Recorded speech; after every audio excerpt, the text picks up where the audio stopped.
Hey Waffle Gang, happy Christmas! I hope you have a wonderful day ahead of you. This is going to be our Christmas compilation. We've sort of done this year on year.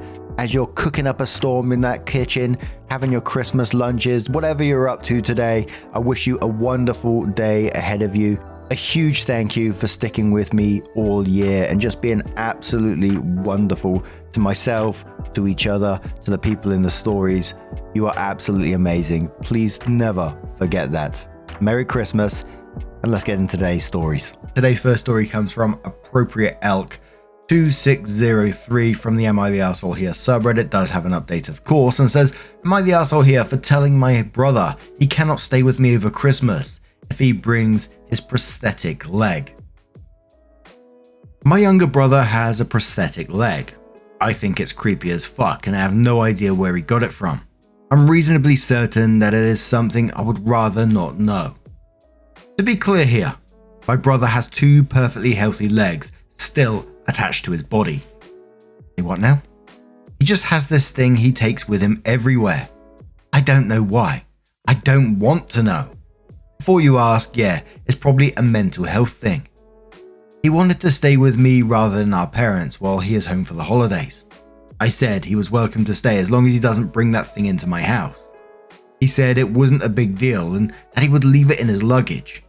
I agreed on the condition that if I saw it outside of his luggage in my home, then I had the right to destroy it. He backtracked on staying with me and is at our parents' house, where he is miserable. They still treat him like a little boy instead of a guy who is almost 30. He called me again after supper and asked to please stay with me. I said he could as long as we, together, took his thing and put it into a storage unit until he leaves. I get the key. He won't do it.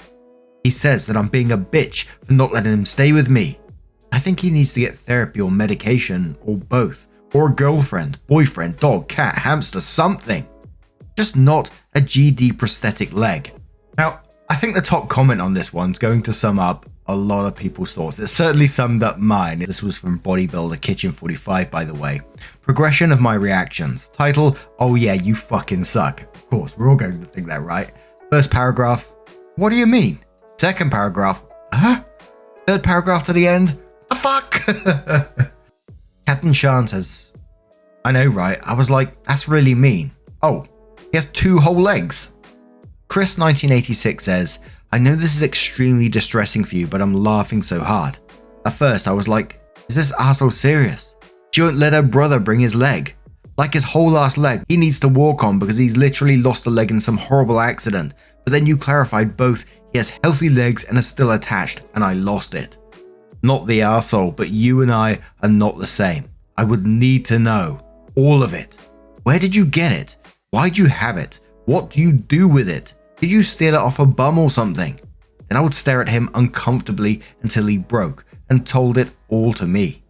I may later regret my decision, but I don't often think that far into the future when something catches my attention. Polly says an emotional support prosthetic leg. That's a new one. Fantastic Warning says her brother won it in a raffle and it came all the way from France in a crate marked fragile. The leg is actually a lamp and it wears a black fishnet stocking, a black high heel shoe, and a fringed lampshade. Dan says, I'm a prosthetist and I have to ask, what does this leg even look like? Below knee or above knee? Does it just have the pylon bare? Or is there a foam covering so that sort of looks like a leg? Is there a foot shell on it, or is the foot component just sort of hanging out?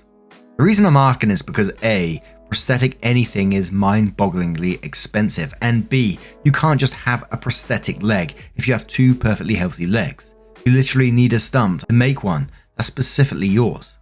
Did your brother receive it from someone? Did he steal it? And just to be sure, it's an actual prosthesis and not a leg brace of some kind. I've had patients and their families make that mistake before. OP says it looks like a carbon fiber cup with a steel knee and lower leg and foot. Dan then replies to OP and says AK prostheses are not cheap. There's an entire car right there. I would actually grill your bro on where he got it because it is 100% not his. If he stole it, he's looking at a felony/grand theft charges. If he bought it, check his and your parents' financials because again, these things are insanely expensive and he doesn't sound like the brightest bulb. Make sure he does not try to sell the prostheses or any of its components. I get that they can be hard to get for the people who need them the most, but if the components are damaged in any way, they can lead to gnarly injuries for when they inevitably fail. If you truly do want to get rid of it, there are organizations out there that will take old prostheses and refurbish them. I love it when an expert on specific subjects join the chat. Gin and Tonic with Dog says, out of interest, what happens to prosthetics when their owner dies? Do they get refitted to someone else? Not the arsehole for not wanting it in your house though. Opie says, unfortunately, the vast majority get tossed. The socket is specific to the owner and you can't really adjust them to someone else's limb due to the material and the fact that everyone else's stump is different. Components such as the knee and foot are technically reusable, but a lot of the time they've been used enough you can't pass them on with a good conscience. The only times I've ever seen components reused is if the patient tried them on during test fittings and they didn't like it, basically less than 1 hour of use, or they happened to pass away before they even got to put them on. The OP did come in with a short update around 11 days later and says, I didn't realize how much attention this was going to get. Enough that someone informed the woman my brother stole it from, and she was able to figure out what happened. She called the cops and he got arrested.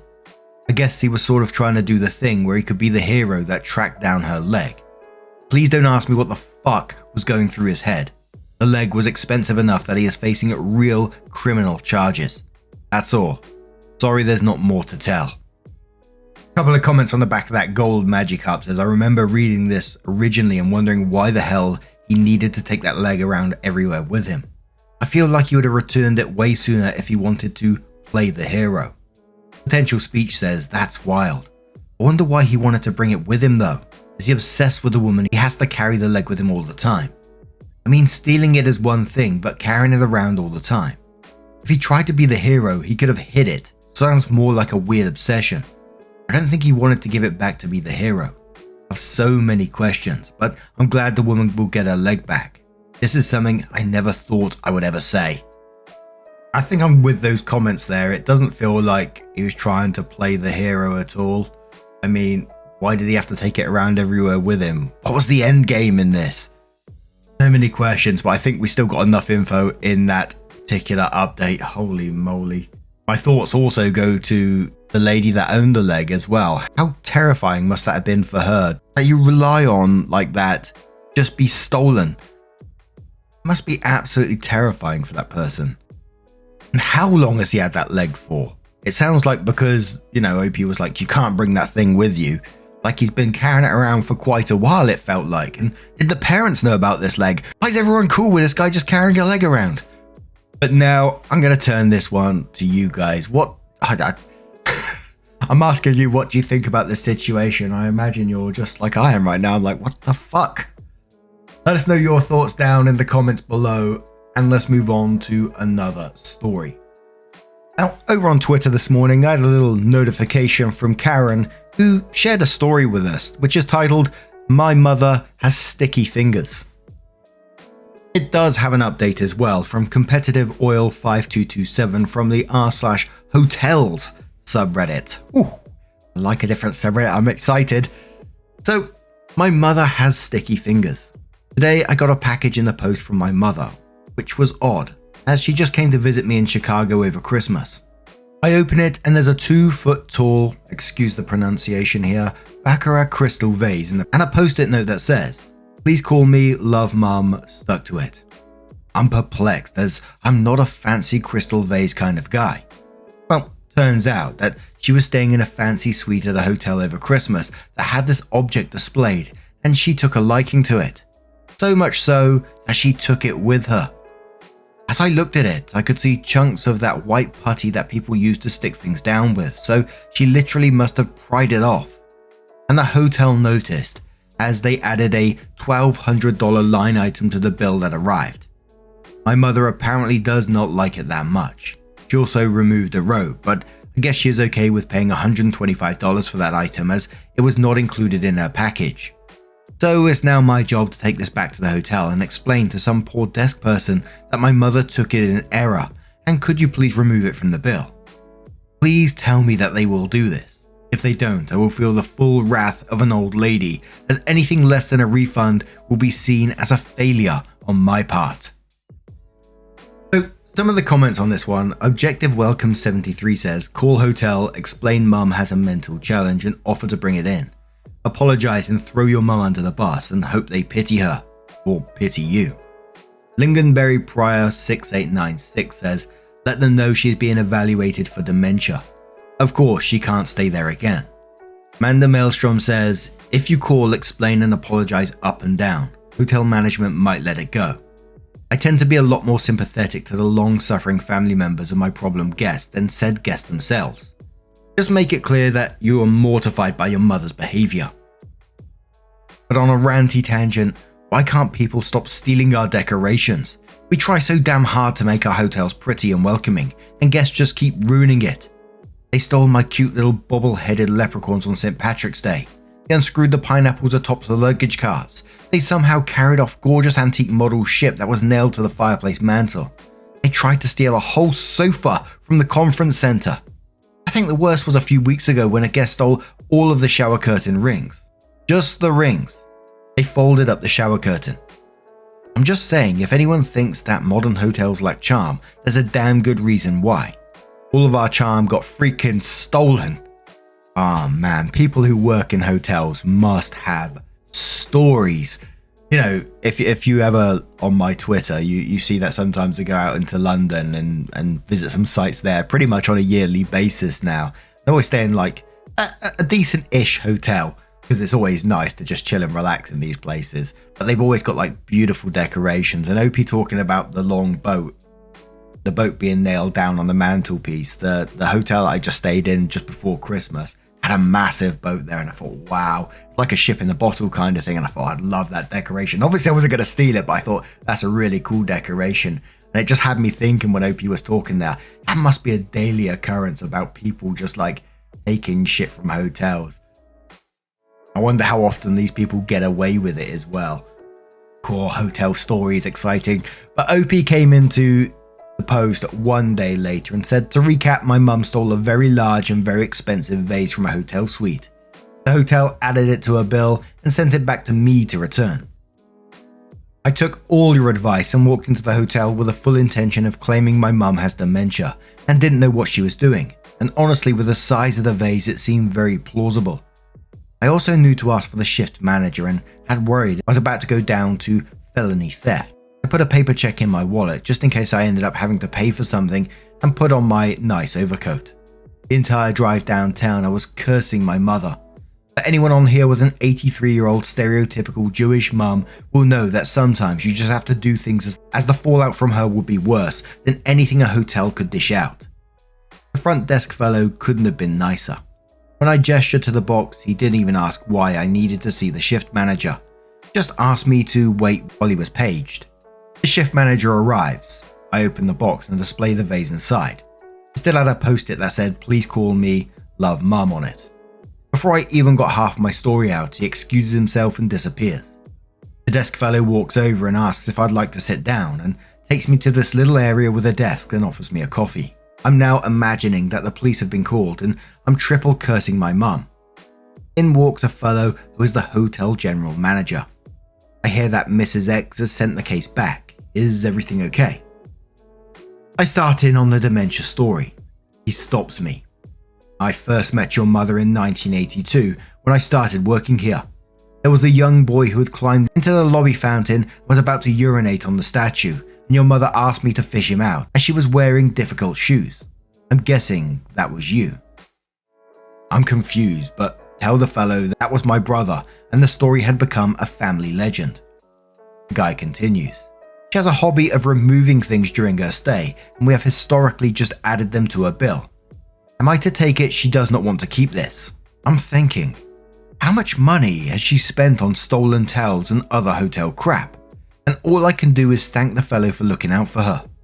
He follows up with, when she was here last year, I worried that may be the last time we would see her. It made my Christmas the day I saw her reservation request, which was about the nicest way anyone could say, your mum is very old. I'll be checking her luggage next time. Pilot says on this, I love that this turned into a 41-year-old cat and mouse game your mum and that general manager have been playing. Very lucky he has been understanding. Gullible Toe says, any hotel that keeps that same general manager for 40 plus years and is still in business seems like a really awesome place to stay. Holiday Pen says, probably wasn't the general manager but worked his way up.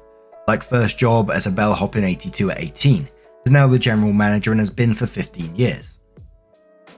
Which means they were a good place to work at multiple levels of the hotel's career, which is even better honestly.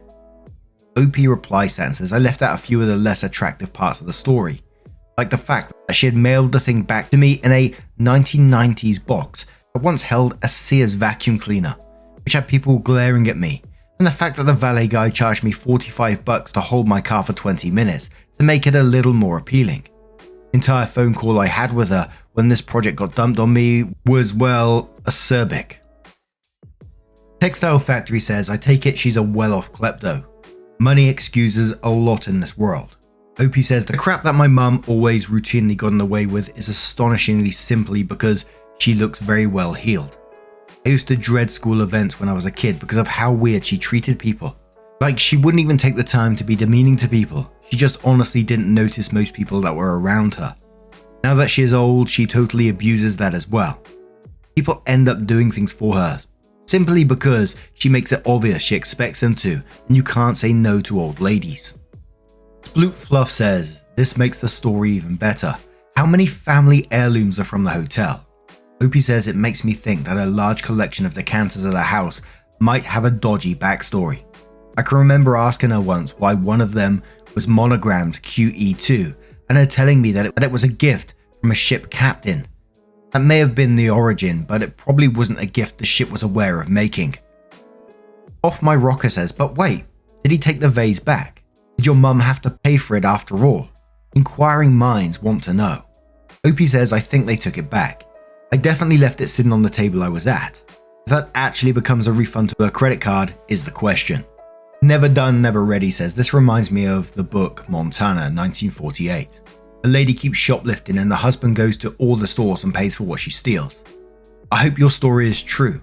I don't think so, but you're a decent writer and should continue. Opie says it's very true. I omitted some of the tedious and frustrating bits and made my mum sound a lot friendlier than she is in reality. A sort of sad undertone to it all. We have to have a family meeting earlier this year because my mum has absolutely blown through money on truly ridiculous things. Excluding her purloined items, the hotel bill for her 1 week stay was still more than my entire monthly income, and it's very possible that we still have to sell her home to pay for care. Had she been even slightly less extravagant with things, she would have been able to die in bed at home with private nurses. And Barb PG asks, saying, so was it your brother or was it really you in the fountain? Your mum sounds like the best kind of character. How awesome that they remember her for so many years. Opie says it was for sure my brother.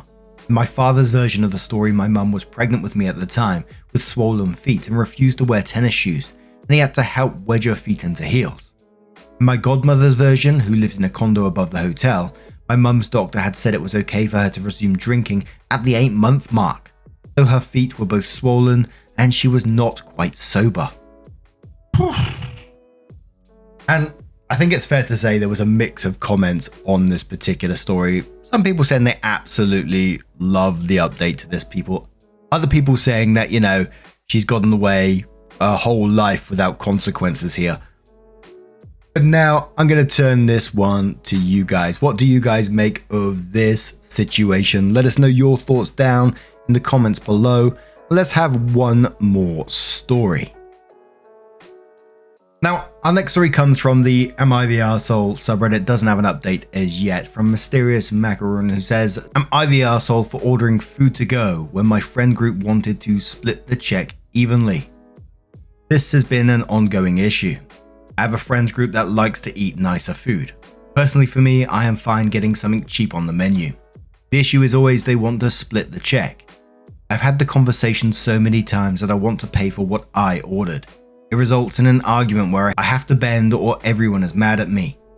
I also make a lot more than my friends, so it always results in them basically calling me cheap. They don't get I want to pay for my meal and that is it. Anyways, we went out to eat yesterday and they all ordered things that were around $30. I got the house salad and my total was around $12. They told the server to split the bill and I didn't want to fight about it again. I asked the server to add onto the bill an entree and dessert for me to take home. This resulted in my bill going up to $30. They asked me what I was doing. I told them I'm getting some more food. They got upset I increased the price they needed to pay. This resulted in another argument, and they think I am a jerk. Edit. Reddit, I've done everything you suggested. Had the server take mine out and I pay for it. I've spoken to them. If I do anything that isn't splitting the bill with them, they get pissed. I'm going to start with Luna, who says, "You're doing it wrong. You will only have to do this once. Since you can afford it, start ordering the most expensive items and a nice bottle of wine and smile and say, since we're splitting the bill evenly, problem solved." Mert Blake says, "Not the arsehole, but when you first arrive, it'd be helpful for you to tell the staff that you're on your own check. If they prefer to split the bill, they can, but you don't have to. Also, your friends kinda suck." Swift like Taylor Swift says, "Not the arsehole, 100% not the arsehole. I feel this in my bones. I was on vacation with some extended family and we went out for most of our meals alongside some of their friends who I did not know. Most of them 30 plus years my senior and highly successful in their fields of work. I'm talking owns a beach house wealthy. They'd basically play dumb. Oh, I dunno, what's the total come to? $300 for 6 of us. Let's just pay $50 each. It's too hard to calculate it. Meanwhile, they've ordered several bottles of wine and had at least 2 dishes each, whilst I've had 1 simple dish and 1 to 2 non-alcoholic beverages at most, sometimes just water. I had to insist that it's very simple math, but if it's too much trouble, I'm more than happy to calculate everyone's individual totals to save them the burden," they explained was their reasoning. My total would end up being 20 plus a generous 20 to 30% tip, and theirs would all be $55 plus, give or take. I always ensured my tip was not factored into their math because they'd try that too. Gaslighting is real when you're told that fussing over $30 is so silly, but their bills only went up by $3 to $10 each when they required to pay for what they actually ordered. I just hit them with, if $30 is nothing, $3 is dust, is it not? And they accepted it after that particular meal. A 2-week vacation dining out twice a day and overpaying by $30 per meal is over $800 of stolen money. No thanks.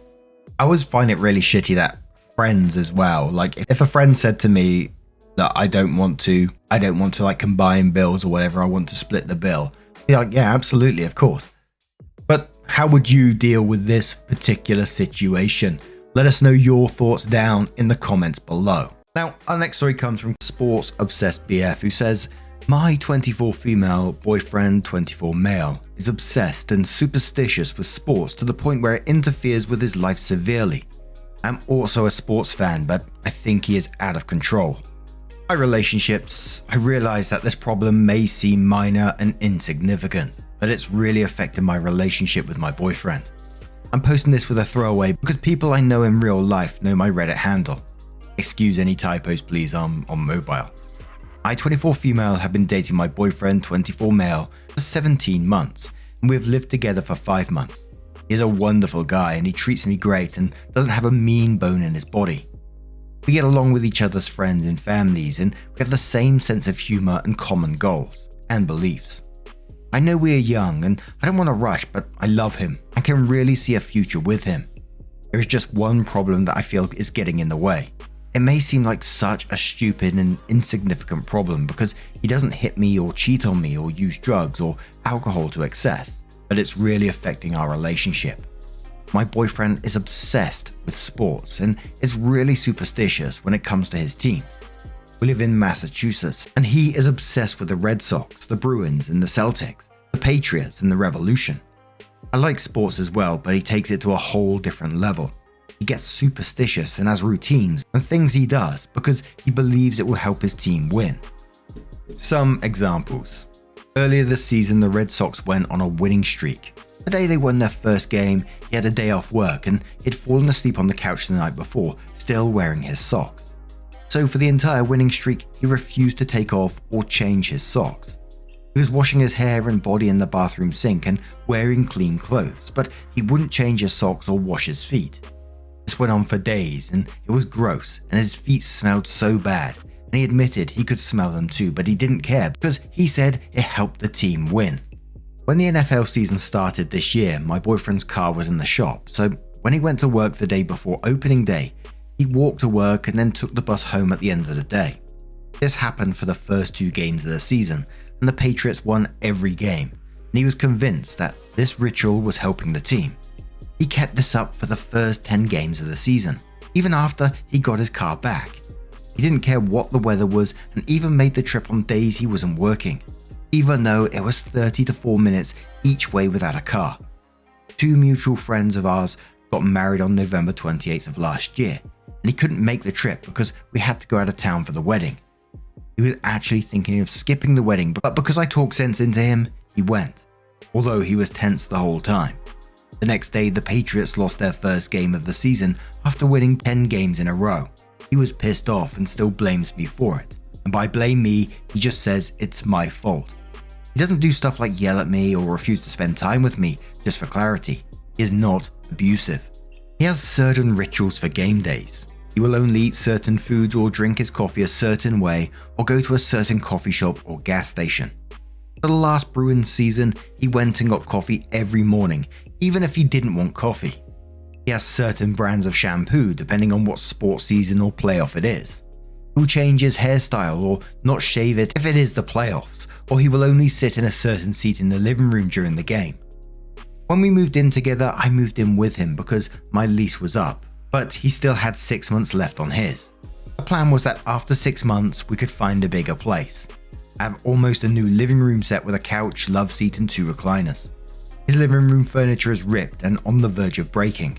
He insisted on keeping his because he doesn't know the temperament of my furniture when it comes to the teams. Seriously, I am not trying to be snobby because mine is newer, but his is being held together with pieces of wood and duct tape and has holes in it. I know compromise is important, and at the time it wasn't the hill I wanted to die on, and so I agreed to keep his furniture and give mine to my parents because they were looking for replacements. But now in the big picture, I see why it was a problem. Another example is our wedding. We aren't planning on being engaged or married yet, but we have talked about the future. He said that if we ever get married and engaged, the proposal and wedding would have to be on the days when none of his teams are playing because he doesn't want the wedding to influence a game or winning streak or something, because we can't have a wedding every day for the team to win. So far, he thinks July or August because 3 of the 5 teams, Bruins, Patriots and Celtics, are on the off season, and there will probably be a day when the Red Sox and Revolution aren't playing. He can't guarantee it will be a Saturday though. I'm not saying anything for now because we aren't at the wedding or engagement stage, but it bothers me that he is so serious about this that it will affect our wedding. If we did get married and it was a game day, I wouldn't even mind getting married sometime before the game was on, then have the TV with the game and our reception. As I said, I'm a sports fan also, and I like the same teams he does. I enjoy watching sports, but I think he takes it too far. These are just some examples, and there are many others. I've tried talking about this, and he is saying I don't understand how important all this is. As I said, he doesn't pick fights with me or yell or mope or anything, and he doesn't get emotionally or physically abusive. His family members are also sports fans also, and they say he has always been like this, although they don't take it as far as him, and they thought he was being dumb with the walking to work so the Patriots would win.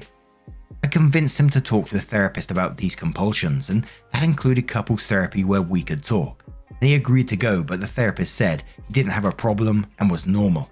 And yes, he was honest in therapy, at least when I was there. I wanted a second opinion, so I picked a therapist and the same thing happened. So now he is convinced that he doesn't have a problem and I just don't understand.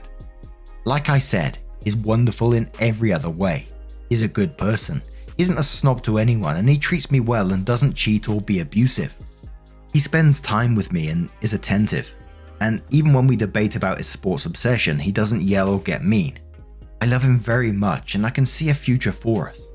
I enjoy watching games with him, but his obsession and superstition with sports is giving me second thoughts because while I like sports, my life doesn't revolve around them. Since 2 therapists said he is normal and not mentally ill or anything, he is convinced this is fine. We are due to move into a bigger place in a month, and while we haven't signed the lease yet, I'm not sure I want to do it without addressing this, but I don't know what else to do to make him listen. Am I being irrational and not understanding, or am I right to be concerned about this and thinking of ending it? If anyone has any advice or thoughts, I would appreciate them. Thank you in advance for reading. Now, I'm very interested to know what the comments are going to say on this one. A fair amount of the time, they're pretty spot on with what they say. This had me seriously side-eyeing those therapists that said this was completely normal. Certainly doesn't feel that way to me. But Lane Rider said this is OCD. I have it, and I do some extremely simple, more hygienic routines. This dude sounds like he needs an intervention and needs to get help. Blames you for losing a game because of a friend's wedding. Like, what the hell? Get him help now.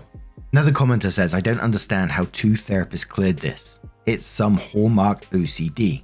It's clearly affecting his life and his romantic relationship, breaking from the patterns causing distress. The behaviors are not rational, which he acknowledges to some degree. OP, did you go to couples counseling for a length of time? How was this missed? Some of Justice says maybe see a psychiatrist instead of a therapist. I'm appalled that 2 therapists said it was okay for him to not change his socks, etc. And getting rid of your nice furniture because he doesn't know its temperament is so irrational. OP, are you interested in having children?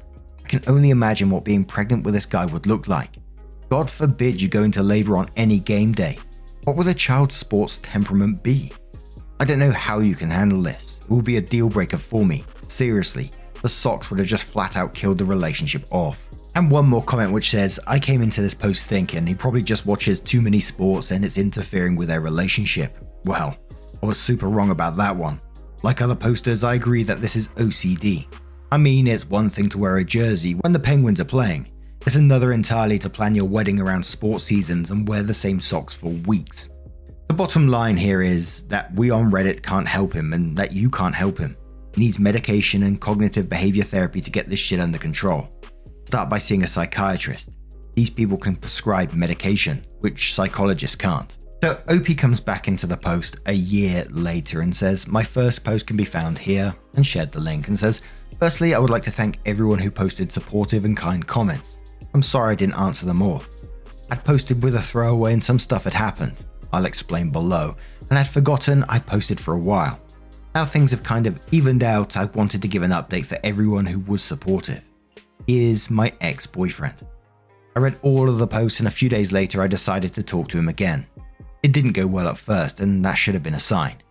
There was a Red Sox game on when we were both home from work and they lost, and he was upset with me for talking to him and not letting him focus on the game and interrupting the things he had to do.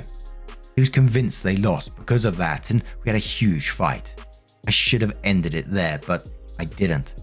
The next day we were both off work and he got me roses and cooked me lunch and there was candlelight and music and he asked me to dance with him there in the living room. He apologized and promised he would do better. He acknowledged it wasn't fair to me and said he wanted to get help and see another therapist. He talked about the future and us having a life, and I stupidly listened. He didn't make an appointment with a therapist. He talked with me about his feelings and how I was feeling. He said he agreed that we would get new furniture for our new place. I tried to give him some space regarding his habits because he was committed to seeing the therapist and changing, and I didn't want to push him, and him ended up saying forget it. He was much more attentive though. I thought he changed, but I was wrong. A week or so after we had fought and made up, and he made the therapist appointment, something else happened that turned my life upside down. I had a mole on one of my arms, but I never thought anything of it. I had a new co-worker and she pulled me aside one day and said she didn't want to scare me or be weird, but she is a 2-time skin cancer survivor and the mole did not look good. She stressed that I needed to see a doctor. I wasn't going to and I was non-committal and she begged me to go. It turns out she was right and she saved my life. I made the appointment thinking the doctor would look and it would be no big deal. I had that mole for a while and never paid much attention to it. It was melanoma. I had to have surgery to remove the mole as well as check the lymph nodes to see if it had spread. The surgery was scheduled for a day my idiot ex-boyfriend had tickets to a Bruins preseason game. He asked me to postpone the surgery because he couldn't skip the game as it would affect the team. He was actually being serious. He went so far as to call my doctor and tell him I wanted to postpone the surgery and he was calling on my behalf. He said if I went through with the surgery, he couldn't be there for me, and I needed to understand because the team needs him. Then he actually fucking told me that I could not sit in his recliner the day I was scheduled to come home from hospital because the Pats were playing and he needed to sit there for game day. I would have to take the broken couch. I am dead serious. I broke up with him. I called a friend who had a truck and we packed all my stuff, and she agreed that I could crash in her spare room for as long as I needed. It was the last month on his lease, and I paid the landlord the last month of rent because even though I wasn't on the lease, I didn't want him to be able to say I left him high and dry. I cut all contact with him and blocked his phone number and email address. It was on the 18-month anniversary of the day we met / had our first date, and the 6-month anniversary of the day we moved in together. I thank God / the universe / whoever that I didn't sign the lease for a new place. We had planned to move in together with him or combine my money with him. I had the surgery. It got so lucky. It was stage 2 and had not hit the lymph nodes yet. I had to stay in the hospital for a couple of days, but the wound was looking okay and not infected, so I was discharged to go home. The waiting was agony and the worst thing. I also was not in the best emotional state because of what happened with my ex. I cried when I found out it wasn't in my lymph nodes yet. The doctor said it would have hit them and spread in under a year, and I would have been much worse off. So now I am hyper aware of the sun. I go for skin checks every few months and have a nasty scar, but it could have been so bad.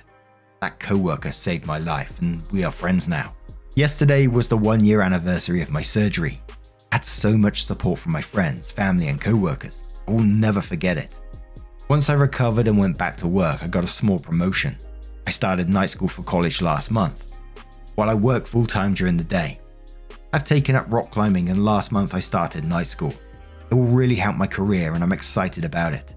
I'm single since I broke up with my ex, but on Monday I had an impromptu date at the juice bar with a guy I bumped into at the gym. It felt good to be social again and he seemed nice. That's my update. I wanted to thank everyone again. I haven't seen or talked to my ex since I broke up with him and left. I did hear through the grapevine that he stayed in his place when the power went out and there was no heat for more than one day when the temps were below freezing, and there was a blizzard because he wanted to sleep in his bed and sit in his chair to help his teams. He apparently had to be taken to hospital for exposure because it was so damn cold. If he doesn't want to change, that's his problem and not mine now. Thanks everyone, relationships.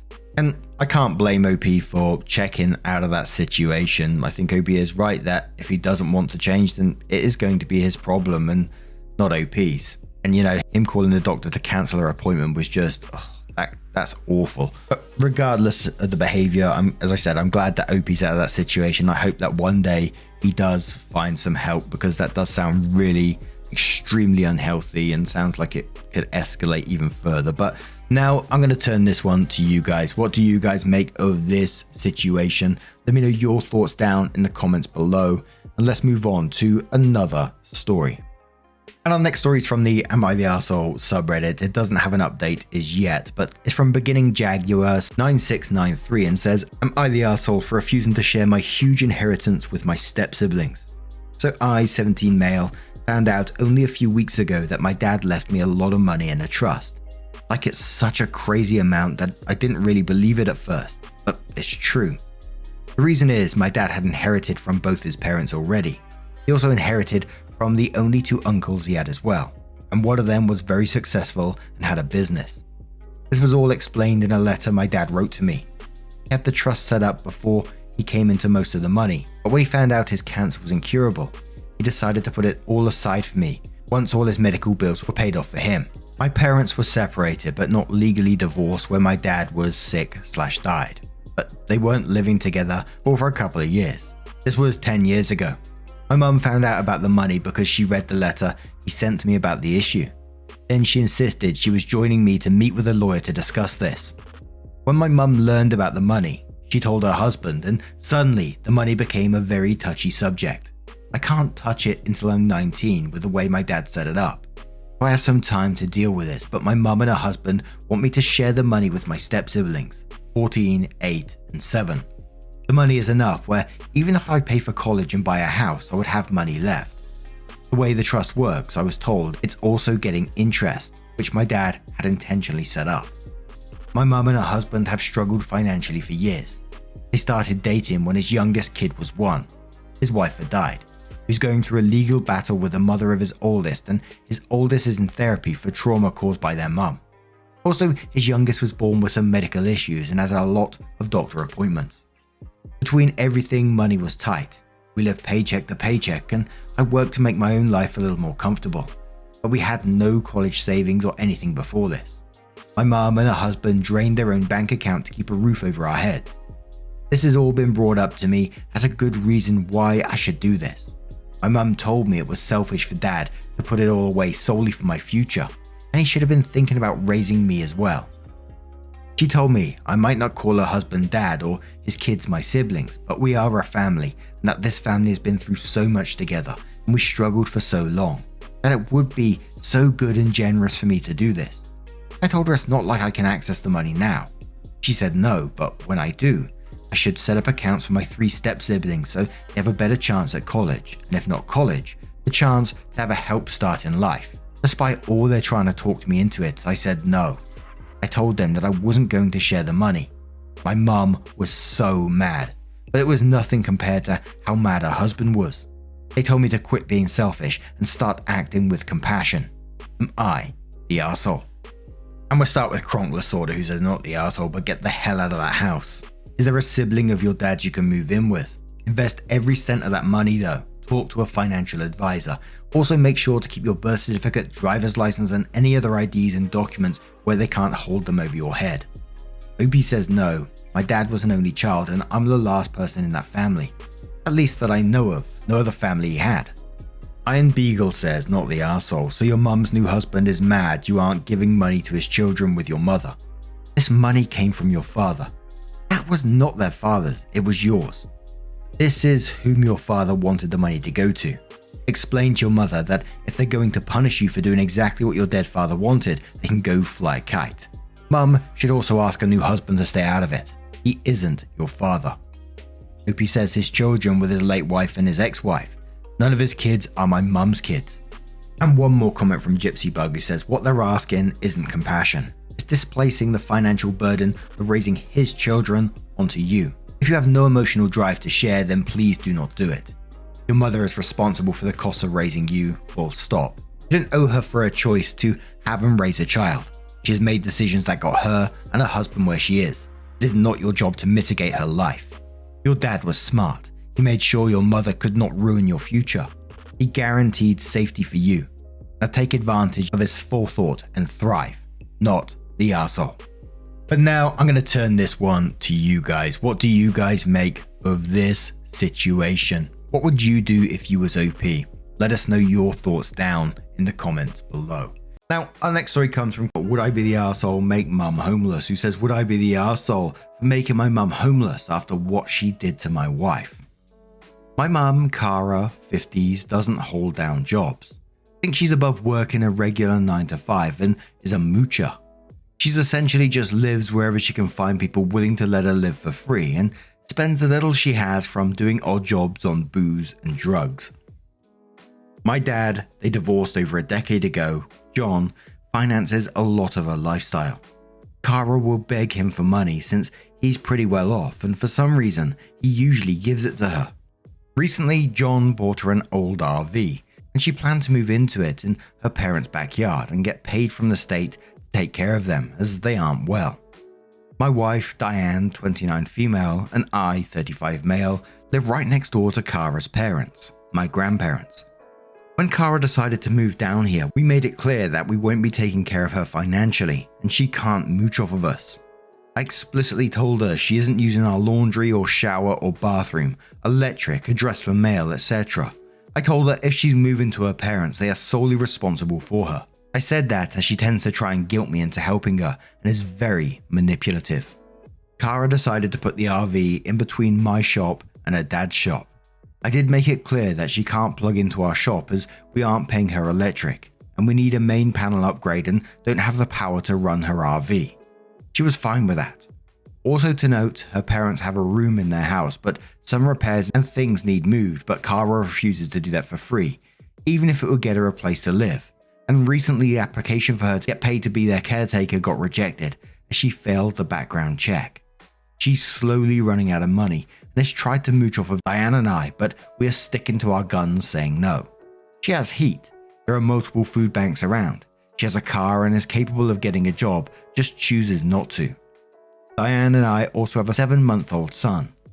Diane is breastfeeding and was overproducing a lot for a few months. So she has almost 2,000 ounces of milk in the freezer in our shop. She recently went back to work and is cycling through the stuff in the freezer. Cara texted us this morning saying we should check power to the shop as she plugged in for just a minute a few days ago and it shorted out and she noticed it still isn't working. Today I got home to Diane bawling as she went out to check and found that the power to the shop was out and all 2,000 ounces had defrosted and had to be thrown away. Diane is not overproducing anymore and is devastated. Cara apparently blew the fuse box at my grandpa's because she turned on the generator while plugged in, so decided she'd just use ours. To say I'm pissed is an understatement. I explicitly told her not to use our power and for it to waste an insane amount of my wife's time and energy make me furious. I text Cara telling her what she did and Cara texts Diane saying she can just switch to formula. I told her we need an apology and Cara texts back saying it's not her fault, we have shitty power. I'm sick of her entitlement and I know it's not legal to live in an RV here. I could report her and they usually give 45 days before the person has to leave. Cara has burned a lot of bridges and mentioned that the only place she has left to live is her car. I want to report her and get her away from us. Would I be the arsehole if I report her and make her homeless? Edit. The RV is between the shops but entirely on my grandparents' property as we wouldn't allow it on ours. Edit 2. We made the report and are going to press charges. And what do we always say, folks? Always press charges. It's incredibly sad. I can only imagine what your wife would be feeling after that. And that is so much milk. You just need to get that person away from your property. They're actively hurting your family. And it just says a lot, really, doesn't it? That she burned every bridge that she's come across. There's consequences to her actions and she needs to find those out pretty damn quick. Silver Raspberry says, I just did some research. Breast milk is worth $3 to $5 per ounce. She cost you $6 to $10K in breast milk. Not to mention wear and tear on your wife's body, time and mental health. Mouse and Ladybug says, my blood pressure just fucking spiked. I'm so angry for your wife. When I was nursing my first, I pumped one single bottle a day so my spouse could feed baby at bedtime, and even that was torture for me. I'd be fucking in jail for murder if I pumped that much and it went to waste. Not the arsehole at all. Personality says, not the arsehole, your wife lost gallons of milk, and saying just switch to formula is so out of touch. Aqua says, not the arsehole, there is a reason why your mother has little to no connections left with other people. She just made things worse for your household and your mother is acting like it's no big deal. End it now before she does something that could have legal repercussions for you, your wife, and your grandparents. And a final comment from Bad Wolf who says, I breastfed 3 boys. Was engorged and had to use a pan pump as I couldn't afford an electric one. I tipped over a 4-ounce bottle of breast milk and fell to the floor weeping. Postpartum hormones, anyone? 2,000 ounces. I'd be rabid. I'm pretty pissed on yours behalf. Don't feel bad telling on her. She's broken the law, stomped on your reasonable boundaries of not using your electricity, caused massive damage. 2,000 ounces of love and effort by an aforementioned boundary stomping, and now refuses to acknowledge the damage she's caused. Get her the fuck out of there. She'd do it again if you don't. So OP comes in with her update and says, I got asked for updates a few times, so even though it's been chill, I thought I'd explain what's happened. My wife didn't want to press charges. She has a hard time expressing boundaries and can be a pushover to keep the peace, but I decided we were going to. My mistake was calling my dad to let him know that was the plan. I do have her confession via text. My dad told my mum and she packed up her stuff that same night and left. I have no idea where she went. She sent me a text saying I'm a horrible son who only cares about money, and then she blocked me. We're moving forward with legal action against her, but it's honestly better already with her being wherever she is and not right by my family. We won't be speaking to her again. And absolutely good on you for continuing to press the charges on her, because she doesn't sound like she's going to change at all. Messaging you that you're a horrible son after what she did. I wouldn't be telling the dad anything going forward either. He's constantly enabling her to continue to get away with her bullshit. What has she got over him? That was my question. Why they're divorced, yet he still continues to, help her with her lifestyle. But now I'm going to turn this one to you guys. What do you guys make of this situation? Let us know your thoughts down in the comments below, and let's move on to another story. Now, before we get into our next story, there is a warning of sexual assault within the story, so if you do want to skip it, please feel free to do so. Timestamps are always down in the description and along the timeline below. Thank you. And this is from Pasta, who says, am I the arsehole here for being mad at my girlfriend for hanging out with a guy who groped her? My girlfriend, Kate, and I, 22 female, 23 male, have been together for 3 years now. My girlfriend has a friend, Tom, now ex-friend, from college who used to be interested in her and asked her out. But he started dating someone else, and she, this friend, and his girlfriend, Jenna, became great friends of each other. These three were extremely open with each other, and they had a group chat where these three discussed all sorts of things and made sex jokes. Typical, I thought. However, I drew the line where he shouldn't directly talk about suggestive things with her. This wasn't really something Kate understood, as they've been in each other's lives for years, and she led me to believe I simply couldn't understand their dynamic. I was also extremely uncomfortable with them hanging out alone together. Kate is extremely loyal to me, and I wouldn't say she's the sort of woman to cheat. However, in my opinion, she can be extremely naive, especially when it comes to this person. Tom used to make suggestive jokes, which I disliked, but she used to laugh it off. I picked up on some bad energy from him and do not think he has good intentions when it comes to my girl. My parents took my brothers and I to vacation for 2 weeks, so I wasn't in town. Kate, Tom, and Jenna made plans to hang out together, but then Jenna fell sick last minute, and they had already purchased tickets, so Tom and Kate went together.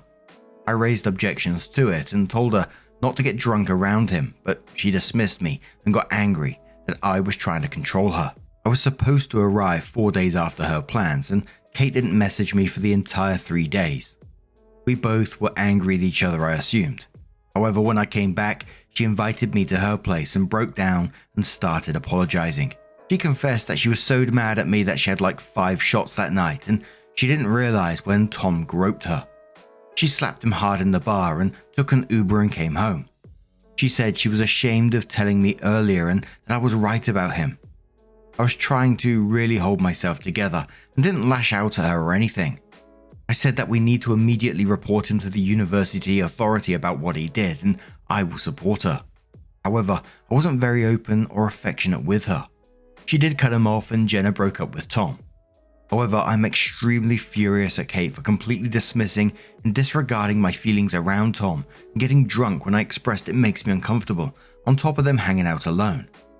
I'm not trying to victim shame her, but that doesn't mean she gets to learn nothing from this and refuse to have a good sense to know who to trust and who not to. I feel like a total arsehole for even feeling angry at her, but I can't help how I feel. She's picked up on this and I have no idea how to tell her this. ETA, I'm mad at my girlfriend for even being able to trust someone who conducts himself inappropriately. It took her being assaulted to listen to me finally. That's what I'm upset about. Like, she shouldn't have had to have this awful experience in order to finally process every single time I raised concerns about this. This is just terrible. Like, if she got scammed out of her life savings because she trusted a guy over me, when I kept shouting repeatedly not to do that, would I still have compassion for her? I would struggle for empathy at least for some time, because I would consider such a person unreliable to make big decisions in life. I feel disrespected and disgusted with her. How do I hold her responsible for her ignorance? I am so mad at her I want to break up with her. I'm extremely sorry if my post is triggering, but I'm not blaming her for the actions of the douche who groped her without her consent and assaulted her. His actions are entirely his own, and I'm going to make sure to get him fucking booted off campus for what he did. I mean, I don't know how to frame this without being problematic, but she didn't prioritize her safety and acted like a freaking adult for God's sake, and thought it was totally okay to get drunk like that, and that too out of spite. Like, this whole situation tells me that unless she gets to experience the worst of the worst, undeserved consequences. She wouldn't change or listen to me. This isn't someone I want to be with. I just wish she stopped taking my concerns as an affront to her autonomy. Relati says, you aren't mad at her for being sexually assaulted. You're upset your girlfriend didn't place any value in your opinions, words, or thoughts, as if she had no respect for your opinion, words, or thoughts. Commenter replies saying, this right here is the facts. She blew the OP off and disregarded his feelings on the matter, and unfortunately, it turned out bad for her, but thank God it didn't turn out even worse. He needs to sit down with her and let her know how disappointed he feels and betrayed how she disregarded him when he knew something wasn't right. So often women do this and get offended and tell the boyfriend and husband he's insecure. Men know men, and we don't lie when we know exactly what the other man wants out of her.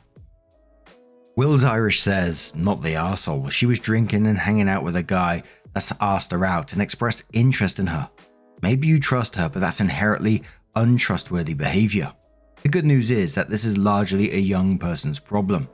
More mature people rarely have to be told this. It's not cool to go out drinking with someone that wants to fuck them while they're in a relationship with someone else. That's so obvious it should never have to be stated out loud. I have a few hard boundaries for romantic relationships that have stood me well over the years. Never date someone who prioritizes her friends over you. It's fine if they're close, but if she's cancelling plans with you in non-emergencies to spend time with them, cut her loose. This will never improve. Never date someone who's friends with ex-lovers. People can say whatever they want about insecurity and control. This is just begging to get cheated on. Same with hanging out with men who want in their pants. Just don't get involved with people who do this. And Becoming Better then says, everyone seems to be overlooking a key thing. She doesn't respect your boundaries. You expressed discomfort with the sexual innuendo and jokes, and instead of listening or respecting, she minimized it and simply said you couldn't possibly understand their dynamic. Later you expressed a boundary of them being alone together and her drinking. Once again, instead of listening or respecting, she chose her own path. She didn't ignore your boundary, she actively crossed it out of spite. This is a toxic behavior. I don't know you, and I can't judge how you are with her. What I can say is that she will cross boundaries again in the future and spite you, if she feels justified. Let's be honest, she doesn't love you. What she did isn't something a person in love would do. She spent 3 days after supposedly traumatizing experience and she didn't reach out to you. She's not your partner. She's your placeholder. And honestly, you're the same for her. Move on. So OP did update their post and said, I've had time to read all the comments. Most of you were supportive and had a balanced perspective. However, some were uber extreme on both ends. Some called me an evil little misogynist who wants to act like her dad and control her and shame her, and some called her a cheating, repugnant whore. None of the two extremes are true. Lol. I did, however, have fun reading that, so thank you for the laughs. Particularly chuckled at the pearl clutching over the phrase, my girl, when I didn't even think for a second before writing that out. On to the main update. My now ex heard back from health and counselling services that will guide her to seek support and hold Tom accountable. Probably intense sensitivity training and detention based on the degree of the assault. My days weren't so great as you can tell. I was willing to give her a chance and move forward with her. And at first I requested full disclosure, including as to why she didn't get in touch with me over those 3 days. She was extremely hesitant in showing me her chats with him, in which she accused him of being inappropriate with her that crossed the line. Tom was apologetic and told her that he was too drunk and didn't know what he was doing. At first she didn't believe that and was scared about how Jenna would think. This made her rethink and she almost excused his actions away and decided not to tell me. But then she changed her mind and told Jenna immediately, and then she told me. This shouldn't feel like a breach of trust, but it did, because she was this close to being willfully ignorant again. I was extremely upset at her and asked her what makes her so blind to the obvious. I really wanted to know what goes inside her mind that she continues to make these epically bad decisions. I decided that fine, I'll let her take this as a learning experience and told her that she needs to take me seriously too. Because despite what happened, her being sexually assaulted doesn't negate that she has continued to disrespect me and I expect better from her as a partner. This angered her greatly and she expressed that I'm not her dad, emphasizing her right to make mistakes. She even had the fucking audacity to suggest she didn't feel like an equal partner, insinuating I shouldn't be holding her accountable for her actions, precisely when I consistently downplay my concerns and making me feel small. Oh, sweet irony. Look, I may not be the best, most compassionate person in the world, but I don't need someone who arrogantly dismisses my concerns as some petty, abusive, trashy, obsessed jealousy in the relationship, as if I'm the crazy one. I don't care what modern day world believes, but I stubbornly believe that relationship isn't about making selfish choices that affect your partner too. It isn't about one person, it's about two people who at least acknowledge comfort of their partner in decision making. Look, I know I'm just in college, but I honestly at least imagine her as my future wife, my loved one. However, I don't need my loved one to dismiss my concerns about her safety that affect me too as controlling. If I stayed in a relationship with her, no doubt she'll find excuses about not feeling like an equal and use that to call me controlling, an opportunity I refuse to give her by breaking up with her. I don't need my partner to make me out to be the male equivalent of a nagging shrew, where she's the ball and I'm the chains in the relationship. It just makes me cringe hard about unintentionally taking that role in the relationship just because from my point of view, her actions came from a place of willful ignorance, spite, and lack of respect for our relationship. And I think I can never have a high opinion of Kate unless she changes as part of her personality, which would be unfair given her awfully limited understanding of her surroundings. If I stayed with her, she'd complain about being treated like a child most probably because I'll see her as acting like one, going about drinking despite her partner, not being able to recognize and put boundaries around inappropriate conduct, and that's exhausting. Maybe I'm wrong for saying that, but I sincerely hope she grows into an emotionally mature individual who doesn't feel the need to retaliate like a child when her so-called autonomy feels threatened just because a loved one is trying to look out for her. Peace. Now, I'm going to turn this one to you guys. What do you guys make of this situation? Now, our next story comes from Terrific Terror from the Am I the Arsehole subreddit that says, would I be the arsehole for cancelling my brother's wedding? I, female 31, have a brother, male 28, who is hoping to get married to his fiancée, female 25. They've been in a relationship for a long time, have kids in a house together, so she isn't someone who's new to the family. We're all European, but I own a gorgeous house in Colorado. It is in the middle of the mountains, surrounded by forests, has huge windows looking out on my acres surrounding. It truly is stunning and a dream come true. A couple of months ago, my brother came to me and asked if they could use my house for a destination wedding. While I was hesitant to host a goddamn wedding in the house of my dreams, I can absolutely understand how my dream home is her dream venue. I told him they absolutely could, but had some rules, despite me not living there. 1. No more than 25 guests. It truly is in the middle of nowhere, so guests would have to sleep at the house, and I simply do not have room for more. 2. Nothing that permanently alters anything in or around the house. 3. No smoking indoors. 4. Any damage done by them or their guests would have to be paid for. Since I'm quite protective of the house, I offer to decorate and find a caterer, and that'd be my gift to them. So I'm providing them with a venue, food, and decorations. I'm currently almost 10k into my gift, because it's my brother's wedding and it's what I wanted to do. Now shit has hit the fan. His fiancée decided she needed at least 45 guests. While I was willing to be flexible by 1 or 2, but 20? Nah. I asked her if she wanted to stack them and she got salty. On top of that, she wants me to pay to fly a family in because I fronted the money to my other brother. He is paying me back because he couldn't afford a ticket. I told her no, and again I got sassed. On top of that, she wants me to build a pergola, which I actually considered, paint my living room, cover up the beautiful wood, so fuck no, and also pay for the drinks. I said no, I've done enough. She's now taken it upon herself to tell people I'm coming back on my promises. I left her hanging that she can't afford the super expensive wedding I made her plan, and even went as far as to uninvite my grandparents just to spite me. Her words were, "You wanted me to cut back on the guests, so I'm picking your family." I'm getting at least 2 messages a day asking me why I'm ruining her day, if I'm jealous. Today she called me to tell me that if I keep going out of my way to make her miserable, I and my rescues, 2 of my children are adopted, would not be invited either.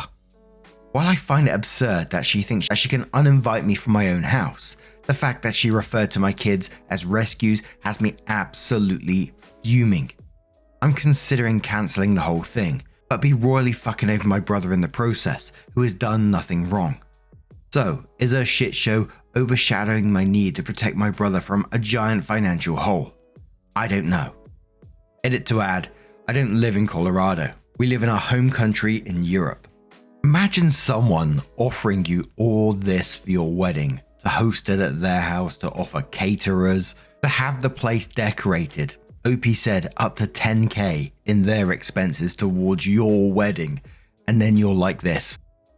And I would absolutely not be attending that wedding at all, be cancelling it from them words where she said that you and your rescues directed at your adopted children. That would be it. That would be cut off. There is no coming back from that ever. And when people ask you why this is happening, I would be telling them exactly that. Anyone who hears that and still takes her side, fuck them too, basically. But lots of people were asking OP about the second house, and OP said, I purchased this house after it had been on the market for close to 2 years. It was in complete disrepair, and I spent a little over a year of my life restoring, not renovating it to its original glorious state. I've spent a lot of money, love and time on this house, and had anyone wanted it, it would have been purchased somewhere in the 2 years it was on the market. By that logic, should I no longer buy that last block of cheese at the supermarket because someone else might want it? Not park anywhere because someone else could want to park there. I might move into this home, I might not. Also happy to see you're getting your cardio in and jumping to conclusions. The house is currently being used by a friend who needs to get back on his feet and has been for the past 8 months. I work hard for what I have, and if I want to spend it having a home of my dreams just in case I someday want to live there, that's my choice. Another commenter says, info, does your brother know that she is behaving this way? Have you spoken to him about this behavior? Opie says I have. Almost everything goes through text message, so I screen grab the outrageous nonsense. He claims the pressure of planning a wedding has gotten to her and that I should try and be patient. OP responds to someone talking about the size of the house. They said, how big is the house that you can accommodate up to 25 guests overnight? Well, it's decently big. The sleeping arrangements wouldn't be luxurious though. Think a combination of sleeping on couches, blow-up mattresses and sharing beds. Not ideal, but it would have worked for 1 or 2 nights. And your brother knows about this as well, and he's not shutting this shit down, but he's actually enabling the behavior by saying wedding planning is getting to her, it's stressful, etc. Yes, I get wedding planning is stressful, but calling your adopted children rescues, rescinding the invite to your grandparents out of spite, and telling anyone that will listen to her that you're going back on your promises after the shit she pulled, that's not someone that's stressed. That's a toxic individual. But Rainbow Bright says, I'm sorry, but my brother has done nothing wrong. Are you joking me? He hasn't stood up to her and has allowed her to disrespect you. He hasn't done anything to stop her publicly lying about your character. Doing nothing is very much being complicit in this case.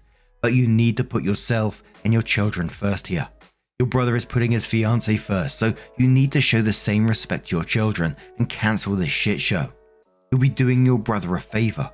You also need to set people straight on what she is like, not the arsehole.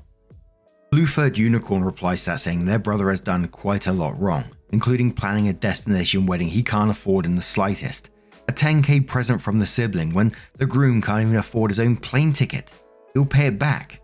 With what money? After the wedding, they'll try for kids, and God knows money will be even tighter then. I understand dreams, but if you are not rich, then you can't plan something like that as if you are. That's life. There are dream wedding venues all over Europe and certainly in your home country too. They should pick one of those.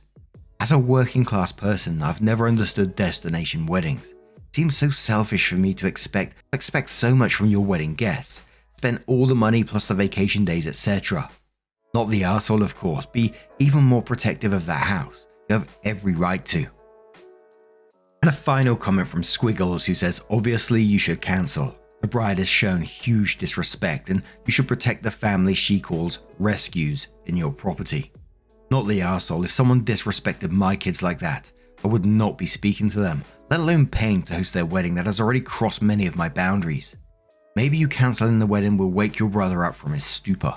OP came in with their update, which says, hey all, as an update was requested a decent amount of times, here I'm letting you guys know how it all went.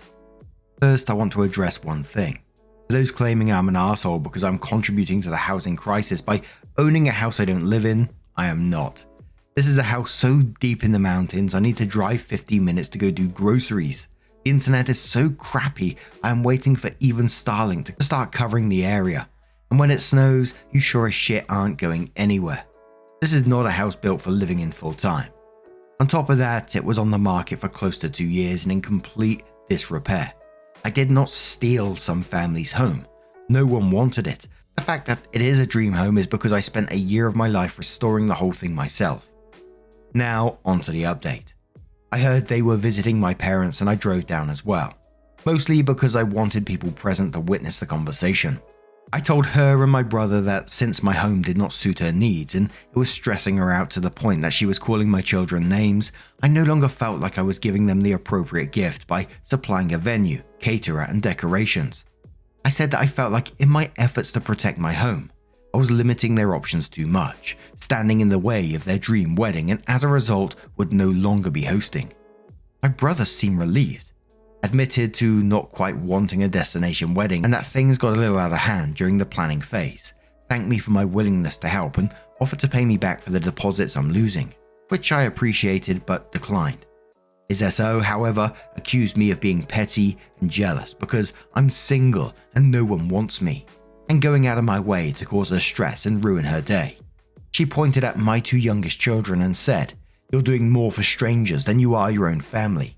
The kids are luckily young enough so they didn't catch on to this, but my older 2 did and were absolutely shocked. So were my parents. I told her she had all of 3 seconds to get out of my line of sight before I'd be bringing hellfire down on her, while instructing my children to leave the room.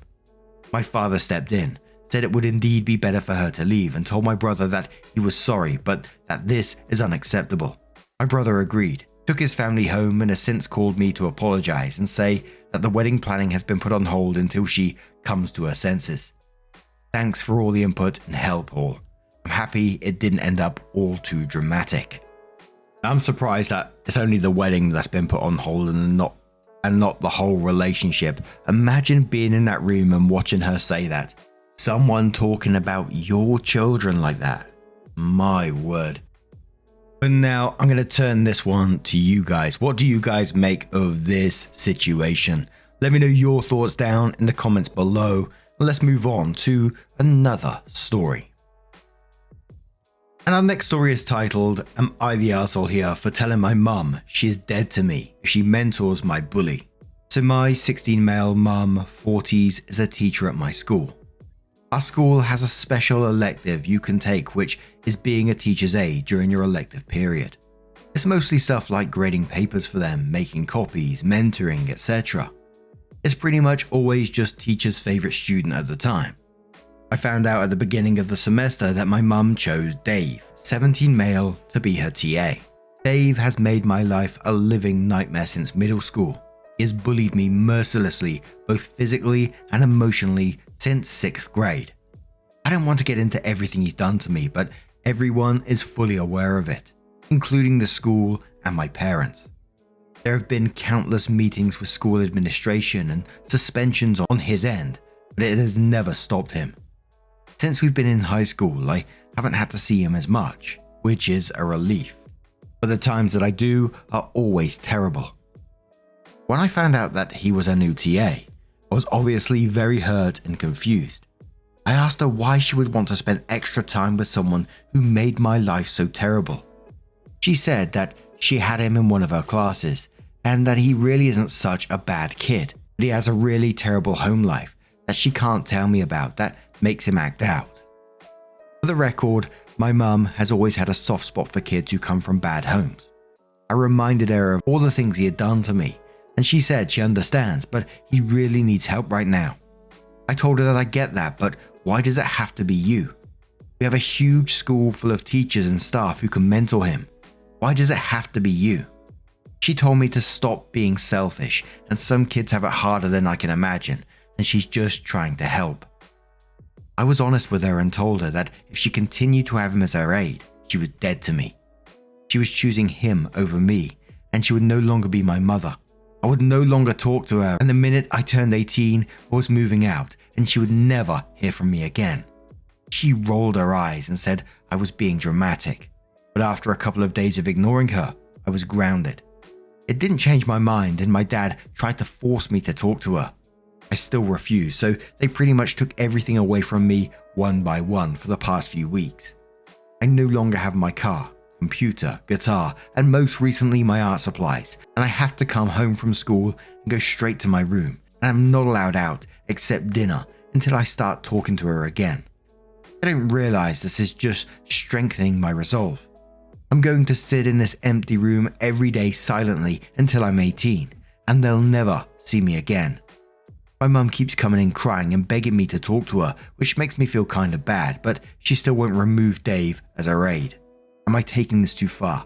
I just feel so betrayed. Opie added their first update in the same post. I'm going to cover that before the comments because some of the comments are responding to it. Opie said, "I'm sorry I stopped answering everyone's questions. I just kind of freaked out when this blew up out of nowhere, and I almost deleted it a few times because I was scared someone at school would see it and recognize me. Everyone letting me know that it's not my fault helped a lot though, so I felt less embarrassed about someone I know potentially seeing it. Nothing has really changed, but a lot of you made a good point that if I'm really going to go this route, then I need to come up with a plan for what I'm going to do when I get out. I considered the military like some people suggested, but then I remembered my school has a special trade program. You go to our school for half a day, and spend the other half at our local community college taking trade classes. I think depending on what you are doing, you can get an associate's degree or whatever certifications you need by the time you graduate. I went to my guidance counselor during lunch today and told her I wanted to switch to that program. She acted really surprised and asked why did I want to change now, since I'm already taking AP classes and I'm on the college track. I told her I didn't want to talk about it, but I would need to be ready for independence when I graduated, and this seemed like the best way. She said it might be too late to change this semester, but she would look into it for me and let me know.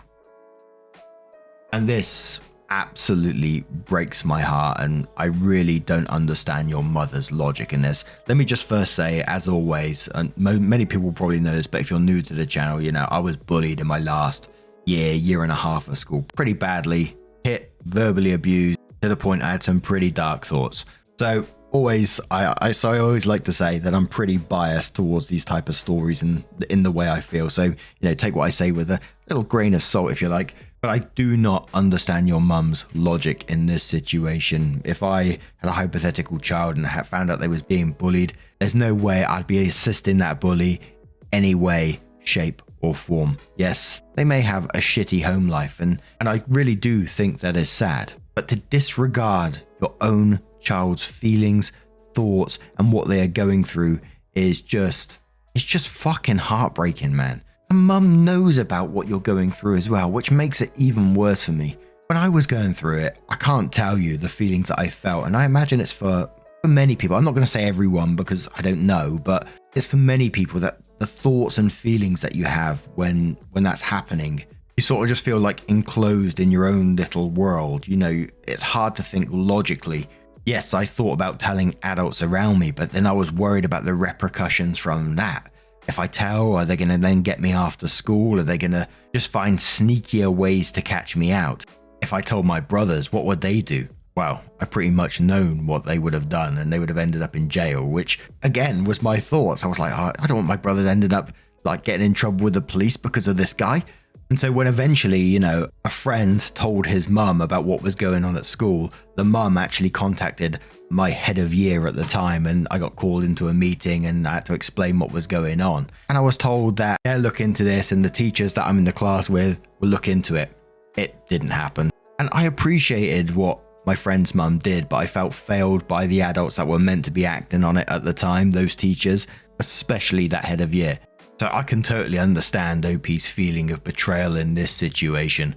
My only thoughts were, and it's going to sound stupid after what I just said about, relying on adults around me, is talking to that guidance counsellor. I've never been to a guidance counsellor. It's like, not even sure if we have them in UK schools, to be quite honest. But just sort of expressing what you're going through with them. Again, I'm not sure if that's a good idea or not. You guys have to let me know in the comments. But Janet in Spain says, I just read your update. The trades is actually a great way to go. You make money faster than a college graduate and you don't end up in massive student debt. Trades are also transferable to anywhere. You can literally move to any city and get a good paying job.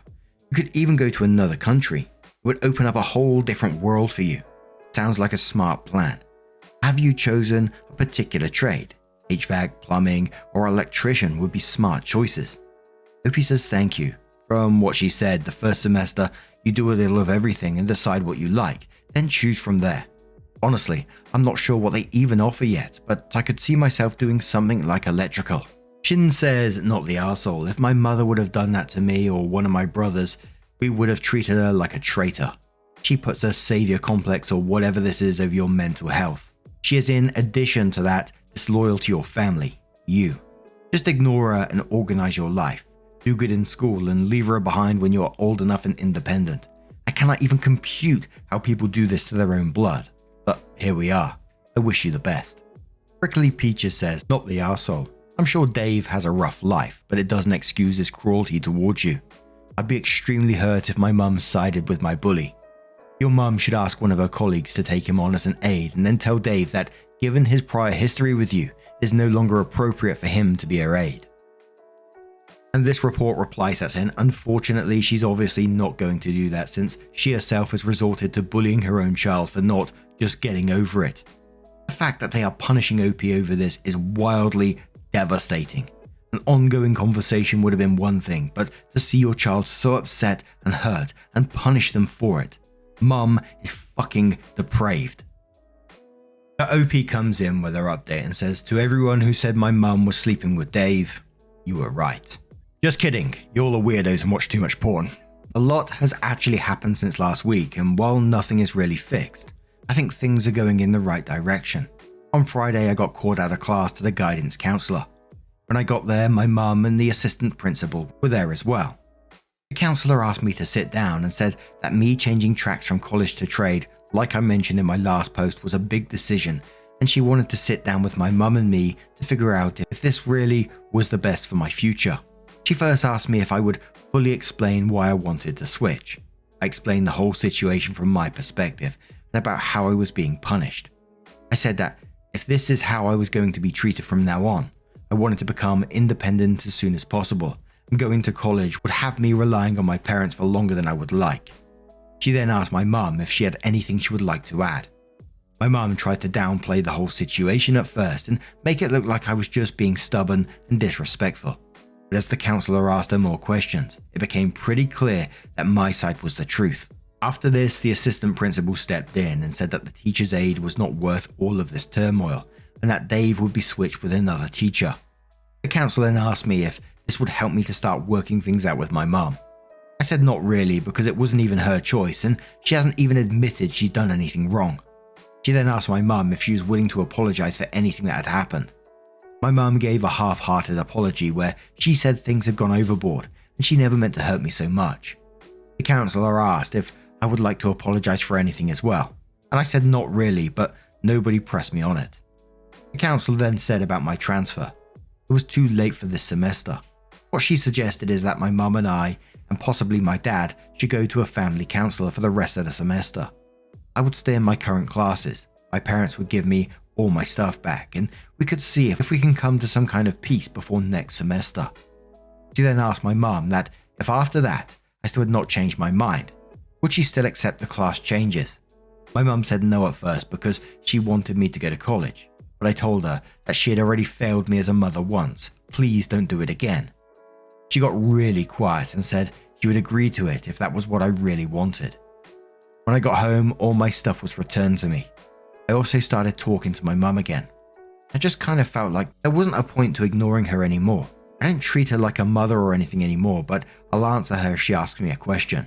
It just feels that now that I have a plan, a lot of my anger is gone, and I just see her as a person who happens to live in my house. We haven't scheduled our first counselling session yet, but I don't see it changing much anyway. The damage is done, so I don't see myself changing my mind. That's pretty much it. I probably won't update again unless something crazy happens or something. Thank you to everyone who gave me good advice. OP is one strong dude, man. But it just breaks my heart that he has to be this way to get himself through this, because he doesn't have the people that should be supporting him. His mum and dad. His dad is equally as bad in my opinion for enabling this behavior, going through with the punishments to begin with. But I'm trying to cast my mind back to when I was 15 and I wouldn't have been able to deal with that kind of stuff, man. So I can only say I really wish you the best for the future in whatever path that you do decide to take. And that guidance counselor sounds like a pretty amazing person as well, and someone that you would be able to lean on in the future if you do need that support. So if it's possible and appropriate, I would certainly be keeping them in the loop about everything. But now I'm going to turn this one to you guys. What do you guys make of this situation? Let me know your thoughts down in the comments below. Now, our next story comes from Throwaway Grey Station, who says, "Am I the arsehole for icing my friend out after he tried to police my social media postings and constantly made it a point to remind me that I'm not in shape? I, 23 female, was friends with Josh, 21 male, whom I only met about 8 months ago in college, and we immediately hit it off. He especially gave me a lot of support after my ex broke up with me, reasons unrelated to Josh. I started posting more often on my stories, mostly about funny memes and occasionally selfies of me trying out looks that I really enjoyed. After I posted a story of my gym access card, no personal info was on the card, only the gym logo, saying it's time to do something for myself. Josh messaged me privately saying, "Okay, you don't have to post everything on your story, lol." He went on to say that I should only post good moments on my page and that when I achieve an amazing body, then that'll be something worth posting. I was taken aback because 1, it's my page, and 2, although he said I can post whatever makes me happy, he kept going on about how it's better to follow his method of posting. He jokingly decided that I need a social media manager so he can monitor what is or isn't worthy of posting.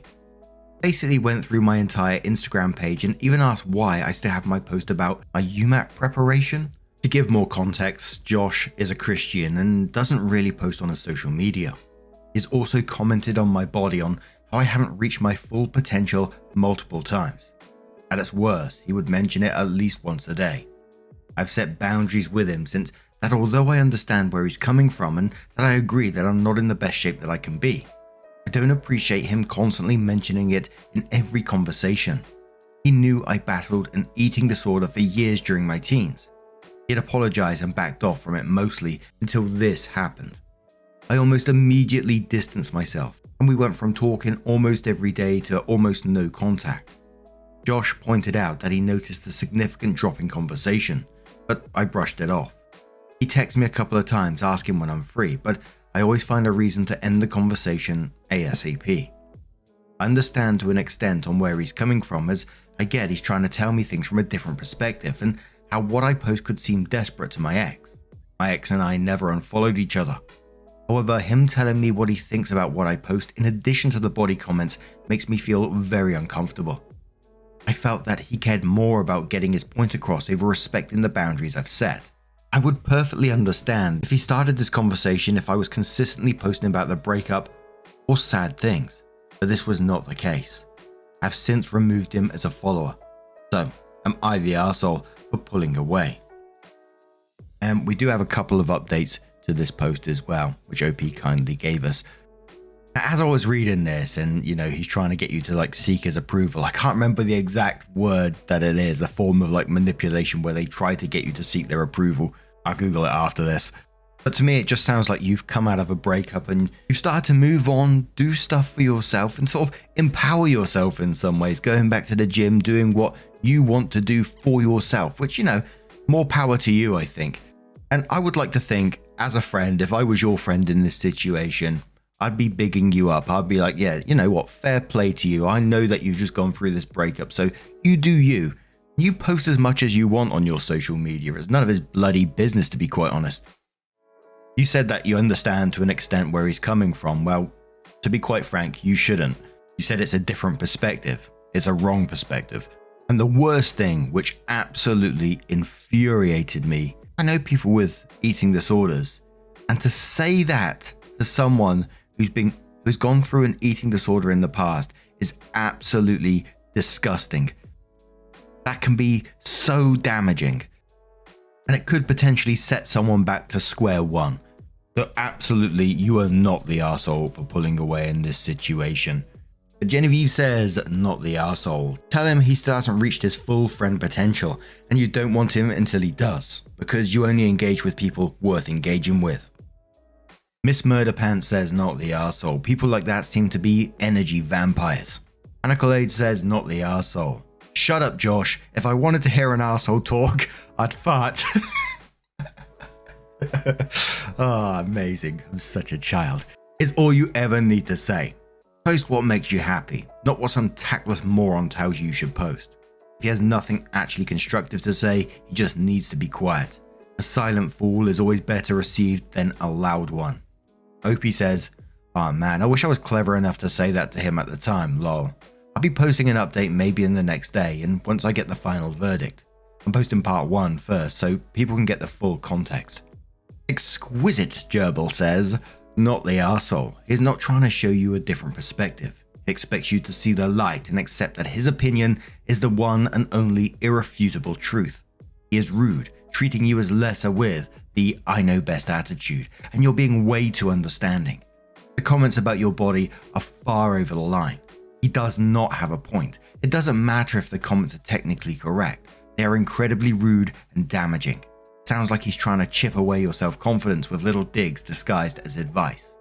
I'm seeing red flags that he may be controlling. Maybe he's just an obnoxious buffoon who just thinks he knows best, but it could be that he's taking the first steps to get you to compromise away your boundaries. If so, be on the lookout for over-the-top apologies and love bombing, not necessarily romantic love, to close the recent distance. Decent Pair says, Josh is negging you. That's the word I was looking for. It's a well-known psychological manipulation technique aimed at lowering your self-esteem and triggering you to seek their approval. Narcissistic people are predators who instinctively know how to push your weakest buttons and feed on your self-doubt, anger and attention you give them. The only way to win that game is not to play. Ghost Josh, he's not your friend. So OPE gave us an update post and said, hey, it's me again. Yesterday, I posted to ask if I was the arsehole for icing out my friend Josh after he attempted to police my social media postings and patronize my body. I went to bed soon after and holy crap, I did not expect to wake up to my phone being blown up. The amount of not the arsehole and supportive comments were overwhelming, and I thank each and every one of you. I also saw some FHQs I would like to clarify. 1. I saw someone ask why I posted in a few threads about the same topic. From past experience, I wasn't sure if I'd be able to get a lot of feedback in one single thread, hence I tried it out as I've seen a couple of people do it. I also had issues with accidentally violating community rules because my post is relationship related. My attempts to post on the actual Am I the Arsehole community has all ended in instant or delayed removals. I didn't expect this post to blow up to the extent it did. 2. Many of you guys mentioned Josh's actions as negging and secretly liking me. Even if all of what I said never happened, I've never and will never like Josh romantically. I don't know whether it's his intention to mold me into having an amazing body so he can date me. If that's what he's trying to do, that's very appalling, and it only solidifies that I would never let anything beyond friendship happen between us. 3. Josh and I are schoolmates and we study the same course in college. So I feel that it's not in my best interest to block him unless he tries pushing my boundaries again. My Instagram account is private and I've already removed him from my followers list, so he no longer has access to what I post. This is also the only social media that he has of me. 4. I dropped him. I'm simply asking if my actions were justified and just want validation that I'm not overreacting to this. Now onto the update. 3 weeks ago, Josh texted me asking if I was mad at him as he noticed he wasn't hearing from me.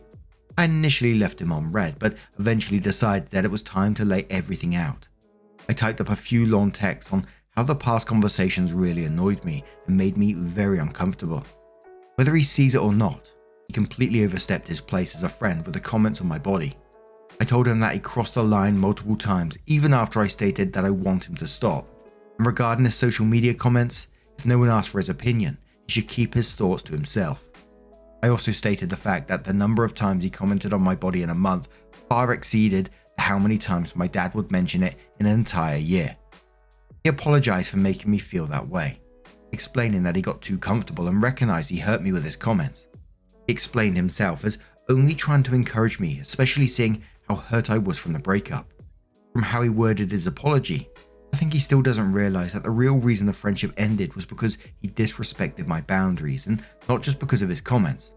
I thought about explaining further, but no longer can I be bothered to argue with him. We made an agreement to stay civil in school and to continue helping each other out with studies, but that from now on I want no conversation with him outside of academics. Coming to the decision to call him out was very difficult as I'm a very non-confrontational person. I'm usually someone who just lets the friendship fizzle out by itself. Never have I ever full on put a friend in their place and dropped them out like that. But I had a feeling that he would keep trying to get an answer from me, so I just went fuck it. Although I'm so relieved for finally getting everything out and that he didn't try to put up a fight, part of me still feels sad about it as we were once best friends. It also sucks to lose a boyfriend and a friend within a 6-month time frame. There were times when I wondered if I went too far by severing almost all ties with him. If this was worth ending a friendship for. I ended up coming to terms that it wasn't his comments that I found offensive. It was that I set a clear boundary for him and he chose to ignore and forget about it. I also feel that he was projecting his standards on me. That showed me he prioritized getting his point across over respecting my wishes. And to me, his intentions are irrelevant because of this. I always make it my first priority to respect my friends' boundaries once they mention it on me. Once they mention it to me. And I'm slightly disappointed in myself that I let Josh go on for a couple of months before I decided to pull away and eventually cut him off. I will always appreciate Josh for giving me support after my breakup, but I now have zero confidence that he'll respect any boundaries I try to put up in the future. We'll have to see him when college starts again in 2 weeks. Fingers crossed that he doesn't try to push anything, as any attempts will earn him a block on all my methods of contact. We'll update if anything significant happens. For now, I'm lucky to be surrounded with friends and acquaintances who appreciate me for who I am, and I've never been happier. I'm also thankful that I gained the awareness and self-confidence to recognize abnormal behaviors and to not tolerate anyone who's disrespectful towards me. Once again, a big thank you to all for reading my posts, and also a thank you for all the supportive and savage and hilarious comments, lol. I wish the best in life for all of you. The OP comes in with, which they're calling their final update. The first paragraph of it, they just give a summary of what happened, then shares links to part 1 and 2, and then says, after cutting Josh off, we did not speak at all for over a month. I'm not gonna lie, it was really hard, especially after the grief of the friendship breakup hit. Josh and I were very close. We essentially had a big sister, younger brother relationship. I had to get used to him no longer being one of the first people that I decide to share a personal milestone or even just a meme with. During the first week of school, we did not even make eye contact and he sat far away from me during the lectures. This was a stark contrast to us always sitting together and laughing about random shit. Part of me was relieved that he was finally respecting the boundaries I put up, but it also stung knowing how close we once were. After taking that month to process everything and based on our past interactions, I knew he very likely didn't have any malicious intentions when he said those things to me, but was just, unfortunately, extremely ignorant and oblivious to how he was acting. After talking to a friend about everything I had been feeling, I decided to reach out to Josh and ask to talk in person after class. I missed my best friend. I missed the dynamic of our friendship. I knew his attitude will be a crucial factor in determining whether we can be friends again. If we reconcile, I can forgive but not forget, and if we don't, this would have been good to close the chapter on my part. Josh had already had an inkling of what I wanted to talk about. He explained that after we stopped speaking, he understood how badly he fucked up and how out of line he was. When his co-workers learned of what he did, they ripped him apart, asking why on earth he would do that to me.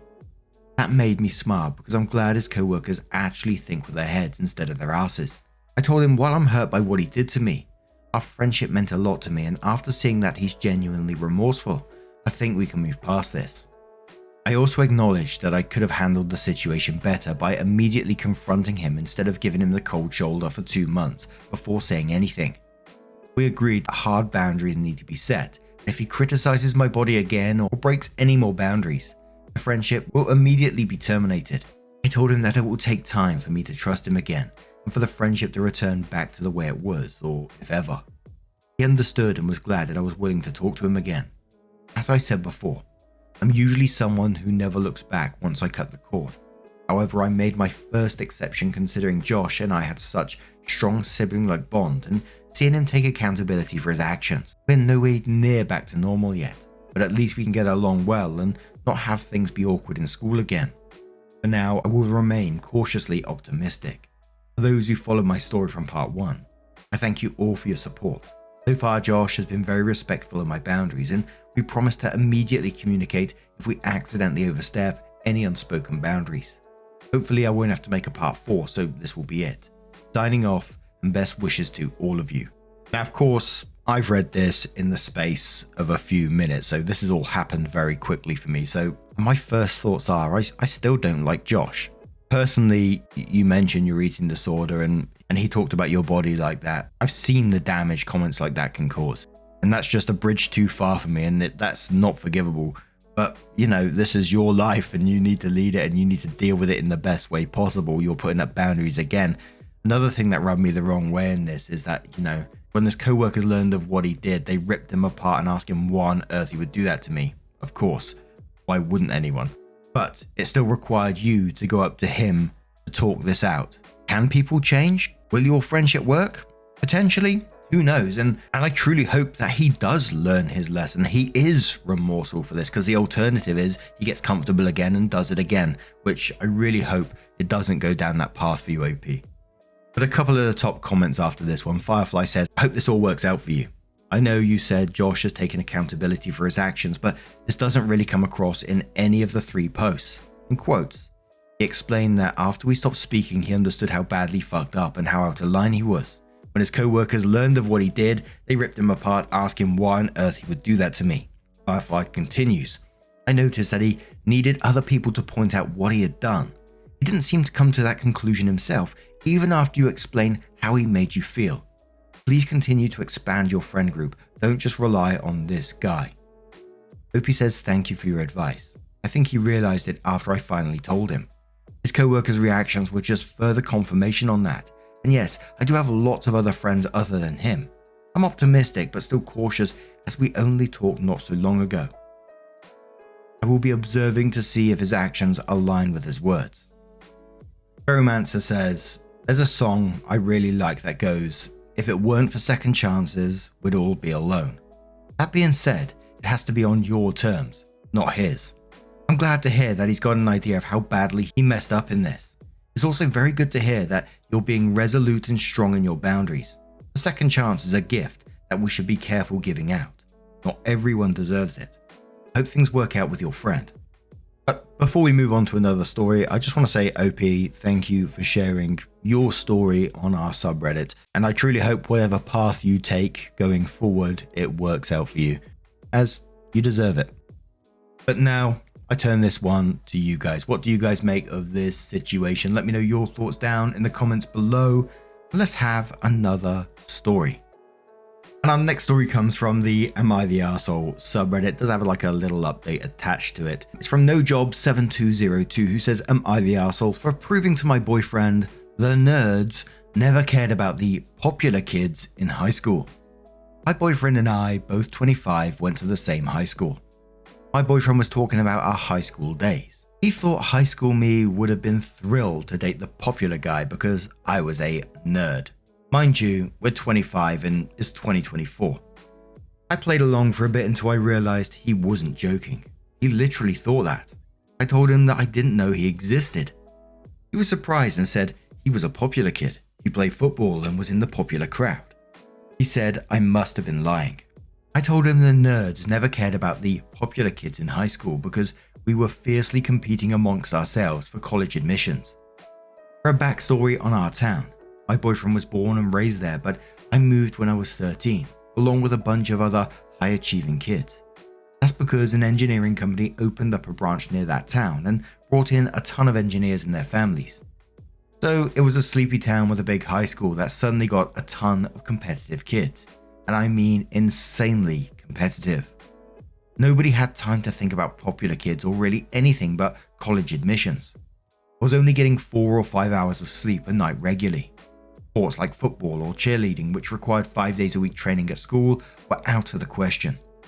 And I saw the same people regularly because we were all in the same classes. So all of the drama was contained within that group of 50 to 100 or so students. It paid off for me. I got into a top college and had no student loans. It was literally cheaper than the state school. And despite my auto-generated username, I do have a good job that I enjoy. My boyfriend said that I'm lying. I don't like being called a liar. So I literally reached out to all my high school nerd friends and yep, they didn't know the popular group and the ins and outs of the dynamic like my boyfriend thought. A few people recognized some names, but like I said, we were really focused on competing with each other. He got quiet when I proved my case. He said I humiliated him and I proved my point and we should never mention high school again. I talked with his sister and she said that high school was a special experience for him and I ruined his memories. Am I the arsehole? And as I said, OP made like an update within the same post, replying to some of the comments basically. But I noticed the top comment straight away and it said peaked in high school, and I didn't notice this was like kind of a thing. I understand what it means obviously, but Nick says not the arsehole. I won't echo the peaked in high school thing because while it may have an echo of truth, I also think it's reductive. I think it's more important for your boyfriend to realize that the reason nerds bond together in places like high school and why weirdos / nerds / freaks / geeks self-identify as such, despite implied social stigma, is that it's a conscious act of defiance against the notion that their self-worth is solely defined by their dominant social hierarchy. OP says, I'm going to be really honest here. It was not about defiance in any way for us. In fact, we played more heavily into a social hierarchy measured by the prestige of your college and perceived pathway. It was a very competitive and unhealthy environment. The reason I or other people didn't care about popular kids or freaks or weirdos because they weren't competitors. If my boyfriend was a student athlete who had great stats, we would have all have known and cared. It's not a good thing, but it's the reality of many high-achieving students in high schools. Constant Gold says, ugh, not one of those peaked in high school kids who always want to talk about it. What does high-achieving you see in him? This scenario is the basis for many cheesy movies based on high school. OP says he's got a ton of qualities that I love. He definitely consumes too many cheesy movies, but I can't complain when he loves romance movies. Maybe more than me. PK Blaze says no one's an arsehole here. I think being popular in high school gave him an ego and everyone in his circle knew him. Clearly this wasn't the case as you and others didn't. Those circles don't really mix anyway. Outside of him calling you a liar, which he should apologize for, it doesn't seem much of a big deal on either end. OP says I don't think it's a big deal either way. I find it kind of funny that he knew who I was at least in senior year, but I didn't know who he was, despite his perceptions. So OP gave an update in the same post and said, update, this is crazy. I didn't expect so many wild replies. It's already on TikTok. I know my boyfriend isn't a loser still stuck in his glory days in high school, so I talked to him and asked why he was upset at me not knowing him in high school. Well, he told me he did have a passing hallway crush on me, mustache, eye bags, and all which was flattering to hear. He felt defensive because I kind of stomped all over his daydreams of fleeting thoughts of each other. He also literally thought I was lying because he knew of me and he thought wrongly that I would know of him. I hate being called a liar, which made me go on the warpath. Don't worry, I didn't tell my friends why I was asking about my boyfriend's friend group, but they'd probably figure it out. He apologized and we hugged it out. Honestly, these comments were really wild. People were salivating over my boyfriend being this apparent loser jock character. I wasn't making a statement about anything. My boyfriend and I just ran in different social groups, neither better nor worse than the other. Well, maybe mine was slightly more toxic. We had different social experiences, with good and bad points. I can't believe the number of stereotypes about nerds, which I never considered myself, lol, or popular kids in these comments. I was definitely not taking a social stance by not noticing the popular kids. They weren't in my radar. I missed way more days of school than my boyfriend for competitions for my clubs. As a boring person, I didn't have any drama, but I witnessed a lot. There were always parties and sneaking around, but there was always this undercurrent of stress that dominated my school life. I don't regret high school, and I'm grateful for the opportunities and experiences, but I don't want to go back. I'm not better or worse than my boyfriend because of my high school experience. We're all just people at the end of the day. And I kind of like that update.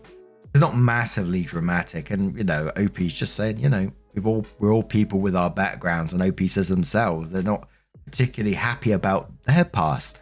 And they can see that, in some ways it was toxic themselves. So it was nice to see that, they just hugged it out in the end and hopefully can move past it, because I personally couldn't see them breaking up over this, but I don't know.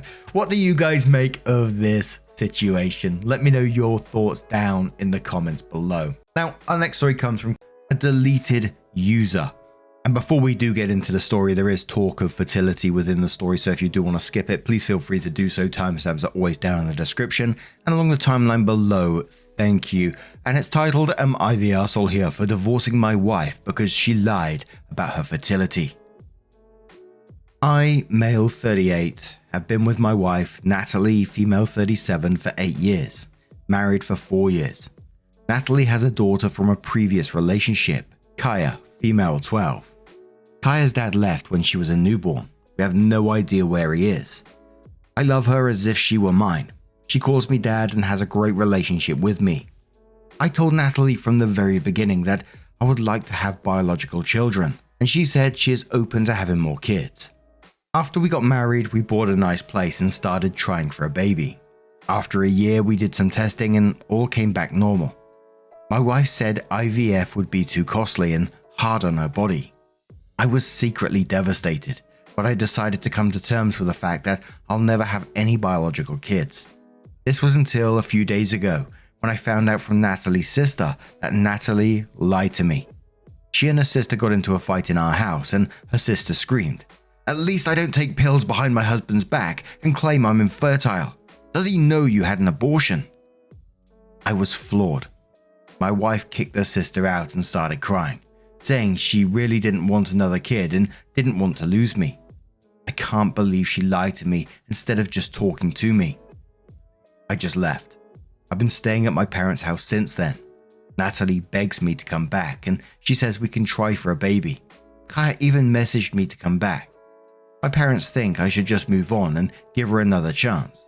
She made a mistake and she apologized. Am I the asshole here for wanting a divorce for this lie? OP adds, I live in Canada, I'm pro-choice, I do believe women have the right to control their bodies. Don't lecture me about her rights, but this is a different case. She lied to me. I could now have a baby in my arms. I have no idea she is against having more babies until a few days ago. Abortion happened 1.5 years after our wedding. Yes, my baby.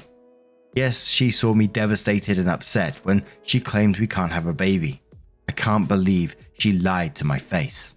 Now this is just, all about the actual lying for me. You can choose to want more kids, you can choose to not have any more children. That's totally up to you. These are your choices, but to lie about your fertility to your partner like that is devastating.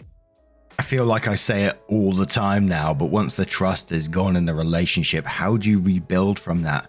I'm sure there are some people that can, but I always struggle to move past that, and especially something as huge as this. Not discussing it, just straight out lying. But in the comments, Impact says, not the arsehole. There is nothing wrong with not wanting to have kids.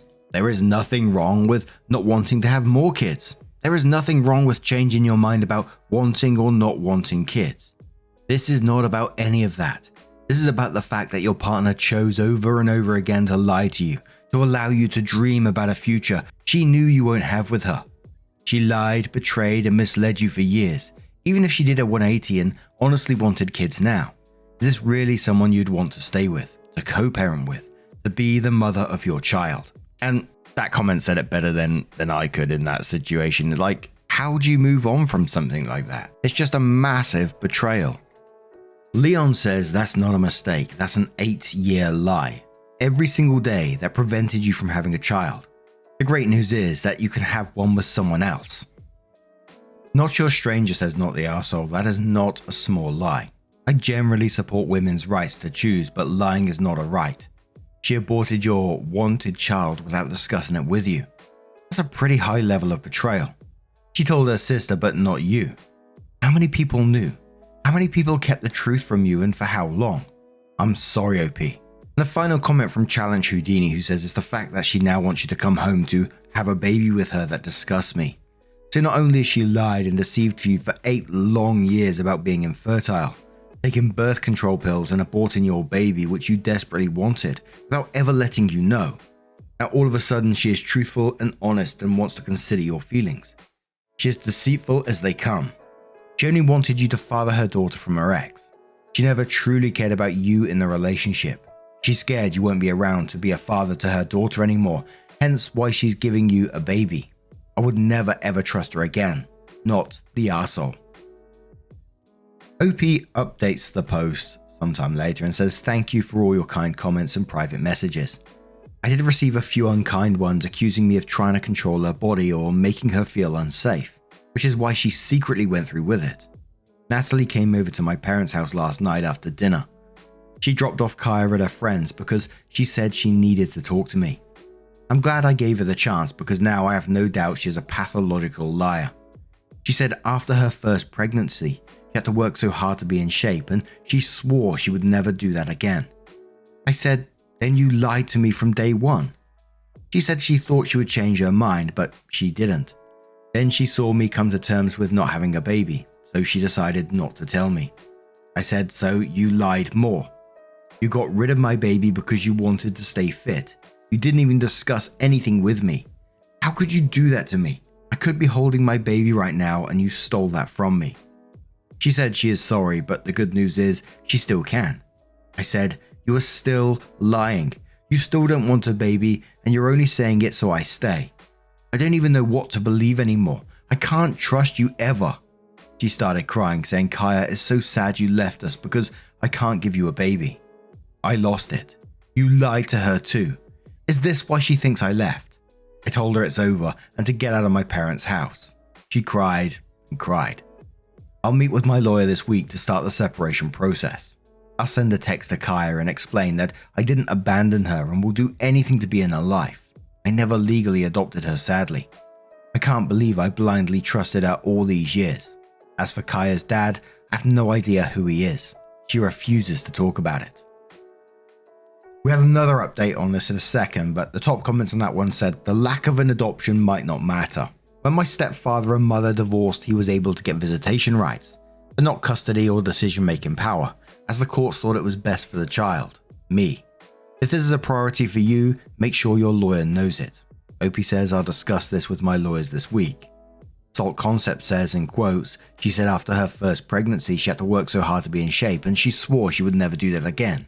And then says that was her excuse for lying to you for 8 years and aborting your child behind your back. Yikes. Boring Cycle says, my eyes about popped out of my head when I read that. Poor OP. It isn't even about having a kid, it's about the fact that she lied for 8 years so he could be a daddy to Kaya. Poor girl. I wonder if he can get parenting time because he's been the only dad she's known for 8 years. The OP comes in with a next update that says, I'm sorry for multiple posts, but you guys have been so helpful. Definitely more than my family and friends in real life. I took your advice and met with my sister-in-law over lunch. She was very reluctant to give me any info, but here is what she said. Natalie is in no contact with her parents since before Kaya was born. She didn't lie about this part. I asked if she knows who Kaya's dad is because Natalie gets upset every time I asked and refuses to talk about him. She was surprised and said, you're kidding, right? You can't be this naive. It's obviously Ryan, her boss, the guy who owns the yoga place. I asked about their relationship. She kept saying Natalie really loves you. I begged her to tell me everything. She said she thinks, not sure, the reason Natalie had an abortion was because she wasn't sure if the baby was mine or Ryan's. Either way, she didn't want another baby. I was floored. She was cheating on me. The same time we were trying for a baby, with the same guy who already abandoned her once. What's going on here? Why? I was stupid enough to start a college fund for a kid, yet she cheated on me at least once with this guy. I'm gonna lose my house and half of everything. She said, listen, you're a good guy, just move on. No need to dig more, you're making yourself crazy.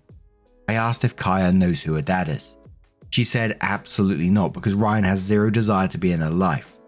I want to tell everything to Kaya before leaving, but my parents think this is crossing the line because I'm not her dad or mum, and it's none of my business. My friends think I want to tell her to hurt Natalie, but it's the opposite. I know how awful it is to be lied to, and Kaya deserves the truth. My parents think I act like a crazy person and I should just meet with a lawyer. What an absolutely devastating situation. And after that first update, I was certainly questioning why wouldn't she talk about Kaya's dad? Why wouldn't she even mention him or discuss it? That was a red flag in itself for me. But in this second update, this is saying there's no need to dig any further. I mean, how much worse can this get? But Ryan, she says, crazy how many things people wrote ended up on point. And then quotes no need to dig more, and then says this also sounds bad, like there is more to dig out. Just meet the lawyer and get to the gym. The Real Glimmer says leave the kid out of your fight with her mum. If she wants to know about her dad, she can ask, and if she doesn't, you do not have the right to violate her wishes here. Sorry you're hurt. Your ex is a B. Stop using the kid. You're involving her too much as is. Stop texting her about her mum. Stop telling her what you and your ex talk about. You can try to be there, but opening her eyes to the person her mum was to you isn't fair and doesn't accomplish anything. Handle your business with the adult like an adult. Kiki says, so wait, she still works with her baby daddy who refuses to be a dad, and they're still hooking up. What an absolute mess. And, all I can say from OP's point of view is best to be out of that situation. In terms of Kaya, that's incredibly difficult, isn't it? And I'm not sure what the legalities are behind that, but what do you guys make of this situation? Let me know your thoughts down in the comments below. And let's move on to another story. And our next story comes from a throwaway account from the Am I the Arsehole Here subreddit that says, am I the arsehole for leaving a dinner party after a girl sat on my husband's lap? I'm still so shook with everything, so sorry for my rambling. My husband, Jake, and I have been married for 3 years, and from the beginning, he was very close with his best friend's sister, Cindy, 18 female. Well, my husband would often talk about her and tell how he'd seen her grown up throughout the years. Cindy is always very bubbly and seems very fond of Jake as well. I remember when we were dating, she would ask to come along on our dates a lot. I never really said anything as I liked spending time with her as well. She was like a little sister to me. When we announced our engagement, she asked my husband to better not forget her after being a married man and to still hang out with her. Well, we got married and I even made her my bridesmaid. Soon we moved to a different state and kind of lost contact. Now Jake's best friend came to stay with us for some time and Cindy came along as well. Now the moment she saw us, the first thing she said was how hot my husband has gotten, and she was glad he didn't look like those boring married men. Then throughout their stay, Cindy would just ignore my presence and would be way too close with Jake. I told Jake that it was looking a bit inappropriate and to ask Cindy to tone it down. But he said that Cindy is just a bit childish and is that way with everybody. Well, at their last day, we decided to host a dinner party for everybody. During the dinner, I was with Jake when Cindy came and told me, "Oh, I need to steal your husband for a while." And before I could say something, she grabbed Jake's hand and took him for playing games. I ignored it since it was their last day, but then throughout the dinner, she was getting way too close with Jake and would drag him away whenever I would be around while giggling at me. When everybody sat for dinner, I sat beside Jake and Cindy came last. She then said, "Oh, there is no seat, and then just went and sat on my husband's lap. Everybody was surprised, and Jake said laughing, "Cindy, stop acting like a kid. You're not a kid anymore." Cindy started laughing, saying it was a joke, and got up and sat on another seat while giggling at me. Yeah, I was so angry with the disrespect and with the fact that Jake was so cool with it. But I didn't want to say anything bad, so I excused myself, took my car and went out. About 1 hour later, Jake called me asking where I was. I told him I'm going to my friend's house and I will come after Cindy has left. I know what I did was terrible, but I was so angry at the time that if I had stayed there any longer, I would have probably started fighting or crying. I came the next day and Cindy and her family had left. Jake was very pissed and said I took things too far. I started crying and told him how everything made me feel. He said I was horrible to think such things about Cindy and that she was like his sister.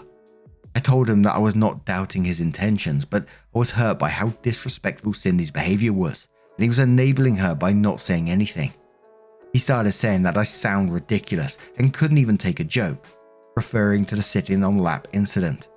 I said regardless, I don't want her in my house again. To top it off, Cindy sent a message saying that she was sorry about making me so insecure in myself, and that she would make sure to make me feel better. But I should not have left as it was pretty childish and kind of spoilt the mood. It felt so backhanded. I didn't reply anything to her. I just told my husband he needs to maintain a distance with Cindy. He asked if I was giving him an ultimatum. I said if he will go as far as disregard and disrespect my feelings for Cindy. This really rubbed my husband the wrong way, and he said I have such disgusting thoughts in my mind and is giving him an ultimatum anyways. Then he might as well leave because he cannot live with such an insecure person who has such disgusting thoughts about him. He packed a bag and left to his mother's place. I've tried apologizing numerous times, telling how sorry I am for everything, but he is ignoring my texts and calls. Later, Cindy's brother texted me and called me a bunch of names to think like that about his sister, saying Jake should just leave me and a disgusting person like me deserves to be alone. I could not stop crying after that. I don't know how to fix this. Is there a way to even come back? Was I so wrong to deserve this? I don't know anymore. Edit. People who are asking our ages. We're 25 years old, just months apart. And there was an update shortly after this one that said thank you for all responding and people who gave me good advices and personal messages. I couldn't read all the comments, but now I know my feelings are valid and boundaries were crossed by Cindy. Now during the dinner there was Cindy, her brother Sean and his girlfriend, and their cousin Derek, also a good friend of my husband, with his boyfriend. So I called Derek and asked about the situation and what happened after I left. He was sympathetic and said that after I left at first they thought I would come back after some time. However, things were really awkward.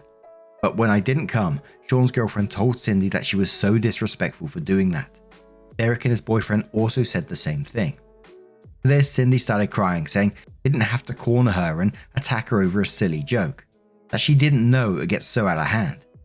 She then left the room crying. Jake didn't know what to say, and everybody left early the next day. Derek also told that Cindy has always had issues with boundaries, and when he introduced his boyfriend to everybody, Cindy would get too close and would joke that she was just checking if he was really gay. They were really uncomfortable with it as well, so Derek confronted her, to which Cindy rolled her eyes and said they can't take a joke and eventually stopped. This all sounds so bizarre. I don't know what's going on with Cindy. Sean's girlfriend also texted me saying she was sorry for what happened. I told him how Sean's message was inappropriate, but she had no idea about the text. So I sent her a screenshot and asked her to tell Sean not to harass me again. She was very apologetic and said she would talk to him. Now, my mother-in-law called and asked what's going on, as Jake didn't tell her and only said we had an argument. I was a bit hesitant to tell, but eventually told everything. She was furious at my husband. She said they will be coming to have a talk. So yeah, I'm just waiting for them to arrive and really nervous. I don't know if what I did was right or wrong, but we will see. As for people saying my husband is some pedo or they're having an affair, I know this is the furthest from the truth. I never questioned his intentions, but what hurt me was the lack of respect from Cindy towards me. And if I was in OP's position in this situation, I would feel the same way. Husband clearly didn't tell his mum what was going on because he knew he fucked up here, but still doubling down with it. And then A couple of the comments before the updates. Top bit says, not the arsehole, your only mistake was apologizing to your husband, as if his accusations were fair. Blue Wolves at Night says, agree, she had nothing to apologize for. Now her apologies justify their actions as making it seem like they did nothing wrong. But she did, since she is apologizing. I would go as far as taking back the apology. 777 says, not the arsehole, your husband should care about making you uncomfortable. He pointed out it was inappropriate. He blew it off, up until the point that she sat on his lap, and even he has to say something. Not because he was upset, but because everyone was looking. He is disregarding his own encouragement of the behavior and gaslighting you to try and make it a you problem. He's a married man who is letting a young woman sit in his lap and intentionally disrespect his wife. You don't have a problem with Cindy, you have a problem with your husband. This level of disrespect to one spouse is unacceptable. The Dayman says, yeah, as someone 5 years into marriage, there are only two people I really give a shit about. Myself and my wife. There is no situation anymore that I care about making some friends / co-workers etc. feel awkward or uncomfortable instead of my wife. These posts always seem crazy when someone blows up at their spouse over, you made my friend's sibling feel weird.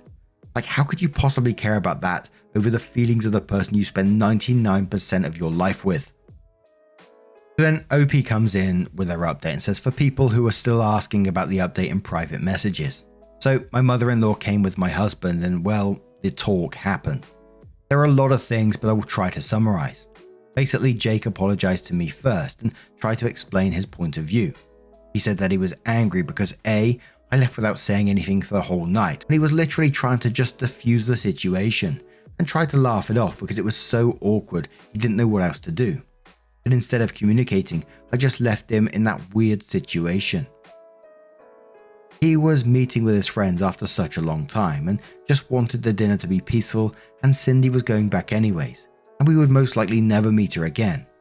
B, he acknowledged Cindy was indeed overstepping boundaries, but he didn't know how to bring it up, since he has literally seen her growing up, and she is like a little sister to him. Also, she acts like that with everyone.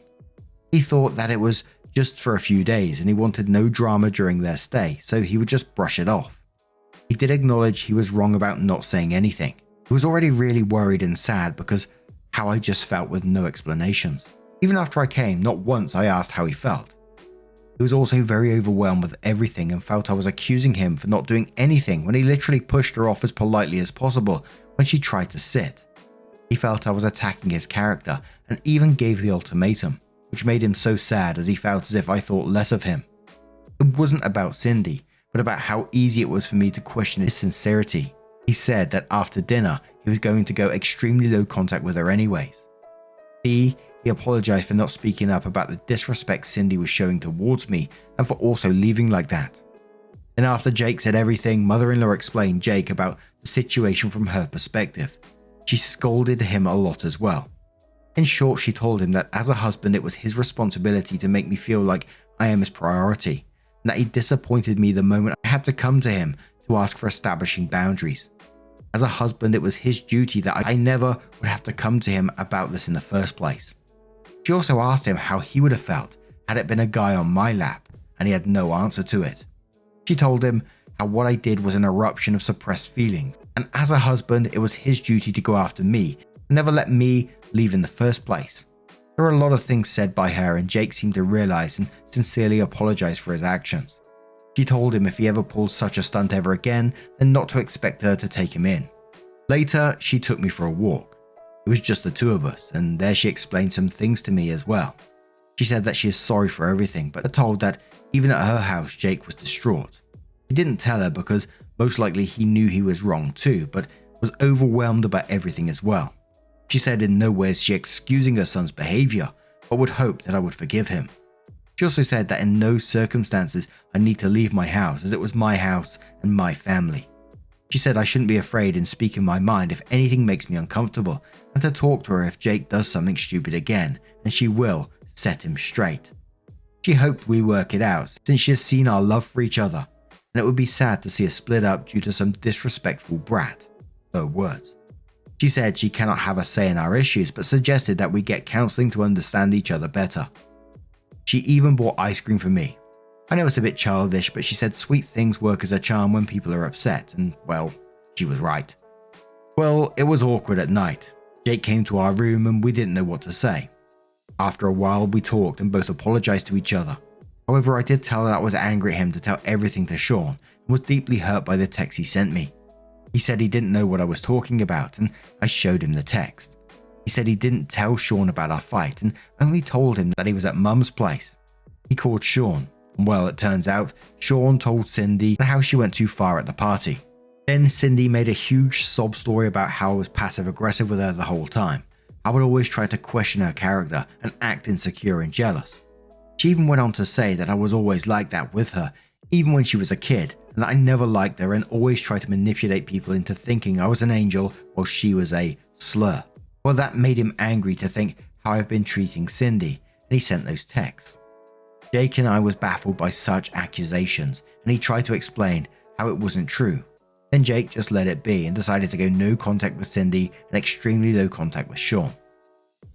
Jake apologized again, and we just cuddled and slept. Well, Cindy is out of our lives for good now, and we've decided to go to counseling for better communication in future. Let's see how everything goes in the future, but yeah, we're not getting divorced. I know a lot of people wanted me to show Jake this post, but he was so sad and got scolded a lot already, so I decided not to show him for now. Maybe in the future. Sorry for all this rambling. Have a good day, people. Edits. I read people saying we should be no contact with Sean too, and I felt that it would be best to let that friendship go as well. So I talked to my husband about it and he agreed. So he sent a text to Sean stating that he could not be friends with him and then blocked him as well. To clarify, I've somewhat forgiven Jake for his actions, but I told him he needs to rebuild the trust I had. So I know I can rely on him in situations like that. He agreed and we'll get couples counseling as well. Thank you for all your advice. It all made me feel less lonely in all of this.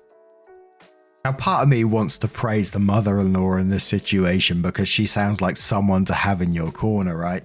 But mother-in-law shouldn't have had to be involved in the first place.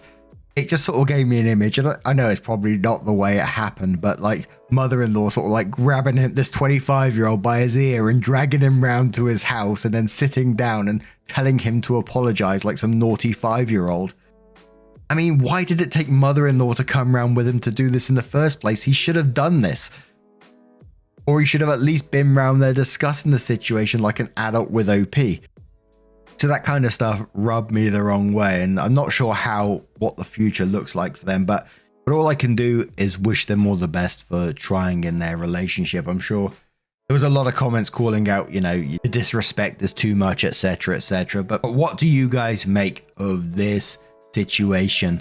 Let us know your thoughts down in the comments below. Now, our next story comes from a throwaway account from the Relationship Advice subreddit. It does have a fair few updates to this post as well, and it's titled, Wife 37 female and I 40 male are arguing about her father 65 male moving in with us. What should I do? There's a lot of background here, so I try to keep it to what's relevant. Married 10 years, dated 3 before that, and we have 2 kids. Her parents are divorced. Her mum comes from a wealthy family, and when her parents got married, her family did a lot of legal and financial stuff and prenups and stuff to keep the money safe. Growing up, her mum was busy a lot and was the primary breadwinner. Her dad really was the one who raised her. He was the one who took her and picked her up from school, who helped her with her homework and went to her shows, plays, games, etc. When she was 12, it turned out her mum had been having an affair, and it led to her parents divorcing. This is where her mum's family's money comes in. They were able to afford very good lawyers and her money had already been locked up tight. So she wound up with custody, and he left the marriage with not very much to his name. And since he had spent so much time raising her, he'd neglected his own career. He struggled after that. My wife has a fraught relationship with her mother. She never really forgave her mother for the affair, the divorce, and her destroying his life. When she was a teenager, she chose to move in with her dad. So that's a bit of background. She remained close to her dad to this day. He's been an active part of our lives and he spends a lot of time with our kids, who both love him, but he's been struggling. COVID was really hard for him because he really couldn't work. He fell behind on his bills and he's been struggling to catch up ever since. He's now about to be evicted. My wife wants him to move in with us. She says it's absolutely unacceptable to her for him to be homeless when we have a basement we can move him into. Thing is, the basement is my space. It's set up to be my retreat, and now she wants to turn it into a bedroom for him. We've been arguing about this because she says she won't allow him to be homeless. And my point is, he won't be homeless. He has a place he can go with his sister, but she lives on the other side of the country. My wife hates that idea. She says she wants him to be a part of her and our kids' lives and not on the other side of the country. He's not a bad guy. I don't hate him or anything. I just want some space for our family. My wife's position is that he is family and he can help with the kids. She's accusing me of caring more about my man cave than the well-being of her father. That's an exaggeration. He isn't going to be homeless. He can move in with his sister. This argument is starting to become pretty ugly now, and she's threatening to take the kids and move out to find a place with him if I won't agree to let him move in here. I resent that threat. I'm starting to wonder if this is really a hill I should die on. On the other hand, I'm shocked and angry that my wife seems ready to throw away a whole marriage over this. Now, I'm not sure if this is a good take or a bad take, because I'm sure some people, will fight for their space, etc., etc. But I feel like if I was in that position and, my hypothetical father-in-law was in this struggle, my wife expressed how much he means to her, etc., that guy's my family as well. And he sounds like a good chap, and I myself have a man cave, and I would give that up if need be. No one said it was permanent. The threatening to take the kids did also rub me the wrong way. That obviously, you need to have a deep, serious conversation here. But Garden Gnome says, you do care more about your man cave than both your wife and father-in-law. Get another TV. You can hang out in your bedroom. Jesus, dude, your solution involves your wife never seeing her father and your kids growing up without him, so you can go and sit in your basement occasionally. Holy shit. Kara says, are you kidding me? First of all, before we touch on the father-in-law part, where is wife's basement-sized relaxation space? Does she have one? Second, he's a staple in your children's lives. You're willing to make that disappear. Because if he is on the other side of the country, he's not going to be with them. You'd be robbing your children of the time left with him. Third, you'd be robbing your wife of the time remaining with him. I'm so mad at you, and I don't even know you. Eleanor Likes Vodka says, are you for real? Your position would be easier to understand if you had no room, but you do. Let me ask you something. Does your wife have a space in your home that is exclusively hers, that she can retreat to in order to rest or practice her hobbies? If the answer is no, why doesn't she? Why are you the only one who gets the luxury of having such a space? Why is your man cave, let's be honest, that's what it is, more important than housing the man who raised your wife? Why do you get to monopolize a whole basement that is solely for your benefit? This is a hill worth dying on. For her. Maybe this is the first step towards realizing she's married to a very selfish man. He replied to that saying, no, because my wife doesn't work on call in a high-pressure job as a surgeon like I do. She doesn't need space to unwind after she loses a patient like I do. Oh, dearie me, dude. You tit. Pretty Green Feather says, as a surgeon, married to a surgeon, you suck. Get off your high horse and realize you're not nearly as important as you think you are. Throwaway says, super simple. If you have a loving relationship with your own parents, imagine if it was your dad on the verge of becoming homeless. If you don't, then it will be hard for you to understand and you might end up in a divorce. I assume your wife will learn from her own mum and she will end up with house, kids, and a dad in the basement. Expect similar conversation in 20 years between your kids and their partners where you will end up. He replies, I haven't spoken to or seen my dad in 22 years. I could not care less if he was homeless, and I wouldn't piss on him if he was on fire. For all I know, he could be homeless now and I'll just laugh and tell him he deserved it. I don't plan to see my father again until he's in a coffin, and I'll only go to his funeral and deliver a eulogy to remind everyone what a garbage person he is. And a final comment from CKM who says she watched her mother strip her father of everything, even her, and she was powerless to help. Today she has the chance to help because it's within her power. This is important to her for this reason alone, with the other reasons you admitted to. She doesn't have to sit back and watch him suffer today. This is the reason she will leave you, because you're robbing her of the opportunity to help her father today. Do not think for 1 minute that she will not divorce you, because she will. You are losing the following: your wife, your children, your home, your happiness, money for the child support, and alimony. That room is more important than all of these things, then by all means say no. Not only will you lose these treasures, but oh yeah, You will lose the space anyway because you won't be in the house, but he will.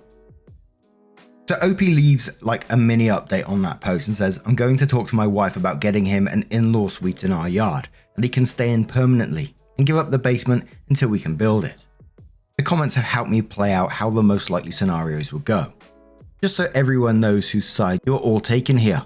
She's a spoiled, rotten princess who grew up with a silver spoon in her mouth. Everything she has was given to her. Between my salary and the trust fund her parents left her, she doesn't need to work, but she does anyway, and complains she needs her dad to help with the kids. I'm a surgeon, and she's an interior designer. Which one of us contributes more to humanity? She's a shallow, vapid woman who decorates houses while I'm saving lives. Nah, come on now. So, the top comment after that update said, why would you say such terrible things about your wife in public like this? Well, because people on Reddit are pointing out that you're in the wrong in this situation and could choose to behave better. If you actually respected your wife, you wouldn't be this comfortable putting her down publicly when you know she's going to read it. Your disdainful words about her gives off the impression that you don't want to reconcile or compromise with your wife, but that your priority was just to receive validation of being right, so that you could continue neglecting your kids without improving. So, you might have seen on the thumbnail, wife did discover this post and posted their side of things and said, my husband is a surgeon, and according to him, he's the most important person in the world. A god among men who casually determines life or death and is far, far too important to be bothered by the trivial concerns of us mere peons. Concerns like maybe you should spend more time with your fucking kids. But oh no. You see, he works so hard and has so much pressure that when he's home, he has to be sequestered from the annoying sounds of our girls playing or, being happy to see him.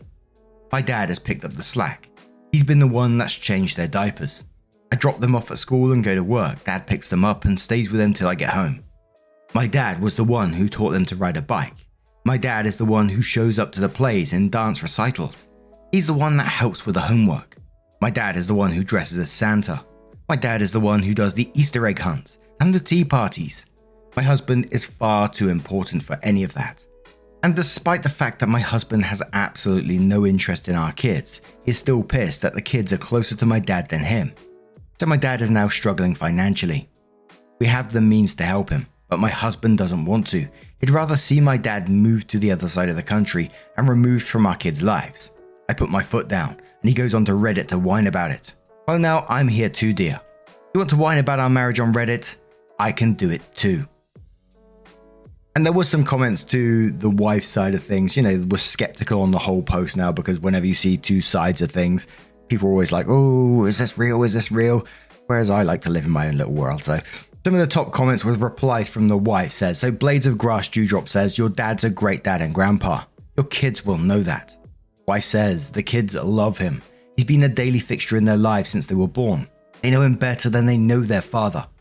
I'm not a stay-at-home parent. I also have a job. I'm also the only parent in this marriage. Everyone acts like I'm not working full-time too, but I still manage to make time for the kids. I get the kids up and dressed for school. My dad picks them up and stays with them until I get home. Kids get out at 3, I'm home by 6. My dad is there to pick the kids up and stays till I get home. Husband has no part in this. Sad Significance says, in my opinion, his concern about the children preferring their grandparent over him indicate a genuine desire to connect with his kids. Wife says, I've heard this before but nothing ever changes. He complains and then tells me he has to go out of state to do some medical conference and we'll talk about it later. And we never do. He just text messaged me now. I have surgery, we'll talk about this tonight. Yeah, he always has surgery when we need to talk about this. It's like clockwork. It never fails. Abstract Lifeform says, I don't see you complaining about the lifestyle he's afforded you. Wife says, everyone keeps acting like it's all his money. Well, it isn't. I work too, and my family helped us with a house and his medical school debt. Overtly Girl says your family helped with his debt and he's not willing to even budge. What the fuck? Then the wife left a comment on the husband's post, which is now, all of it's been removed basically, it's all been deleted, so all this was recovered. And it said, I'm done. This isn't about the man cave or the space and you know it. We have the money to help my dad. We have a 7-bedroom fucking house with a pool and a movie theater. This isn't about space or money. This is about you being petty and jealous that the girls are closer to my dad than you. Get this through your thick fucking head. That's your fault. For 9 years, everything else in your life has been more important than the girls. You work 70 hours a week, and when you're not at work, you go golfing with the people you work with, or you're at a medical conference with the people you work with, or you're dragging me to some fundraiser with the people you work with. When you are at home, you need to sequester yourself because the sound of my children playing annoys you. You seem to conveniently forget that they're your children too. You only seem to remember that part when I want to move my father in to help me with our girls. It's amazing how you can be so smart and so fucking stupid at the same time. You're upset the girls love dad more than you. And you're such a petty and small man that your solution is to ship him off out of our lives and break our girls' hearts. But you don't plan to actually be a part of their lives. You just want my dad gone. I won't fucking let you take him out of their lives. The family is me, the girls, and my father. Your family are the people you work with, and you're married to your job, not me. Well, you can have it. Don't come home. Stay at the hospital or go to your whore's house. Yeah, I know about her. I don't fucking care anymore. I'm done. I'm done trying to make this marriage work. I'm done begging you to be a father. The girls won't miss you anyways. You've never shown an interest in their lives, and I'm done letting you hurt and neglect my children. They deserve someone in their lives that loves and cares for them and shows interest in them. You don't. You want to drag this out onto Reddit, then fine. Let's do this on Reddit. I'm divorcing you. We're done. Go save the world. You're free. Either way, you're worse than your parents. They may have been weird and misguided, but they were a part of your life. Now he wants to talk about this in private, everyone. Now he has a problem with this being on Reddit. You're the one who brought it here, honey. Deal with the bed you made. So around 2 days later, the wife updates again and says, wow, this all blew up. I was so angry when I posted this, now I'm just drained. He came by yesterday to pick some things up and we argued. The girls were out with my dad because I knew this would be a fight and I didn't want them around for this. He said awful things, just awful, about me, my dad and the girls. After he left, I talked to my mum. We have a difficult relationship, but if there's one person I want in my corner going into the divorce, it's her. The divorce is happening. I saw an attorney my mum recommended today. I'm really glad I went through with that prenup my mum wanted when we got married now. At this point, I won't speak to my soon-to-be ex-husband. My lawyer is doing my talking for me. I'm exhausted. Thank you everyone for all the support. It helped to read comments and know people supported me. He made me feel so small and stupid yesterday, and he said awful things about our girls. I'm not mad anymore. I'm just heartbroken. Our girls deserve better than this. I really wanted better for them. I just wanted to have a family and a nice home. Now I'm just going through a divorce like my parents. I never wanted this. I tried so hard to keep all this together so we didn't wind up here, but I failed. Below that post, Opie added a comment about how they initially met and said, when I met him, he was in medical school and working as a paramedic. He moved into my apartment and I covered the expenses so he could quit working and focus on medical school full time. He didn't have a problem with me being an interior designer then, and he didn't resent my trust fund when it was paying for our apartment. Wubba Lubba says, what was his self-admitted reason for marrying you? OP says, cash. Another commenter says, why not pay dad's outstanding rent? OP says, you have to understand this was not about space or money like he claimed. His goal was to get my father out of our lives. My dad leaving our lives was the solution he wanted. Any solution that kept him in our lives he had a problem with. He wasn't like this when we met. And in defense of my mum, for as difficult as things have been with us over the years, I don't question that she loves me. We had our differences and our fights, but when I need her, she comes through like she is now, and like she did with the wedding. And God bless her for her foresight in having the prenup made. What she did to my dad will never sit right with me, but she's in my corner, and right now, I'm glad to have both my parents in my corner. I don't want the girls living with someone they are afraid of. It was only tolerable because of how little he was around. Dutch says, I understand the feelings of failure when getting a divorce. It's how society and culture has set us up. I always said I never considered divorce, contemplated murder though, so sometimes failure is good. I felt I failed getting a divorce, but I felt being free from other society's demands also. You picked this man, you believed his promises. He didn't deliver on being a good dad and husband. He failed his children, you, his wife, himself, and any test of being a decent human being by bad-mouthing his children. You failed. Maybe. But without this marriage, you wouldn't have these children. That's more than a silver lining. Somewhere in the future, there might be another better suited SO. My mother, a widower, waited until my sister and I left for uni. Opie says, I don't think my failure was in having my kids with him. It was in keeping this marriage together and giving him a home and family he actually wanted to come back to. 2 months later, Opie comes in with another update and says, Hi everyone, I'm back. My husband is now my ex-husband. Our state, you only need 30 days between filing and judgment. We both agreed divorce was best. He moved out New Year's Day and has never been back. My original post sort of went viral and it was reshared on TikTok and Facebook, and our family and friends wound up seeing it. My lawyer recommended I stop posting about the divorce until it was finalized. Well, the divorce is done now. After he moved out, we both retained our lawyers and most of the divorce was handled through them. We didn't speak much until we went into final arbitration and signed the agreements to bring to the judge. About a week after I retained my attorney, I had my attorney, his attorney, and some movers meet at my house to inventory everything that belonged to him, including his man cave, pack it up and ship it out to a storage unit his lawyer arranged. I didn't want to give him any reason to come after me for anything. I know people wanted me to nail him to the wall, but I really didn't want a long and bitter divorce. He wanted to go. I wanted him gone, and we both wanted it to happen as soon as possible. Turns out he was offered a job in another state, and he wanted to take and was itching to get out of here. We both had prenups that made the division of assets pretty painless, and he had no problem with giving me full custody and paying child support. I didn't need or ask for spousal support. Honestly, how little he fought for our girls was the part that hurt me the most. The biggest disagreement we had was with the house. My mum stepped up to buy him out of the mortgage payments he put down so that me and the girls and my dad wouldn't have to move. He really wanted this done as fast as he could so he could ride off into the sunset with his affair partner and take his new job. And that's exactly what he did. He got the ending he wanted.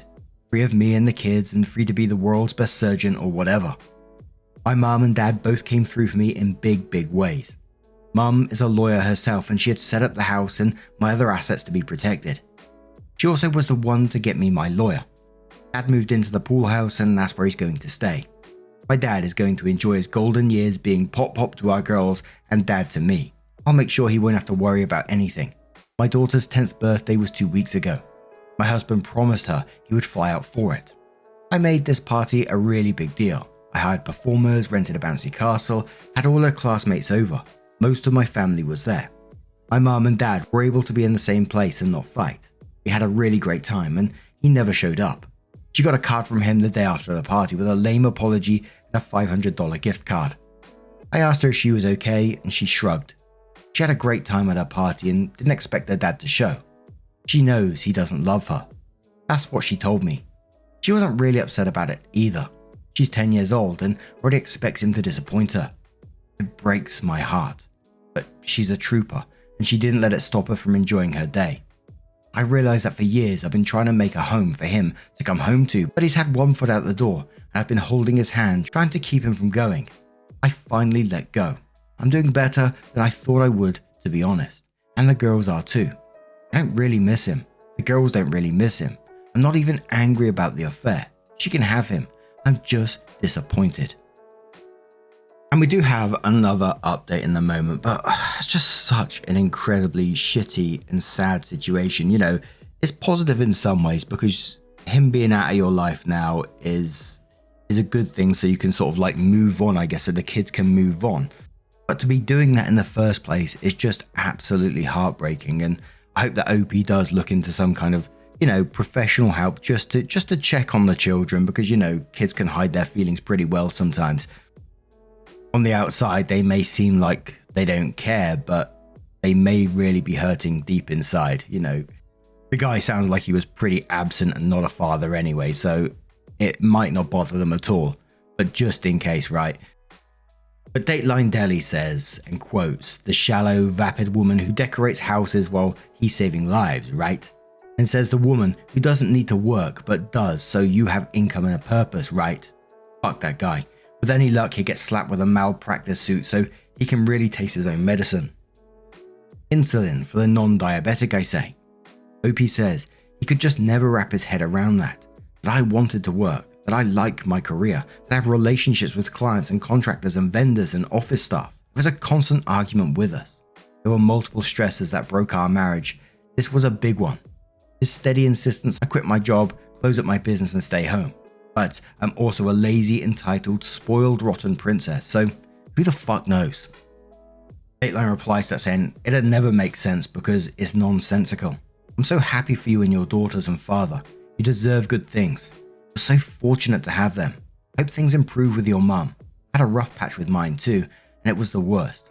The money stuff is another layer a lot of folks don't understand.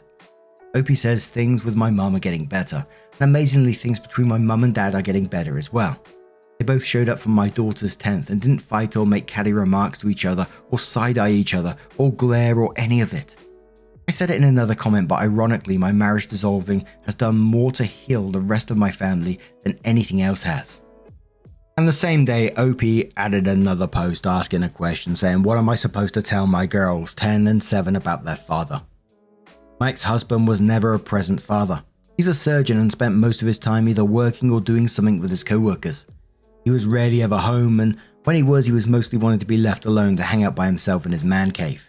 He didn't like the girls being loud or playful because it disturbed him. Our daughters have always walked on eggshells around them, and he's never taken much of an interest in their lives. So we just finalized our divorce. He couldn't wait to get out of the marriage. He wanted to be done with this marriage and our kids so he could take a new job in another state and live with his affair partner. I asked for full custody and he was relieved. He didn't want custody. He didn't fight at all for them. He hasn't even seen them since the day he moved out 2 months ago. He's gone now in another state and my oldest had her 10th birthday about 2 weeks ago. I threw a really huge party for her. I made it a really big deal and he promised he would be there. He never showed.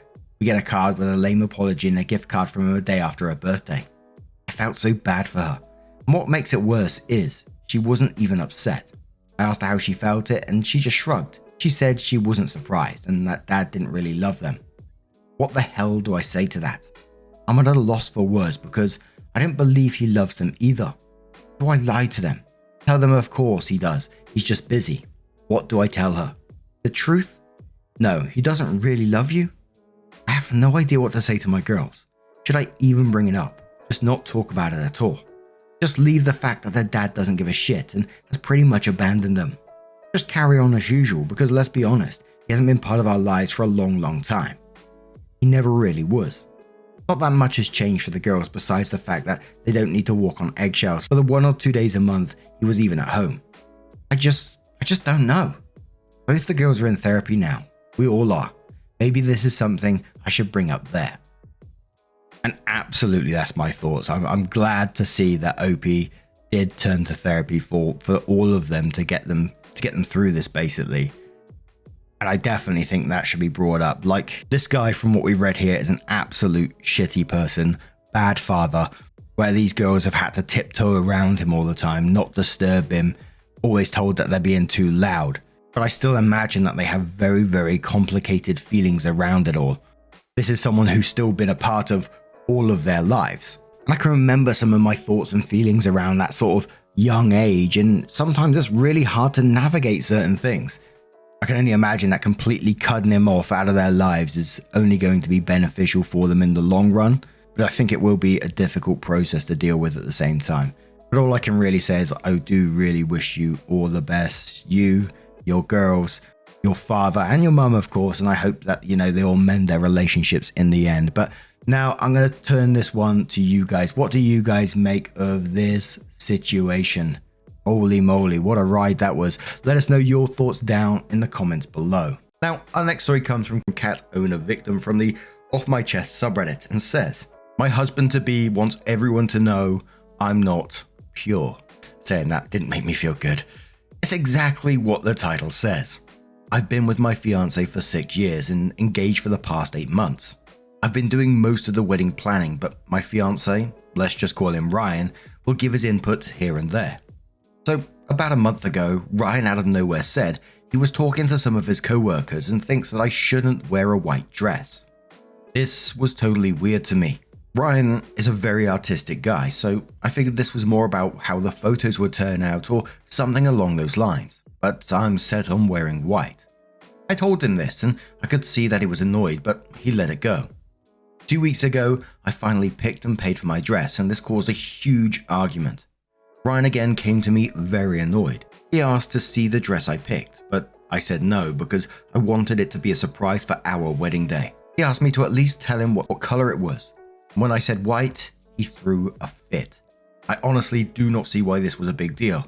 Almost everyone wears white on their wedding day. When I asked him what color he thought I'd be wearing, he told me that I should wear red. Again, this was super weird to me. I asked him why I would wear red to our wedding, and he told me that brides only wear white when they are pure. For some background, Ryan and I started dating when I was 21, and he just turned 20. He was a virgin when we met, and I only had one other person who was my ex-boyfriend of 4 years throughout high school. This caused a lot of problems in the first year of our relationship, and we almost did not continue dating because of how insecure he felt. After that first year, it was never a problem again until now, I guess. He went to his mum about all of this, thinking she would convince me, but she's on my side. So 2 nights ago, Ryan, his mum, and I stood in our living room and argued about my sex life being shown in a dress. His mum stated that he is no longer a virgin either, so maybe he should wear red too, and he burst out crying. Ryan is still stating that me wearing a white dress would be deceiving all of the guests, and that is different for guys. This all has honestly made me question even marrying him. I don't know if it's just because everything is so fresh, but I'm really disgusted by him. He's not even religious, so I know this is just about him still thinking about me losing my virginity at 18 before I even knew him.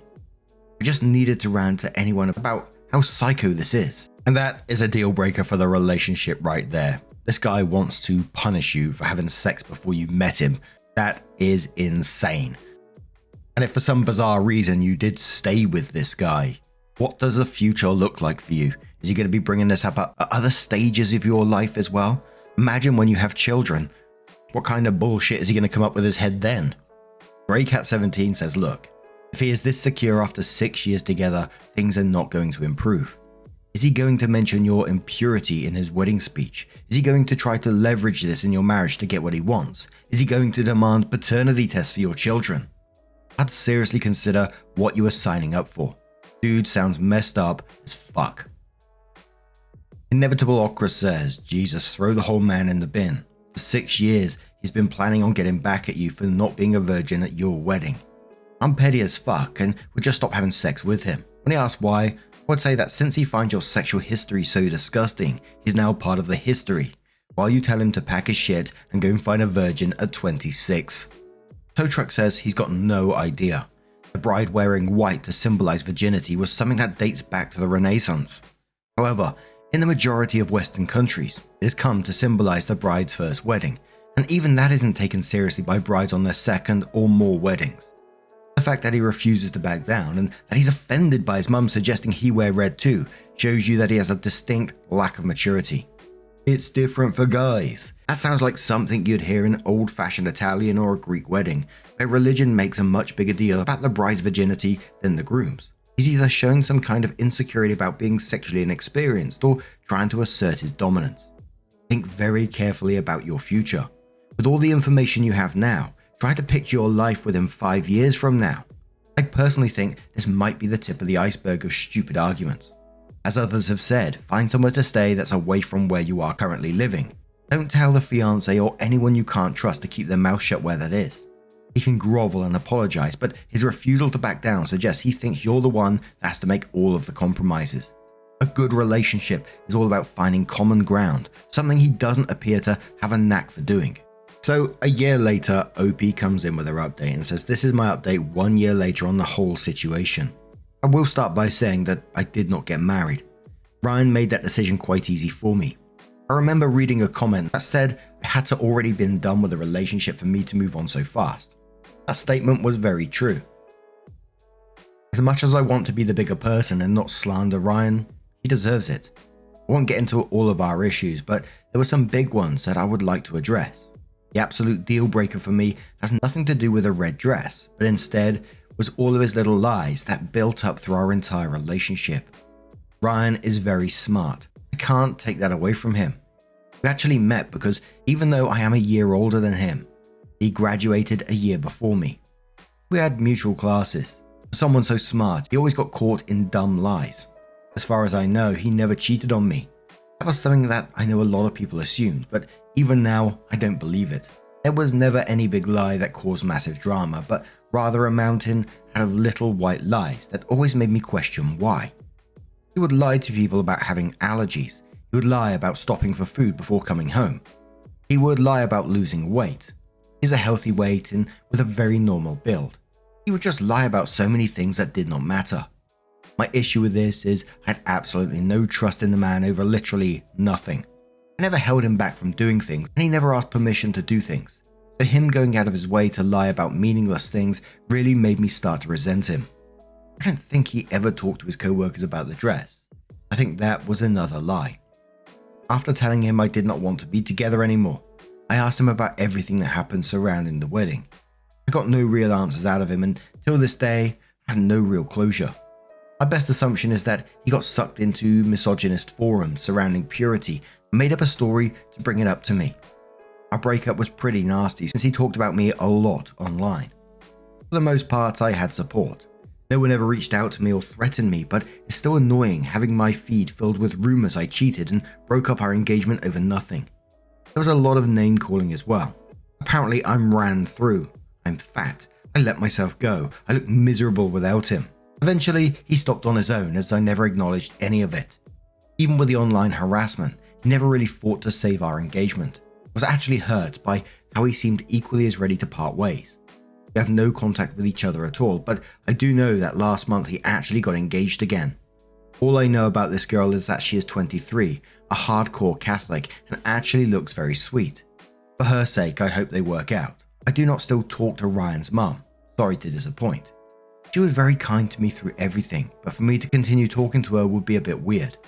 I still got a happy birthday text and a Merry Christmas. I did have a date 2 weeks after I called off my engagement. That didn't go anywhere and it was never meant to. For me, the date was just to see if I felt any guilt for moving on, which I had none. I had a huge career shift 2 months ago and I'm now living in Philadelphia, far away from all the drama. I'm happy with where I'm at and he seems happy with his life. I don't think I'll ever have to interact with him again. I'm sorry for waiting so long to update. There was just never really a right moment. There are also probably many grammatical errors, but whatever. Anyone is interested, I do have pictures of the dress. I saw a comment directly below this post from Loudman's Lover who said Ryan should wear brown because he's being a little shit. And I think OP handled this in the best way that they could in that moment, not responding, not acknowledging what he was saying about OP. So he just basically moved on. Part of me was hoping that OP, would just reply to all these people that were harassing OP and just say, here's the story, read for yourself. He wants me to wear red because of this. Just to basically give them that virtual slap in the chops, But as they always say in a lot of these stories, that revenge is living your best life. Moving on is the best form of revenge, isn't it? And I'm really glad that it's working out for OP. There's a part of me that feels like really sad about this new fiance of Ryan's. And I always think of these stories like when we see abusive partners or we see cheaters and we see various other people.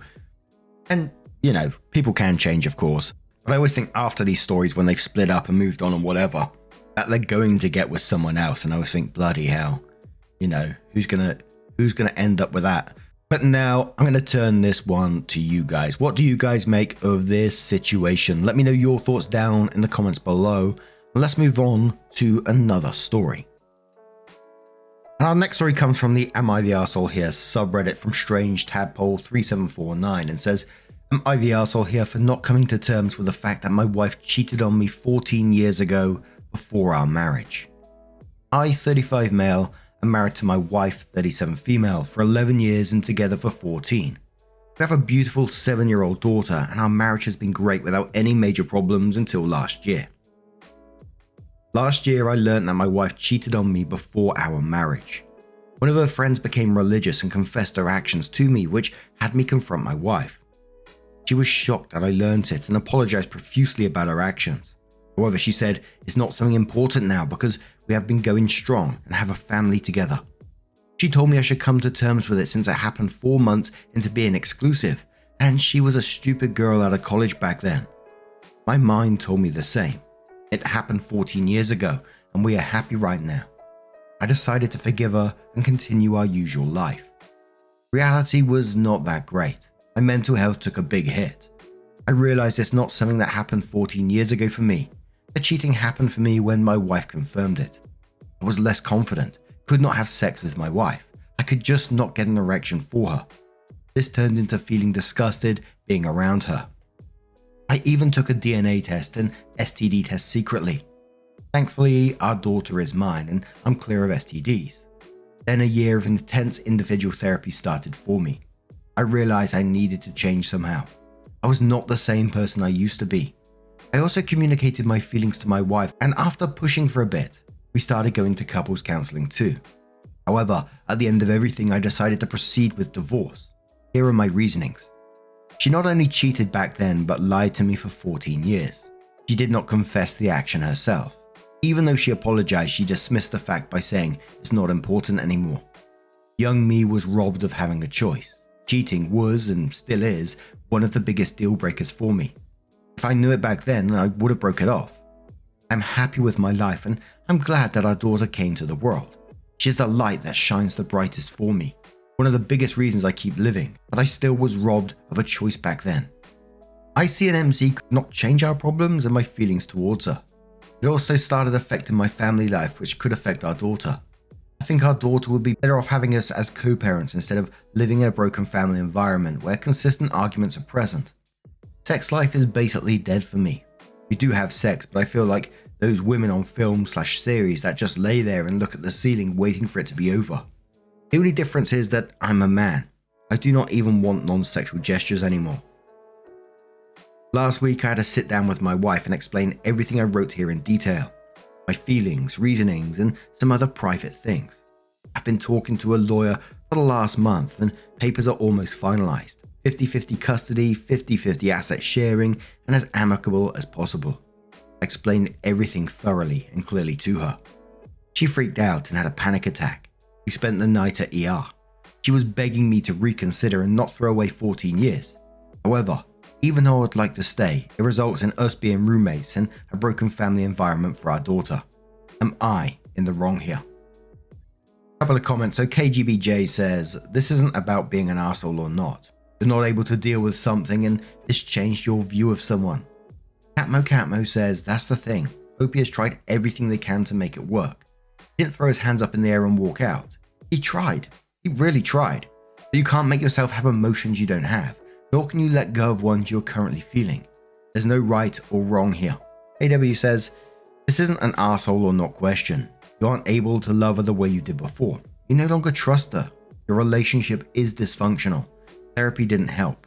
Calling you or her, after all she's the cheater, an arsehole will solve absolutely nothing. All you can do now is make the separation as smooth as possible for your daughter.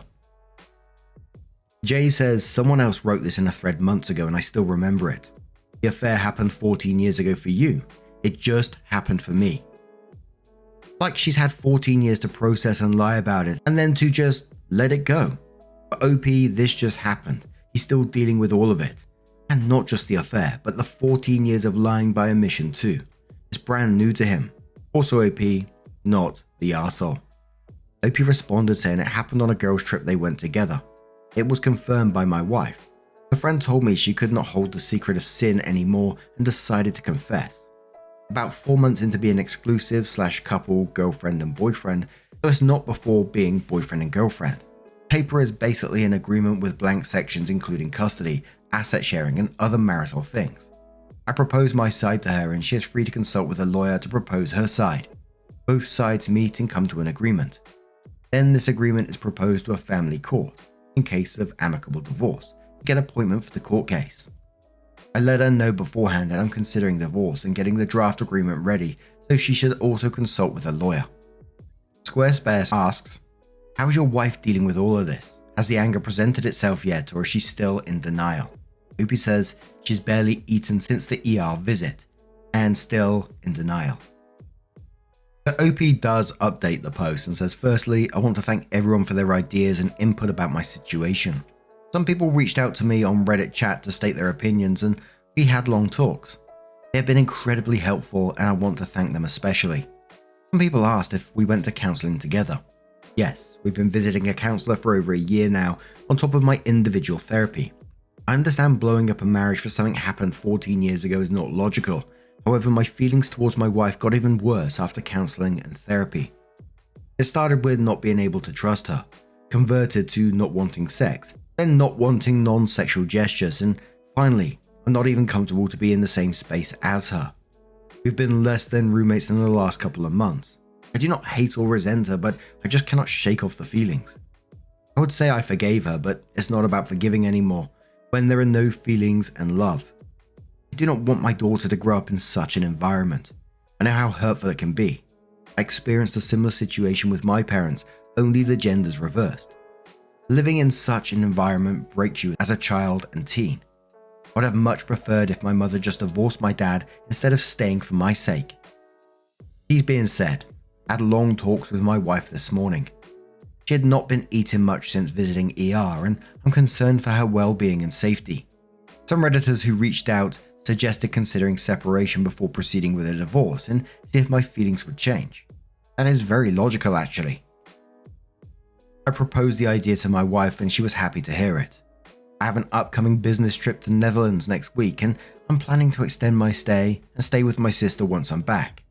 Wife abruptly suggested one-sided open marriage, and I can do what I want on that business trip if it does save the relationship, make us even, and change my feelings. I reject it because it has nothing to do with that.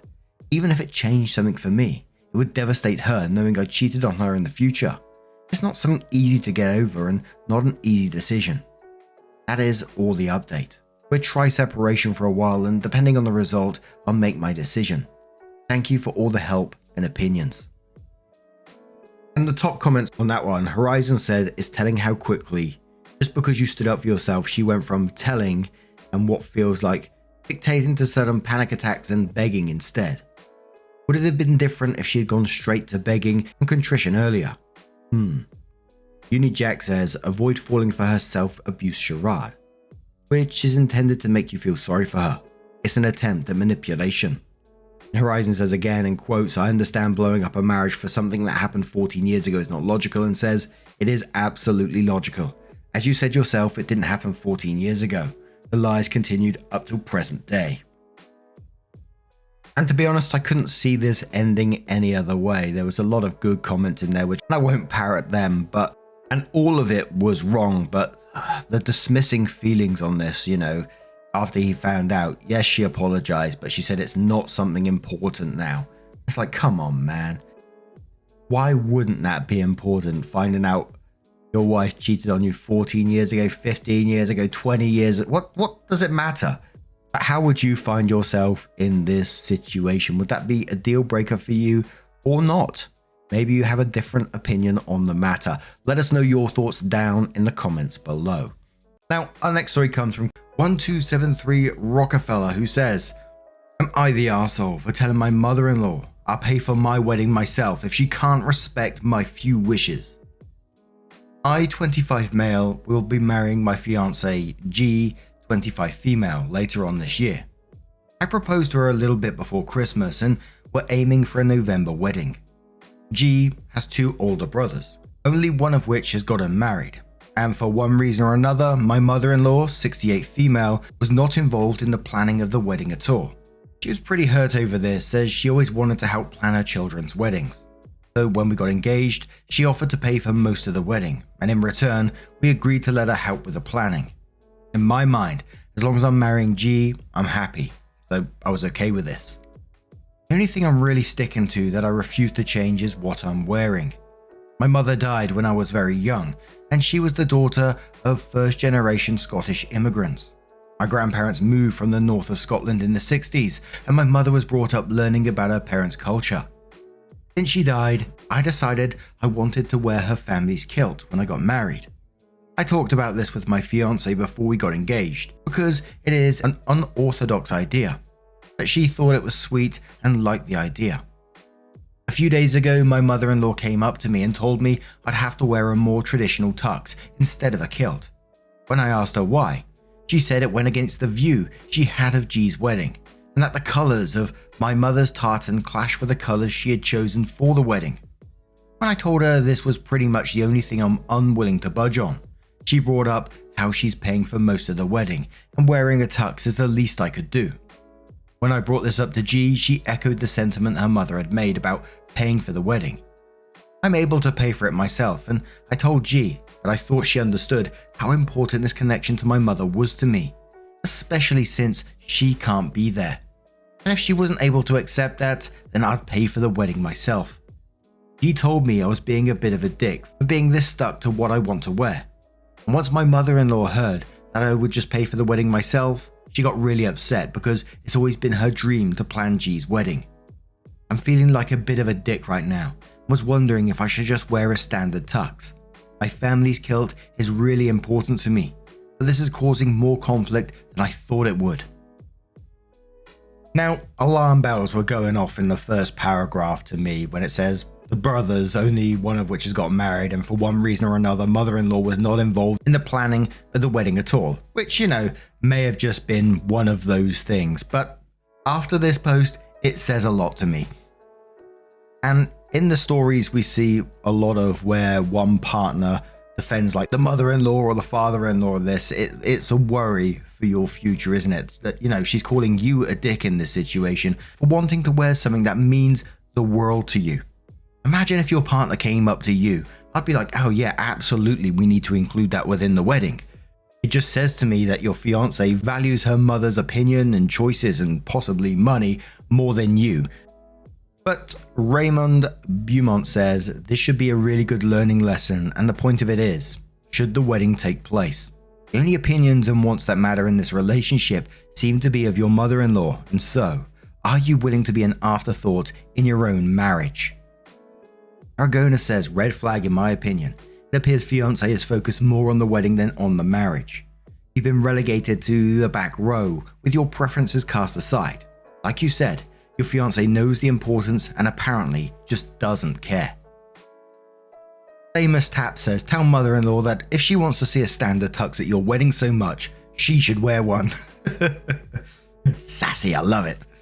Noir Shield says, not the arsehole, but I bet fiancé would sing a different tune if her mother picked out her wedding dress that she didn't like and played the she's paying card. See Beside the Seaside says, in reply to that, too right. If you're getting married, why would you want to wear something so common and overdone?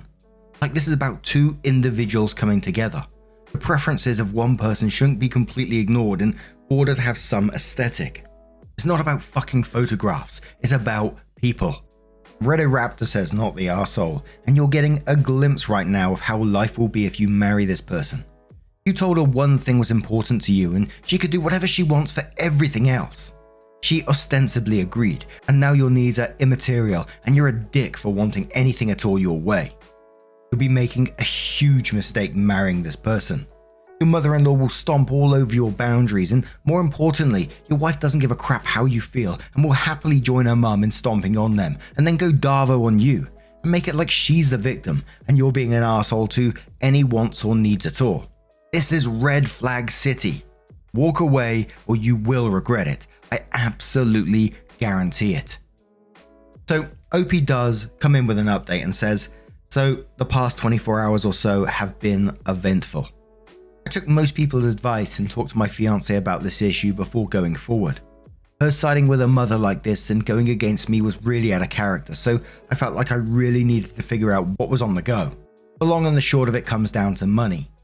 She doesn't make as much of a salary as I do. I make almost 2.5 her salary.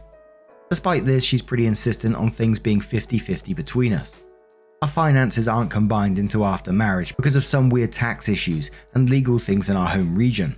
But even with me making more, she insists we're a team and have to go 50-50 on big things. Rent, car payments, electrical, wedding, etc. But even though I'm able to pay for the wedding myself, she's not able to pay for the half she feels like she'd want to pay. Because of this, she's really clinging to the idea of her mother paying for our wedding, even though I'd be more than happy to pay for it all myself. We talked yesterday evening and she said that since she accepted her mother paying for the wedding, their relationship has become pretty strained, with mother-in-law pretty much taking over the wedding planning. Apparently mother-in-law was initially pushing for a tropical destination wedding in Jamaica, an idea G put down quickly, as she knows I hate the idea of destination weddings. And mother-in-law had even tried to get a final say on the dress G was going to wear, as well as she wanted a final say over who the bridesmaids were. She wanted her friends' daughters who G is not close with in the party. I had a pretty good relationship with mother-in-law so far, so I found it kind of odd how she went total momzilla. But I have noticed her and G drifting apart a bit, although I never thought it was related. A few people thought that G actually hated the idea of the kilt and had mother-in-law acting as the bad guy to try and change my mind, and you are not completely wrong. She doesn't hate the idea, but really doesn't like the other male members of the bridal party will be wearing tuxes, while myself and my cousin would be wearing kilts. She wanted consistency across the board and had expressed this to her mother. Mother-in-law took this as an opportunity to get me to wear a tux instead of getting the groomsmen to wear kilts, and had the wedding colours changed, without G's knowledge, to contrast with my family's tartan. When I talked to G yesterday, she said that she had just gotten out of a massive fight with her mother over changing the colours, and really wasn't in the mood to start another argument with her. She acknowledged she was in the wrong for siding with her mum and seemed genuinely sorry. She said that in the stress of planning a wedding while having an overbearing mother, she had thought of the kilt as another detail and had forgotten the significance of it to me, and that she was really sorry. In the meantime, a few changes have been made. My mother-in-law is no longer paying for the wedding and no longer involved in planning. I'm going to pay half, as G never wanted me to pay more than half by myself for something that's for both of us. My father-in-law is covering the parts that G is going to have some trouble covering. Mother-in-law is unaware of this. Father-in-law and mother-in-law are still together, however, he's not telling her he's helping pay. We're still getting married in November. Wedding colours have been changed back to match my kilt, and we've decided to rent kilts in our regional tartan for the rest of the groomsmen, so they match the aesthetic. Thankfully, no deposits were put down on things like tux rentals, bridesmaids dresses, or decorations, so no money lost. I know a lot of people told me to reconsider marrying G, and going into our talk last night, I really was. But I'm happy with how things turned out, since this really was an anomaly in her behaviour. I'm really excited to marry her.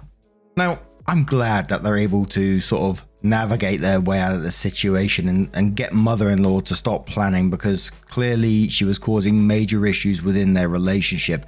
But I can also see, like, I'm not trying to be a downer on this as well, the whole 50-50 thing causing further issues down the line, because clearly she wants 50-50 but can't afford it, so it's going to cause some issues. And one of the things that I've seen in the past mentioned in these stories is like 50-50 but based on your annual income kind of thing. So basically you're using the same percentage of money as each other. But anyway, I really hope things do work out for you in the future. Much love to you, and let's move on to another story. Now, our next story comes from the Am I Wrong subreddit from Realistic Gas 7711 and says, "Am I wrong for cancelling our wedding? We have been engaged for 3 years. My fiance went on a trip of a lifetime 6 weeks in Europe. She decided that we would take a break in our relationship, allowing me no input in the decision. I called her the day she left and had me blocked. So I cancelled our marriage and her moving in with me in March. She called me today to inform me of her arrival time on Thursday morning, to which I answered, what does that have to do with me? And have since blocked her. Edit. I should explain better. I was fine with her trip and her old college sisters. In fact, I dropped at the airport and took her to boarding. That is when she dropped the whole break thing on me. Didn't explain it, just told me matter of fact and left. I called her the rest of the day and tried to call her when I was able to the rest of the week. After 5 days of ignoring me, I had enough that the wedding was off. She could move in with someone else because it's not going to be me. Left me with so many questions like why? You've been engaged for 3 years. Is this normal behavior for her? A partner saying to me they're going on a 6-week trip and, oh, just before I do go on this trip, let's just put our relationship on hold while I go. You know, it says it all really, doesn't it? And then the audacity to call you on return and saying, I'll be back soon. Have everything ready for me. But the first commenter says she blocked you for 6 weeks to go to Europe on a break so she could bang people. I'm so sorry that happened to you. I would have broken up with my partner if he blocked me just because he goes on the trip. If she wants to be free before the marriage, she will do it again. Not wrong. A commenter called Dark Moonstruck says, not wrong at all. She decided that she wanted to screw her way through Europe before getting married, gave you no say in the matter and broke up. Well, only one side has to decide and end a relationship for it to be over. She ended it, and now you decided to keep it that way. I wish I could see her face when she realizes all the wedding plans have been cancelled. I do hope you informed everyone of what was going on and why you were cancelling before she had the chance to start trying to claim you cheated on her or making up whatever other excuses. She wanted 6 weeks to go bang as many men as she could without any concern for you. Now she gets to face the consequences of that. She's not the kind of woman you want to put a ring on. End of. So OP had some comments of their own which served as kind of little updates. So they said, told my parents immediately and they were shocked. It says our friends I waited I shouldn't have. Maybe it means our friends said I shouldn't have, maybe, but I was embarrassed and depressed. Spent most of the last few weeks feeling sorry for myself and pain shopping. I sent out a message to our group chat informing them that our wedding and relationship are off, and my phone has been blowing up ever since. OP had another comment saying update-ish. We have a group chat amongst people close to us. Today I informed them all that our marriage is cancelled and our relationship is over. Did that about 10 AM. The chat quite literally exploded, starting with questions about what happened, which I answered honestly. About 2 PM she just started asking me to call her so we could discuss this.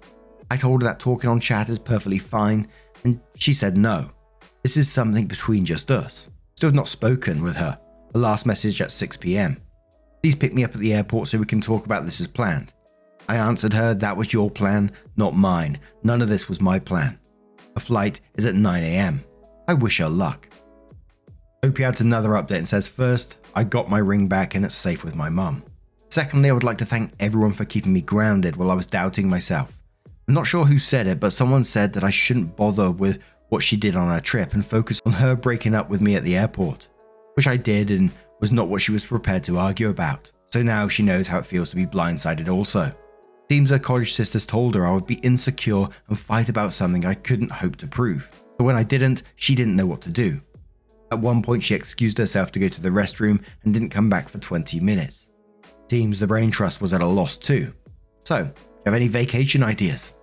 So my first thoughts, was she going to the bathroom to cry or was she going to get some contact or some advice? And OP suggested no, I imagine she is calling an emergency meeting with her coven of witches.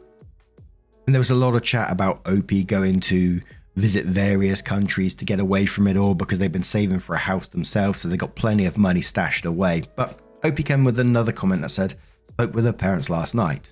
Woke me up, they must have forgotten about the time difference between coasts. They offered to pay for couples therapy to help us work through this rough patch, as her mother called it.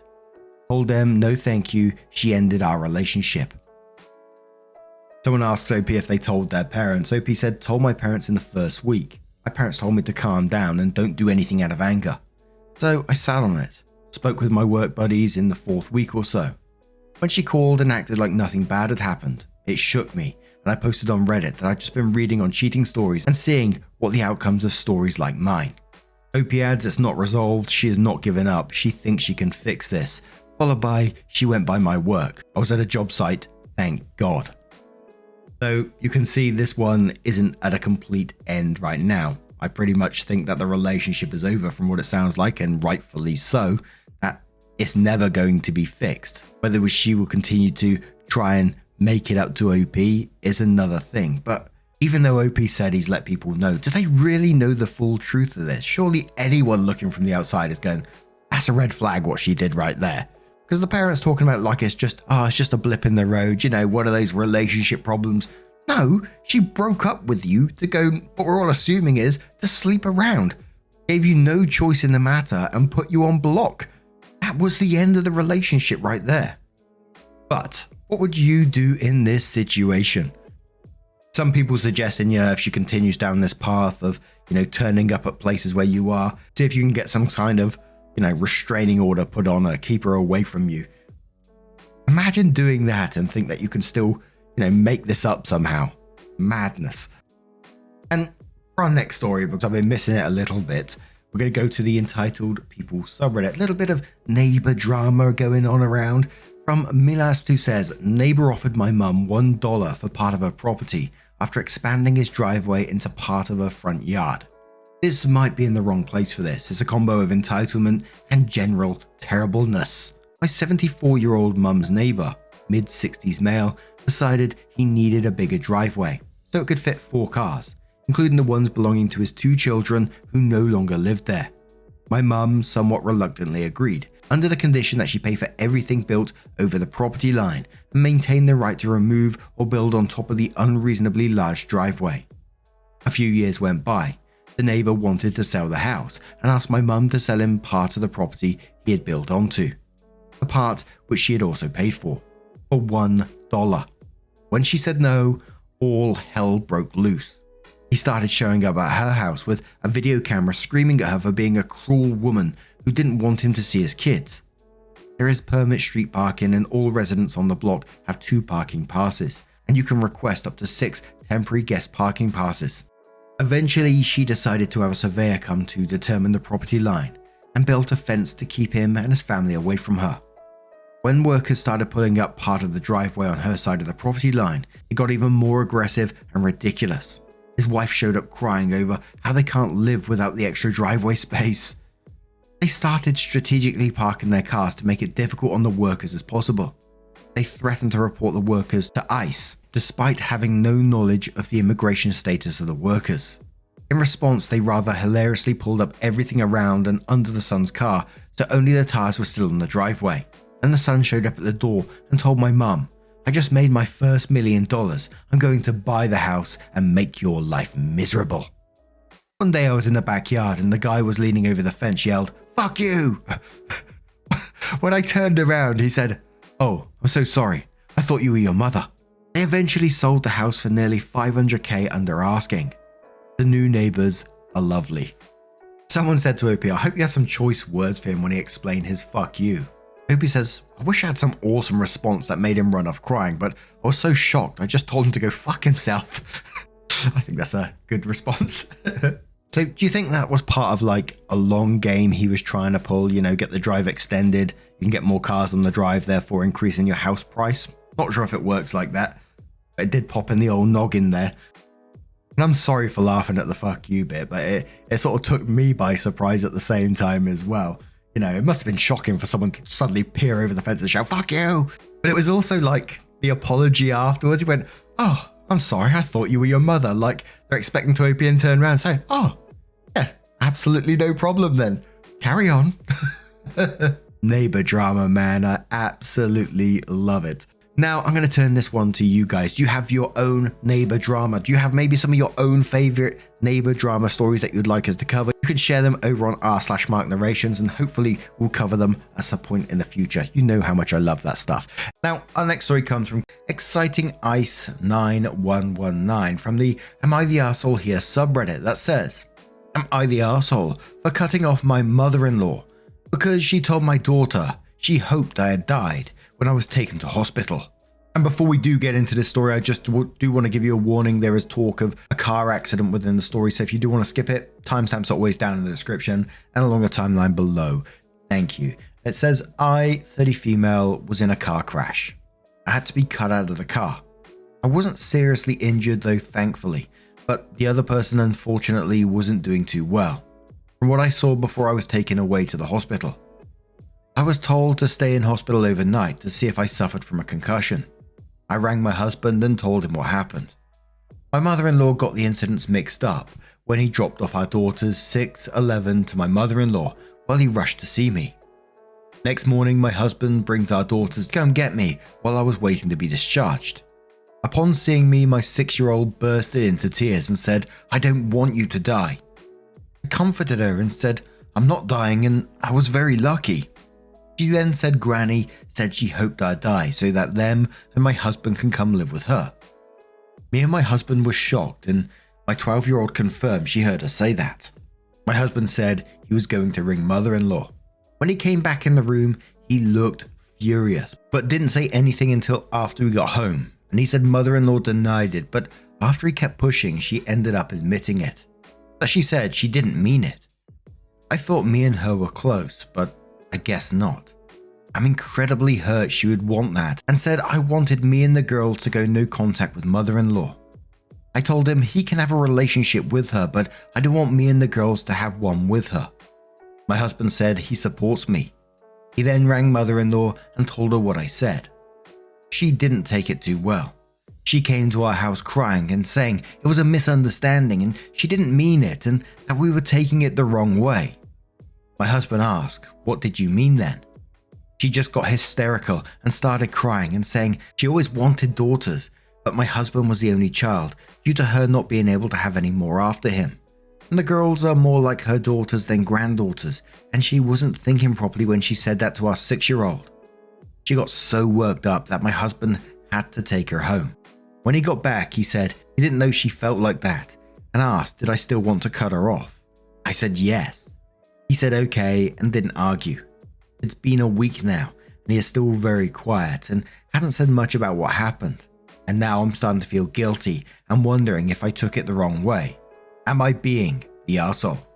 Now, there was no clarification to what the misunderstanding was at this situation. And let's just face it, it wasn't. She said that purposely. And for me, the hysterical crying towards the end there felt very manipulative, and she thinks of your daughters as her own, made me feel very, very uncomfortable. What is going through your mind to say that to a child? Traumatizing them like that. And you need to protect them from that. Laquila says, she traumatized your child. It was horrifying for your daughter to hear that. Bad enough her mum was in the hospital after a car accident. As a young child, she likely had a whole lot of frightening scenarios going through her mind, unable to properly process that. Your daughter needed assurance and positivity, not what that disgusting harridan said. Mother-in-law did mean it. You don't blurt something like that out of misunderstanding or as a joke. A whole hysterical outburst she put on in front of you, that was bullshit, manipulative bullshit, because she got caught. And it seems to have worked on your husband because she's trained or brainwashed him that way. Stand your ground. She needs at very least a long time out. Do not let your husband or anyone sweep this under the rug, because doing that would make everyone think it's perfectly okay for mother-in-law to hope you died. For your daughters to lose their mum. That's sickening. I'd make that time out at least 6 months. Heck, make it for the rest of this year. She loses out on the big holidays at the very least. What a vile fucking cow. Not the arsehole. Hella High Hobbit says not the arsehole. Why would you feel guilty? She wished you dead out loud to your child so she could have a child with a vagina. That's so beyond fucked up. Hopefully your husband realizes how absolutely fucked that is and cuts her off too. Nick says you do realize that she basically told your husband that she didn't want a boy. He's probably dealing with his own issues at the moment, and that's why he's been quiet. Law replies that saying, the mean person is mother-in-law, not the arsehole. I will say, you of course should be mad at what happened and can understand going no contact. I can understand no contact with kid for a while as well. You do need to understand this is hard on your husband as well. He's basically told by his mum he wasn't enough. He can decide if he wants contact again someday, but I'd recommend speaking to a therapist for him. As far as long-term no contact for your child, I'd say give it some time and then both of you can talk. Maybe with professional help, without any further contact between grandma and child. A Rose says not the arsehole. She's only sorry because she got caught. Do not allow her near you or to alienate your children. She's already shown you she cannot be trusted. She's so hateful she traumatized children and wished for you to die. How on earth can your husband even question no contact? My children are not emotional support animals or your mother's do-over babies. If you feel sympathy for her, by all means go move back in with your mother and be her husband. The Burning Wizard replies that saying the husband hasn't questioned going no contact. Opie has said several times that he supports her. The reason he probably has gone quiet is that his mother also said that she wished she had a daughter instead of him. So not only has he got his mother wishing his wife had died, his daughter being traumatized, he also got the triple whammy of knowing that his mother never really wanted him. I know society and social media thinks and pushes the narrative that men are stoic and unfeeling, but we do have feelings and emotions. And he's probably gone very quiet as he tries to process all of what has just taken place in a very, very short space of time. Now would be the time for OP to also support him, as he supports her. So OP comes in with her first update and says, well, you guys were right. I decided to talk to my husband and asked if he's upset that I decided me and the girls would go no contact with mother-in-law. He said he wasn't. He said he always knew mother-in-law wanted a daughter instead of him. and it brought back all the bad memories of rejection and hurt he felt growing up as a kid by her. I suggested therapy and he's willing to go. We're also going to get therapy for our 6-year-old as she now gets anxious if I'm not within her sight. My husband agreed that going no contact with mother-in-law is the best thing for our family. Our daughter's birthday is coming up and we have yet to tell mother-in-law she is no longer invited. Not looking forward to that, but that's the update. Thanks everyone for the lovely comments and support. I appreciate it. 2 of the top comments on that one is someone says suggestion, maybe take your daughter out of town for her birthday to a nearby attraction. Zoo, play, something special on her birthday instead of a party, or a party at a later date with her little friends instead of family. If you're not there, mother-in-law can throw all the witch fit she wants and nobody will be there to see her, and there's no party for her to ruin. Another commenter says, she wanted you dead, so treat her as if you are, not the arsehole. And OP comes in with another update and says, I didn't think I'd be posting here again. I thought my last update would be my last. But here we are. Mother-in-law has been arrested. My husband, cousin found my post and knew it was me, and she reported straight to mother-in-law. Yeah, we knew it was you who told her, Christina. Margaret told us all about it when she came over and screaming we can't keep her daughters from her. She didn't even hesitate to drop your name and throw you under the bus. So much for loyalty, huh? You are not welcome in home anymore and you are officially removed from Sam's birthday list and our lives. How about you show the whole family this post so they can see how two-faced you are? To the Reddit community, sorry about that, but mother-in-law has been arrested. She came to our house screaming we can't keep her daughters from her. Husband tried to calm her down and get her to leave. She wouldn't and attacked him. My husband had to restrain her and I called the police. She fought them but it got nowhere except the back of their car. The woman is truly insane. My husband talks to the police because I had to calm down my daughters because they witnessed the whole thing. My 6-year-old was hysterical about Granny being taken away. This is all just a big mess. And lots of people on the back of this one suggesting getting a restraining order, clearly saying that mother-in-law has some mental issues going on. Not excusing the behavior, of course. But now I'm going to turn this one to you guys. What do you guys make of this situation? Let me know your thoughts down in the comments below. Let's move on to another story. And our next story does come with updates as well from Separated and Confused, who says, am I the arsehole for going scorched earth over my inheritance rings? I know the title sounds bad, and I also know that parts of this make me a bad person. However, I think I deserve grace and understanding. Maybe I'm completely wrong though. I'm in the middle of a divorce with my 26 female husband, 29 male. The divorce happened for many reasons. I started dating my ex when I was 15 and got married at 19. I was so young and broken from childhood sexual assault. He made me feel complete and used to say that he was the only one who could help put me back together. I believed him. I thought if I was with him, I'd be okay.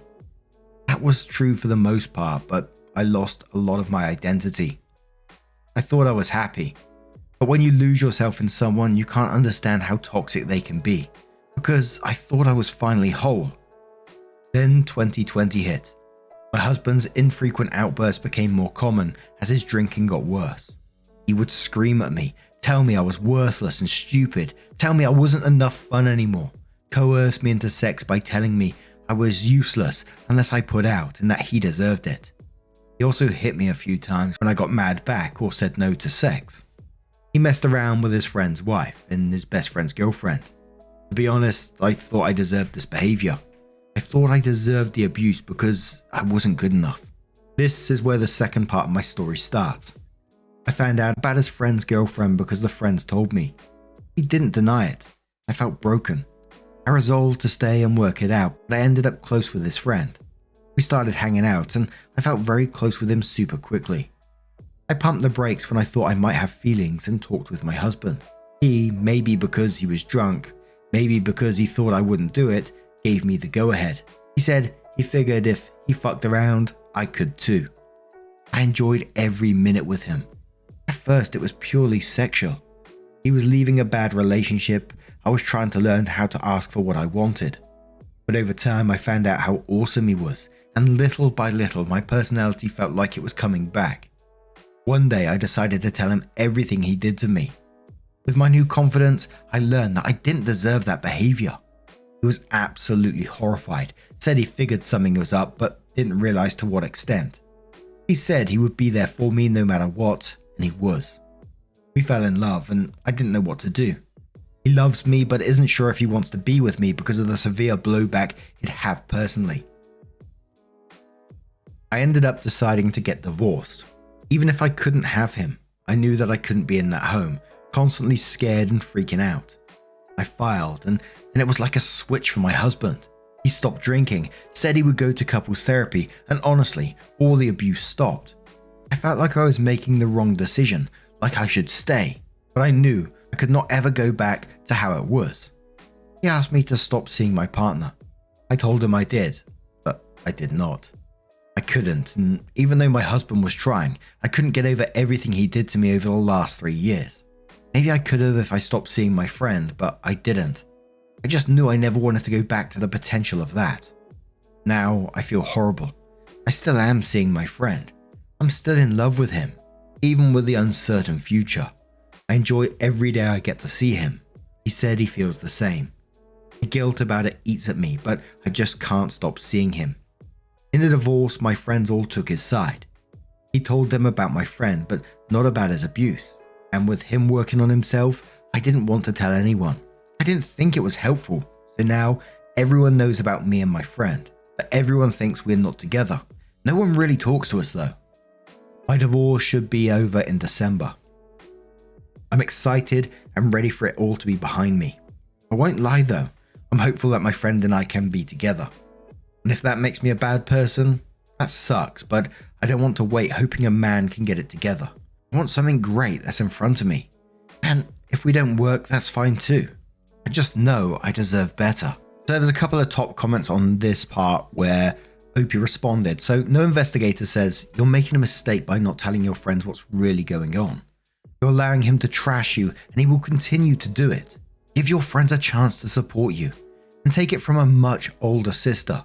The working on himself thing is phony. He'd go right back to being an abusive arsehole if you went back. It happens all the time. Spouse abuses other spouse then vows to fix things when they leave. All they do is go right back when spouse is roped back in. Your new guy is a rebound. When you've been with an abuser, pretty much anyone who doesn't abuse you looks good. Been there, have the t-shirt. Get divorced and stay single for a while you get on your own 2 feet. Opie says yeah, he might be a rebound, but I've been with him for a year. He's been very supportive. I'm hoping that we can take some time apart and I can heal. I got my own apartment 2 hours from my ex in a big city, able to make my own money, and it's been nice.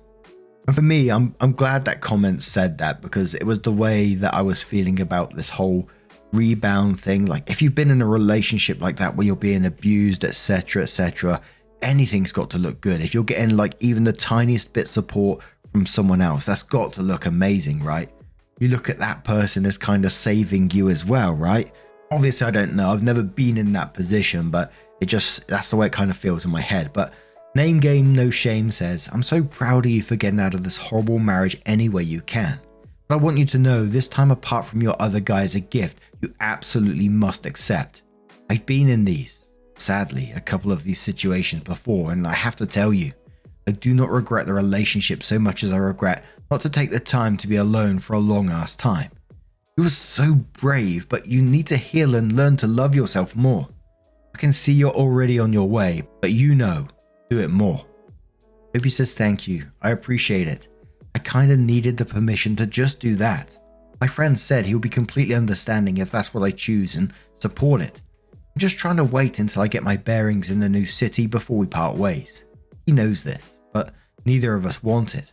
But we know I need it. If he's still single when that happens and we hit it off again, that'd be amazing, but it will also be fine if not. So OP adds another post, and this is where the title of the whole thing came in. That was a bit before was like a bit of backstory to what happened, and OP added the post which was titled, Am I the arsehole for going scorched earth over my inheritance rings, which came 4 months later after that post, and said, my female 27 mum passed a year ago.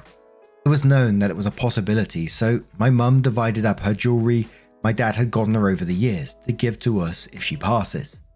I'd picked out 2 rings I'd helped my dad pick out. They were not cheap, about $10,000 a piece when I got them appraised. When I left my husband 30 male, I left pretty quickly and with basically nothing just to get out. He kept some of my stuff, but it was in our divorce agreement that certain things were to be given to me and held in a safe deposit box until I could get them. I took basically nothing monetarily from the marriage when I left and gave him basically everything. The divorce is now final, and I finally came back to my home state to pick up the rings. I found out that he did not put the rings in the safety deposit box, just some of my other jewellery. I confronted him about it and I found out that not only did he not place them for safekeeping, he stored them in his new girlfriend's female 21 apartment, who says she had them in her jewellery box for safekeeping, but she can't find them. She knew what they were according to the texts I have, and they were not his or a gift. I talked to my lawyer. He's filing a lawsuit since 1. Inheritance is not marital property, and 2. My ex did not follow his end of the divorce decree. I'm asking for $25,000, the cost of the rings, plus emotional damages for the loss of the only thing I have left from my mum. I also filed a report to the police for theft of the rings by his girlfriend. That probably won't go anywhere though, but they're investigating if she or he sold them. I think it's a high possibility given the value.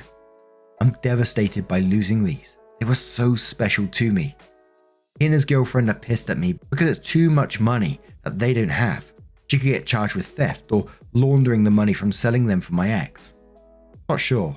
This is mostly from my lawyer, and it's just a couple of rings. His friends, my old friends who I don't speak with, have been blowing up my phone calling me a bitch, and I heard him so much already, and to just leave it alone. I'm getting what I deserved. I wish I could get the rings back, but I'm so upset at this and over the whole attitude about it that I want to basically go scorched earth on them. At this point, it's not only about the sentimental value, but to give a big fuck you after everything.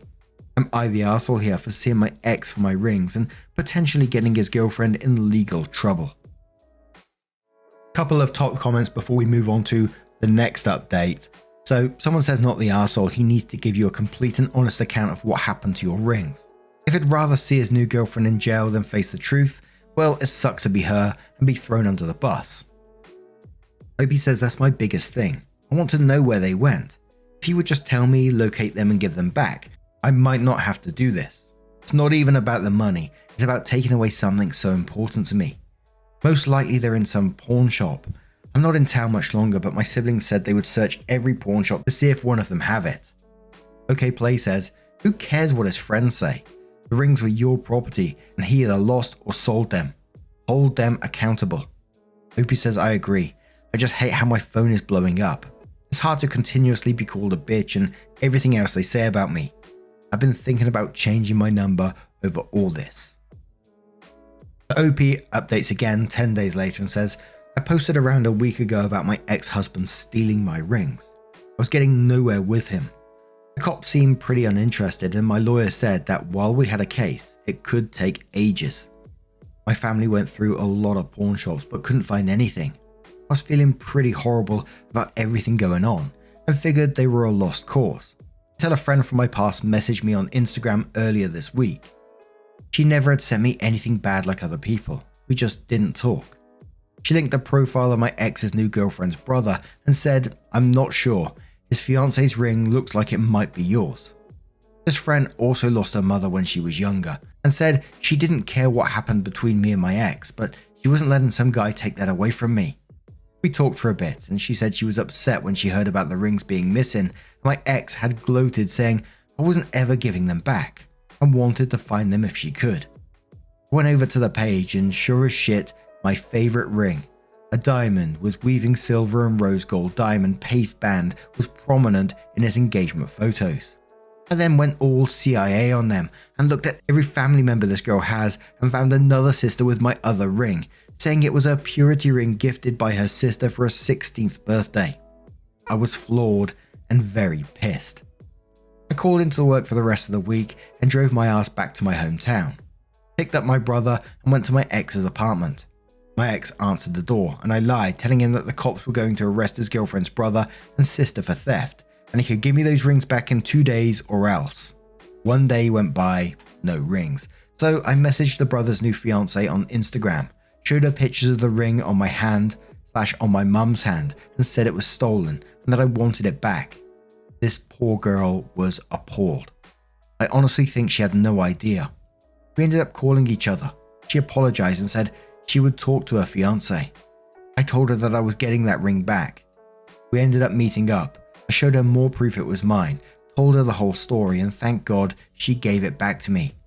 She said she didn't like her fiance's sister and that she thought she was bad news and basically stayed away from her. She said she would talk to her fiance about why in the hell he thought getting a ring from her would be a good idea. I guess word got out and my ex started calling me incessantly, basically leaving messages saying he'd do anything but don't make his girlfriend's sister give the ring back, it was embarrassing, etc. I picked my brother back up, went back to his apartment. This time both his girlfriend and him were there. Yelling match started. My brother had to keep me from basically clawing the eyes out of that bitch. I ended up literally sitting in their entryway saying I wasn't leaving until I got that ring. Or they could call the cops to remove me and I'd tell them about the rings. I don't know exactly what happened after that, but she left and came back with a ring after about an hour. The whole time my ex is saying my mum was basically his too and he should have something from her and it was only right. My brother was basically staying in between me and him, telling him to back off. And I got the second ring back. I stood up and just finally lost my shit. Years of him, I don't think I'd ever gotten that mad before. I screamed at him, told him off, and spit on him when I left. I don't think it was the most mature response, but it felt fucking good. I'm also surprised that he didn't get a noise complaint / cops called out on us, but the apartment isn't necessarily known for being nice. As for why the fuck that woman thought it was a good idea to give the rings to her family, I don't know. I'm hoping that an old friend might give me some gossip, or that I might hear from the fiance. But honestly, I'm just happy that my rings are back and the drama is settled. I don't have to deal with him anymore. Nothing else is needed from our divorce decree. My boyfriend promised me a massage and cuddles from the cat when I get back into town, and honestly, I'm just hoping to never hear from them again. And the top comment on that says, glad you got them back. I hope his girlfriend runs. Opie says, honestly, I think they deserve each other. They both knew exactly what they were doing. But the not heartless side of me hopes she sees him for what he is and leaves, and that he gets sober and gets better. And what I enjoyed, maybe enjoyed is the wrong word for this, but it was seeing the change in Opie's character throughout the story. You know, they've been through an absolute awful time from a young age by the sounds of it. They went through this abusive relationship, you know, dealing with a lot of feelings of guilt and what they was going through as well, this potential rebound relationship, and then discovering about these rings basically being stolen. And the changing character from OP from the very beginning to that point where they was literally fighting to get these back, going back to their home state and telling people, no, I'm getting these rings back no matter what. It was nice to see for OP, I thought. I mean, absolutely been through hell and back, but I'm so glad that OP did go through with it and did get those rings back. But what do you guys make of this situation? Let me know your thoughts down in the comments below. Now, our next story comes from Illegally Blonde, who says, am I the arsehole for hanging up on my girlfriend after discovering her mum was spying during our personal conversations? I, 18 male, have been dating my girlfriend, 17 female, for about 7 months. Tonight, her and I had a deep conversation about some relationship hiccups, and I shared personal family struggles I typically only discuss with my therapist. As we finally got to a place we felt comfortable leaving things, I heard whispering in the background. When I asked my girlfriend about it, she adamantly denied anyone else being there. However, as I continued asking, she started crying. Just then, her mum pretended to come in the room and scold her for being up to try to cover up for the fact she'd been sitting there for an hour. Turns out, her mum has been sneakily listening on almost every serious conversation or argument we've ever had. I felt absolutely betrayed and hung up immediately. Since then, both my girlfriend and her mum have been apologizing and trying to shift the blame onto me. This violation of privacy has left me feeling super violated and unsure how to handle the situation. I do feel bad for hanging up so abruptly, but I just didn't know how to process what was going on. Am I the arsehole for hanging up on my girlfriend after discovering her mum was spying during our personal conversations? Any guidance on navigating the situation would be greatly appreciated. Edit. I woke up an hour ago and watched all the comments come in while eating a whole ass margarita pizza. Nice. Thank you all for your advice and opinions. To provide more context, throughout our relationship, my girlfriend has often joked about how her mum can get any information from her. However, I've witnessed firsthand how true this is lately. I've also noticed that my girlfriend doesn't respect privacy, claiming she needs a confidant because my situations are too much for her mentally. But then her mum knows everything I share in confidence. I also have tried not talking to her, but she pushes every time. Because of this, I've become extremely cautious about sharing personal details. They are both very religious, and while I share the same beliefs, it's been a contentious issue in our relationship.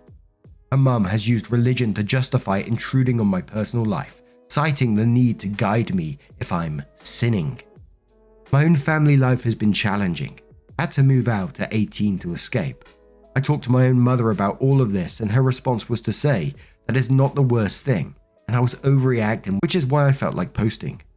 Her mum has expressed that she sees me as part of her family, which has led her trying to control various aspects of my life, like dictating when I can drink coffee or imposing a bedtime. She's also shared my private struggles with her pastor and best friend, who've tried to intervene and fix me. I deeply care for my partner, but I can't envision a future where her mother's involvement is so intense in our lives. I plan to talk to her about this tonight and will update you all afterwards. Now, absolutely not the arsehole in this situation for hanging up the way you did. I would have done exactly the same. And, like a lot of these stories, for me, it always comes down to trust. And that trust has been broken. You've been betrayed by her letting her mum listen in on your very, very private conversations. There's not very much coming back from that. And I just know from my perspective, it would be difficult to come back from that. I could just imagine another conversation you're having with her on the phone. Can you trust her again that her mum isn't secretly listening and they're just being a lot more secretive with it? Maybe going too far here, but possibly recording your conversations and listen back to it afterwards. There's a lot going on in this story for me. The fact that, the mum has clearly got a lot of control over the girlfriend at the same time. And, I do feel sorry for her in that respect.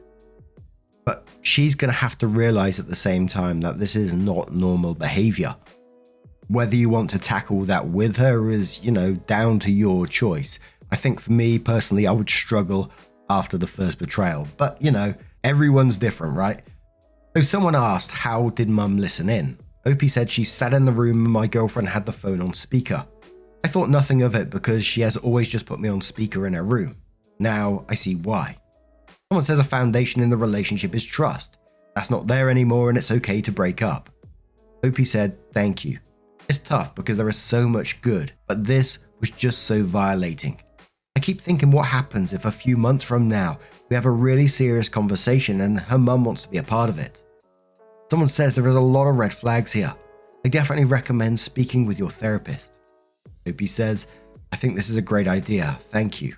I just bumped our appointment up now. A couple more comments. Timothy says, not the arsehole, you have every right to feel betrayed.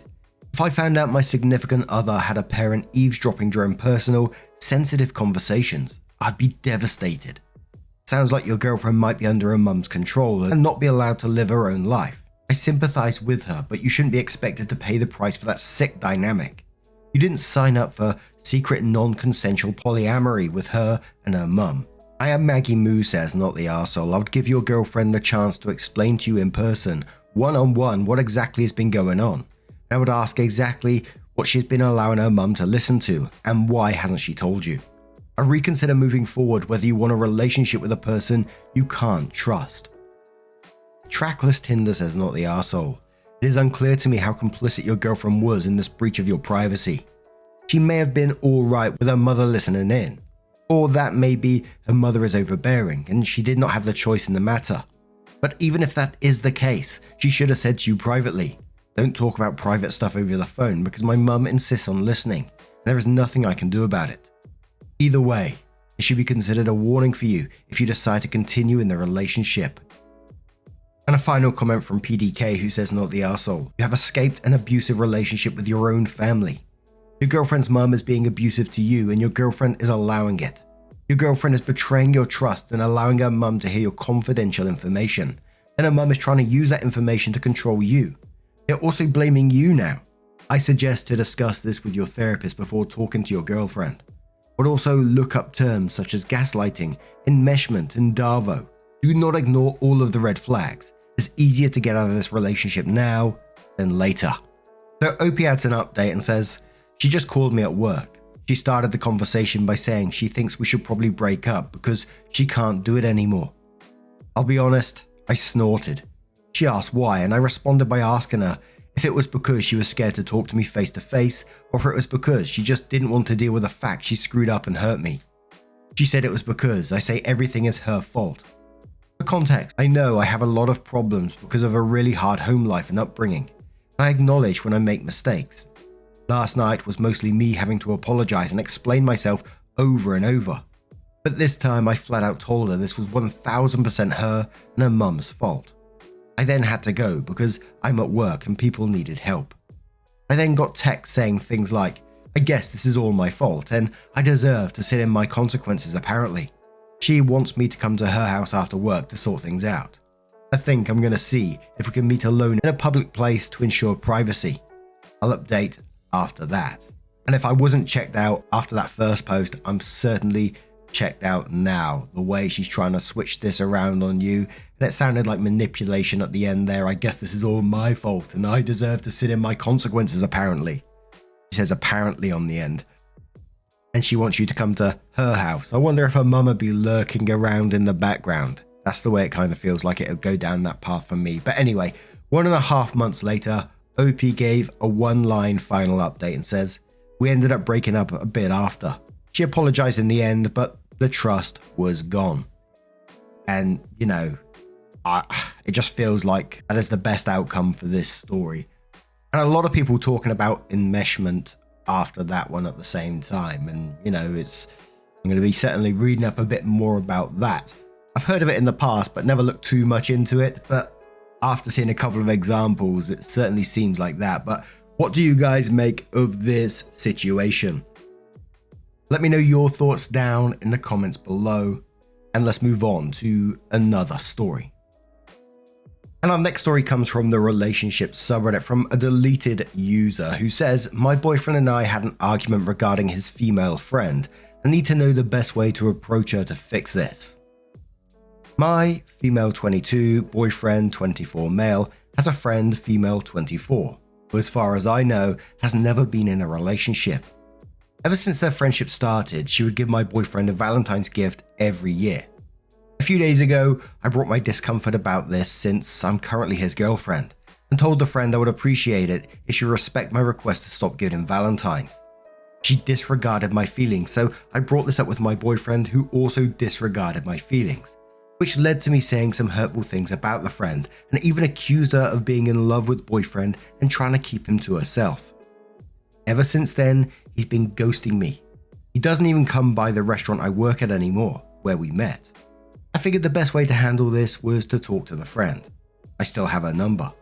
I also know where she lives and works. What's holding me back from talking to her is that I'm afraid that boyfriend told her what I said about her from our argument. What would be the best way to approach her? Edit. Yes, he did tell me I think we should break up, and yes, I called the friend a virgin loser. And yes, she performs this Valentine's gift giving tradition to all of her friends and parents. I didn't mention these because I didn't think they were important. I just wanted to focus on making up with my boyfriend. I guess I didn't see what I requested was a big deal. I didn't think it would get this serious. There are a lot of people that were sympathetic and agreed that I was reasonable, and I appreciate that sentiment. Although I would have appreciated more if they gave me the advice I asked for. That's why I came here. I guess my Valentine's has become my sad, considering this was the factor of our breakup. I'll stop contacting him at least until Friday. Give him a few days to reconsider. Maybe the next time he sees my text, he'll realize how much he misses me. So in the comments, Ploop says he hasn't responded to you for a few days, which from your post seems abnormal. When you said the hurtful things to him, how did he react in the moment? Opie says he got quiet, but I can tell he was angry. I thought he was going to yell, but he didn't. Now he did say, I think we should break up, but he told me he thinks we should. I didn't believe this is final. He probably just needs some time to think, but I want to get through to the friend first before things get worse. And there was a comment suggesting that Opie has posted this before. They said, the last time you posted this, admittedly with much shittier language, everyone told you clearly that you were being an arsehole, and this is nothing you had any right to intervene in. That hasn't changed just because you left out some of the least flattering details in this version. The only person who could talk to about this is your ex, and he doesn't want to talk to you. Spinner of Yarn says, if he said, I think we should break up and he's ghosted you, he broke up with you. It's over. There's nothing you can say to her that will make him do anything. No, Valentine's Day isn't just for couples. I've given and received cards from friends and family my whole life for Valentine's Day, and I'm old enough to be your grandmother. Neffy Baby says sorry, but this is overbearing and ridiculous. I'm 35 years old and it hasn't been a year that I haven't given my friends something along with my partners. Valentine's Day isn't about romance. It's a hallmark holiday intended to share love to anyone. I've read your comments and you are setting this boundary about gifts under $10. Candy, a stuffed animal, a keychain, literally nothing else has happened. It's never anything romantic and it's been a tradition. And you had the audacity to call her names because you didn't get your way. Kinda wondering if you're the one he should be worried about. How in the world did you get that she was in love with him and trying to keep him for yourself over a cheap gift? Did you feel this way in school when we would trade Valentines with the other kids? So OP did update the post and says, granted, I knew this was a long shot, but I decided to contact the friend. Someone suggested me to show this post to my boyfriend, but I didn't do that because I thought he would ignore it just like all my other texts and calls. Instead, I decided to show some of the replies I'd gotten to show the friend that this is weird behavior between friends. I'd ask if she can just be honest for once, that she may actually do in fact have feelings for my boyfriend. She replied that she would like to speak in private and invited me to her apartment. This all happened yesterday. What I thought would be a conversation about trying to understand each other instead turned into a big dunk on me. She told me the reason she's telling this to my face instead of through a text is because since I'm acting immature about this whole thing, I'm going to talk to you like a child. She felt that even just the little things about her life that I shared with strangers and then showed their distorted judgment towards her was wrong. Pretty sure you'll share this too, but as soon as I finish what I said here and you walk out of here, I'm blocking your number and try not to think of you ever again, just like boyfriend's name is trying to do. I then brought up some family issues she would share whenever she wanted to get sympathy. She yelled at me and said that's her life and she shares with her friends and said I'm talking about her life to strangers to get your own sympathy. She then said, unlike you, I don't judge people's value based on relationship status or if they have sex or not. Boyfriend's name is an awesome person. He deserves every good thing in his life. I thought you can be one of them. I thought you were a funny and sweet person and I liked how you made him smile. Now whenever he thinks about you, he gets upset. And by the way, you two are definitely over. And no, I'm not going to help you understand about my lack of love life. There's nothing to understand. This is my life and you're not involved in it, and you never will be. And you'll never be involved in boyfriend's name ever again. I was trying not to cry during this berating. Even when I broke down, she still kept talking while I couldn't even get a word in. I said I just want to talk to him, but she kept telling me to get out. When I calmed down a little in my car, I called my boyfriend. It automatically goes to voicemail. That's never happened before. I called again and it goes to voicemail. I think he finally blocked me. I think we're over. I think it took me like 30 minutes to feel okay to drive. My friends and roommates tried to comfort me, but I was too exhausted, so I just took a nap. I'm still not feeling all that great, but I'm going to try to move on. Now, usually I love a story where someone comes to Reddit for advice and they ask their question and, they get berated and torn apart and all this sort of stuff. And then they're like, okay, I've learned my lesson, and they learn something from that post. They change their behavior. It doesn't excuse their past for sure, but I love it when it's a learning experience for someone. But This post, man, I was just like, what? All the comments that I was looking through was pretty much telling OP that relationship's over, move on, let them be, etc, etc. Some giving advice to maybe get contact in a certain way, but it seems like OP just like cherry picked the comments and was like, I'm just going to take the ones that are siding with me 100%, and was going to approach the friend and tell her that it's weird behavior between friends. After all those previous comments, I was just like, wow, you know. And still, there was no learning by the very end of this post, it felt like to me. But what do you guys make of this situation? Let me know your thoughts down in the comments below. Let's have one more cheeky story, shall we? And our next story is coming from the Am I the Arsehole subreddit. It doesn't have an update as yet. And it's from Bad-in-Law1, who says, Am I the arsehole for ruining my brother-in-law's reputation by telling the truth to my friends? My in-laws are currently furious with me for hurting my brother-in-law's feelings and reputation with my friend group. Recently, my single brother-in-law, Chris, 38 male, has been hinting at me to introduce him to women, and I've refused. Chris has been single for almost 3 years, and he's been having a hard time meeting women. He tried flirting with my friend, but she had been cold and non-receptive. This was my friend Grace, 35 female. Grace is not interested in him due to his inability to be faithful, and she wasn't physically attracted to him. He tried to flirtatiously engage with her during a small party my husband and I had last Saturday. My husband got a long-awaited promotion, so we had a little party. During the party, Grace had grown frustrated with his incessant flirting, and at some point told him in no uncertain terms that she found him physically ugly, and that his physical ugliness is only surpassed by the ugliness of his character. Holy moly. She told him this in private, so no other guest had heard a scathing review of his personhood. Chris left the party. The following afternoon, while my husband and I were nursing a wicked hangover, my in-laws, to my surprise, called to scold me for having abused and embarrassed Chris. After a few minutes of us shouting back and forth on the phone, I reminded my husband that handling his family was his job. So while my husband argued with his parents, I reviewed our security cameras. And honey, Grace verbally tore him apart. Grace reminded him that he cheated and divorced his late ex-wife Lily while she was still battling cancer. And then he got dumped by the mistress for being a cheater as he continued to cheat on her. Grace told him that he wasn't a man of any significant value, other than the few coins he had in the bank, and there's no way in hell she'd entertain his delusions of sexual grandeur and beauty. She also said the only thing he had going for him was his over-bloated job title as an executive director to a third-rate company that will probably collapse in the next 5 years. As a parting gift, she told him to consider some cosmetic work to improve his haggard appearance, and perhaps to start praying for divine intervention to fix his rotten soul, since there is no way a psychotherapist could have ever come close to fixing whatever is wrong with him. My in-laws and Chris feel that I shouldn't have told my friends what Chris did, because he's now perceived by my girlfriends as a terrible person. I told them he was unfortunately a terrible person, and people would have always found out what happened between him and the late, great Lily. I then discussed what happened with my colleague, Natasha. She said I was cruel for having told my friend group about what happened between Chris and his ex-wife, because Chris had grown a lot in the past 2 years, and didn't need to be known for the worst thing he's ever done. Natasha is dating Chris's friend, so she also knows him.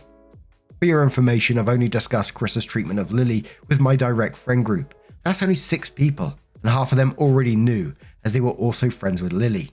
So it's not like I'm screaming, hear ye, in the town square. Damn, Grace came out swinging, holy shit. But I think the fact of the matter in this situation is you didn't ruin his reputation. He did that himself when he did what he did. And I can't really blame you for letting friends know about what happened, basically. If I saw a friend was going to get with someone with a potentially shady history, I would certainly be raising it to that said friend at the same time as well. But Pleasant Test says not the arsehole. How can you be telling the truth be perceived as unfair? Chris did this to himself. It was his behavior that is the problem. Why should you expose your friend to a potentially horrific relationship? You know your brother-in-law is a cheater, but your in-laws want you to keep that from your friend so he can continue to take advantage without consequences. I think you did the right thing. Tangerine Bouquet says truth is an absolute defense to defamation. not the arsehole. What kind of friend would you be if you didn't warn your friends about his cheating? If he's grown, then he can prove that. You do not owe him any setups, much less ones you've lied to by omission. Thick Confusion says, I love Grace already. Chris isn't in a position to complain about gossip, since he went crying to his parents. Oh yeah. But in the future, you should probably not invite him to functions where he might hit on your female guests and ruin their evening, not the arsehole. Now, I'm going to turn this one to you guys. What do you guys make of this situation? Would you handle this any differently? Let us know your thoughts down in the comments below.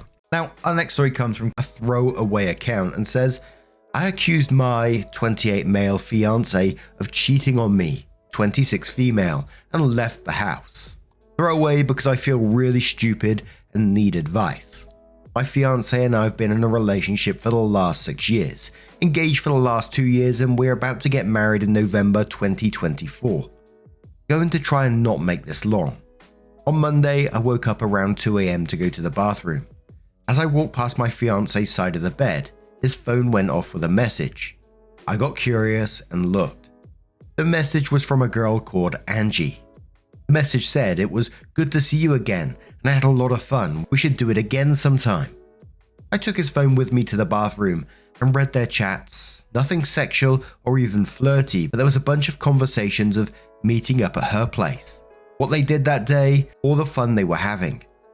I remember yesterday that I wanted to do something with him, but he couldn't as his sister was in town and they have arranged to meet and hang out for months now. He did invite me along, but I didn't go. Didn't want to take away from his time with his sister. My thoughts immediately went to him cheating on me and I started to bawl like a baby in the bathroom. My fiance came rushing into the bathroom to see what was going on. I was not as quiet as I thought I was in the end. When he came close to me and asked what was going on, I told him not to touch me. He looked hurt in that moment and took a step back. I gave him his phone and told him, explain yourself through my tears. He took the phone, looked and laughed. Then I saw him laughing. I got up and stormed out, locking myself in the spare bedroom. He came to the bedroom and through the door said he was sorry for laughing and tried to explain himself. Before he said anything else, I told him to leave. He then left to our bedroom. That morning, before he woke up, I grabbed some of my things and came to my sister's house. I have been here since Tuesday morning, too afraid to go home.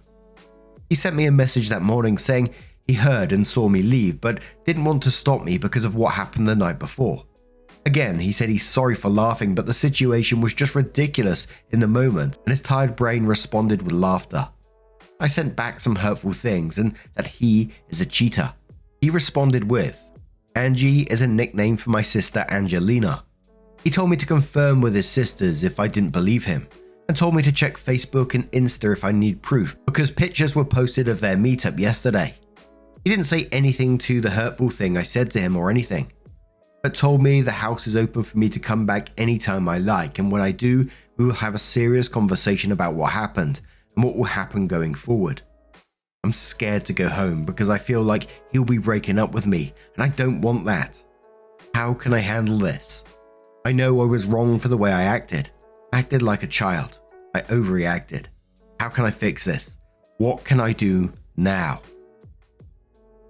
And there was a conversation string after this one about and questioning OP, and it was one of the questions I had. So Chicken Loop says, how did you not put Angie and Angelina together as the sister of the man you were supposedly marrying?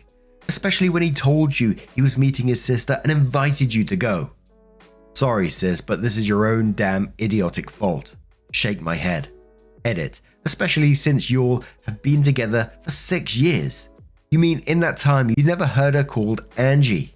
Cute Somewhere says, even if you hadn't heard him call her Angie before, you knew that his sister's name was Angelina, which is obviously very similar, and she was in town and he'd been hanging out with her and you immediately jumped to assuming he was cheating.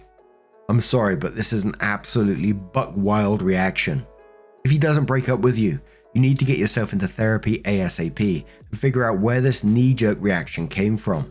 In fact, you really should do that either way, because this level of trust issue in an otherwise stable 6-year relationship is not normal.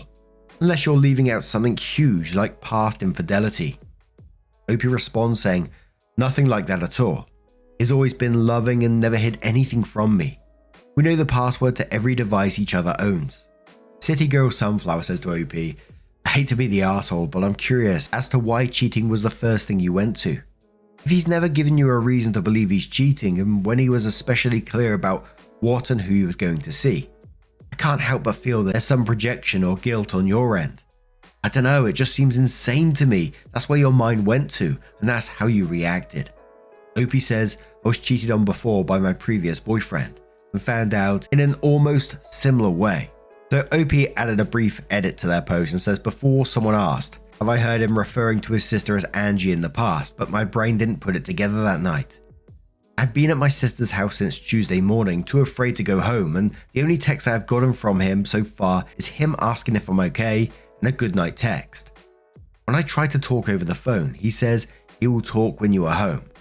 He won't be doing it over a phone. The conversation had to be face to face. So sometime after that, OP comes in with her own update and says, I don't know what to do now. My fiance left me. This morning I got ready to go home. Before I left, I had a final conversation with my sister, and she basically said the same as all of you. During our conversation, the doorbell rung and my sister went to have a look who is here so early on a Sunday. My fiance walked in and I was actually excited to see him. I went in to hug him, but he pushed me away. I felt hurt in that moment and he asked to speak to me in private. We went up to the guest room where I was staying. I'm not going to say everything we discussed on here, but the short of the story is, he found it very childish of me to run out of the house without talking to him. He said he could have forgiven all of that because of a misunderstanding happened. But what he can't forgive is the way I acted and ignored him and hid from him the last week. My insecurities all throughout these years have taken a toll on him, and he is done. The fact that a conversation with his sister caused me to do all of this made him see me in a different light. I did try and explain, and he laughed at me saying my reasoning is bullshit, as not just he but the whole family refers to his sister as Angie, and I know that. He even brought up instances where I call her Angie myself. I tried to tell him that when I saw the text messages my mind just went blank, and he responded with stop making excuses, I'm done with this. He then said it's better to break up because he doesn't see this relationship going any further. I showed him all my stuff was packed and that I wanted to go home today. He just responded too little, too late. He said it as if it was in a movie with no emotion on his face. When he looked at me, all I saw on his face for some reason is pity for me. He said he'd be cancelling everything and all the money that I've spent on the wedding so far will be in my account as soon as he gets the refunds. Before he left, he just said, I hope you'll find someone that will be able to handle your childishness and insecurities, but that won't be me. Ouch. He brought all my things to my sister's house. He and two of his friends unload everything on my sister's lawn and left. What do I do now? I haven't been able to eat the whole day and just keep crying. How can I fix this? I was wrong, I know, but it's not fair that he will dump me because of this. So there was a couple more comments with replies from OP on this one. Render636 says, info, did you want him to cheat? Why were you so sure he was cheating when you literally know his sister's name is Angie? It sounds like you're almost looking for an out. Just break up with him, he deserves better. ETA saw your update. Good on him. What the fuck do you mean it's not fair that he dumped you? I understand what he's saying when he said you're childish. You literally sound like a toddler stomping your feet and saying it's not fair. It's absolutely fair. You disrespected him and your relationship by accusing him of infidelity, not letting him explain the extremely rational explanation, then hiding at your sister's house for an entire week just to not face the consequences of your actions. You need real psychological help. If you were cheated on over half a decade ago and still use it as an excuse to be controlling, manipulative, jealous, and childish. Hope you learn from this experience and get the help you so obviously need. OP says, I wasn't. I've been cheated on before and my mind just went there. That guy Malcolm says to OP, I bet you weren't cheated on by this guy, who you've been with for 6 years. Trust goes both ways. Be hopeful that he is looking to work this out, because you need to work on yourself. I'd have dumped you if this is a reoccurrent theme. OP says he dumped me this morning, and no, I've never thought he would cheat on me. It's just when I saw the text, my mind went blank. Now, I'm going to turn this one to you guys. What do you guys make of this situation? Let me know your thoughts down in the comments below, and let's move on to another story. Now, this one has a couple of updates to it, and it's titled, "My Dad is Pretending I'm Not Getting Married." So, my dad has always been a very show-off person. Announcements about grades, telling everyone how great his daughters are doing, telling off my sister for having a job he can't show off. When he divorced from my mum, he was a good parent for a while, and then he met Eva. Eva is way younger, had a lot of work done, and used to send him flirty messages when he was still married. They got married very early on in the relationship because they've known each other for ages. She told him not to text us too much because we are adults. She checks his phone all the time. She forbade him from seeing us Christmas Day or St. Stephen's Day because he needed to be with his new family. And it would have been disrespectful to her for him to see his ex-wife, and she's overall been an absolute nightmare. And he follows everything she tells him to do. Now, I'm getting married and told my dad he's invited, but she's not. I've met the woman once and I don't like her, plus I know my father isn't a great person, and he'd be making jabs at my mum about being older than Eva, etc. To make it fair, my mum's boyfriend is also not invited, although he's a sweetheart. My dad's answer to my invite has been to pretend nothing is happening. I sent him a save the date and he sent me a thumbs up emoji. He hasn't asked me one question about the wedding, not even the venue, even though he told me shortly before meeting Eva that he was looking forward to me and my sister getting married and how excited he was. Myself and my fiance are different religions and cultures, so everyone's had lots of questions about how we're handling that. Turns out that he hasn't told Eva I'm getting married, and he hasn't told anyone else, so he's just planning to say he has a work trip and come to the wedding. I don't actually think he's going to show up. I think he will say he is going to and then not show at the last minute, but my sister thinks he'll show up with her and make a whole scene because he told her Eva has just as much right to be there as your mum. Anyone else dealt with something similar? Do I need a backup to walk me down the aisle? So Sailor Spyro comes into this one and says, "I just want to point out that your dad is in an abusive relationship. His new wife is cutting him off from his family, his support system, so she can have more control over him. He probably won't be allowed to go to the wedding because she's not invited, and probably wouldn't have been allowed to even if she was. Your dad is an ass all on his own, but I think it's important to recognize that he's still capable of being abused and that it's happening." Opie says yes, they both suck. He's always been a cheater. At least 3 other women during the span of 10 years that we have evidence of, and I think no evidence he was cheating on my mum with her, so that's why she's constantly monitoring his phone and not allowing him to leave the house. We told him not to marry her and that her behavior is very concerning, but he seems very blind. Grumpy Smiler says, "It sounds like he wants to come and he knows the only way him coming without his wife is possible is if he lies about it. He's risking getting caught to be able to go," which speaks volumes about their relationship. But if she checks his phone, you're causing further risk of her finding out if you keep messaging him about the wedding. Stick to the phone call so there's no record. I hope he can make it and there's no drama. Opie says I rang him the first time to tell him I was getting married and then sent him the save the date the second time asking if he was coming. I didn't know that he hadn't told her at the time. I have no idea why the wife wouldn't let him go to his daughter's wedding though, if she's as amazing as he says. And people were questioning why the boyfriend's mum isn't invited, and Opie says, "Far more drama if I include him and exclude Eva. It's not worth the headache. He will for sure not show up if I invite my mum's boyfriend and not his wife. My mum understands that even though my dad is not the best dad ever, I still want him there. They aren't together that long, so she's okay with her boyfriend staying at home.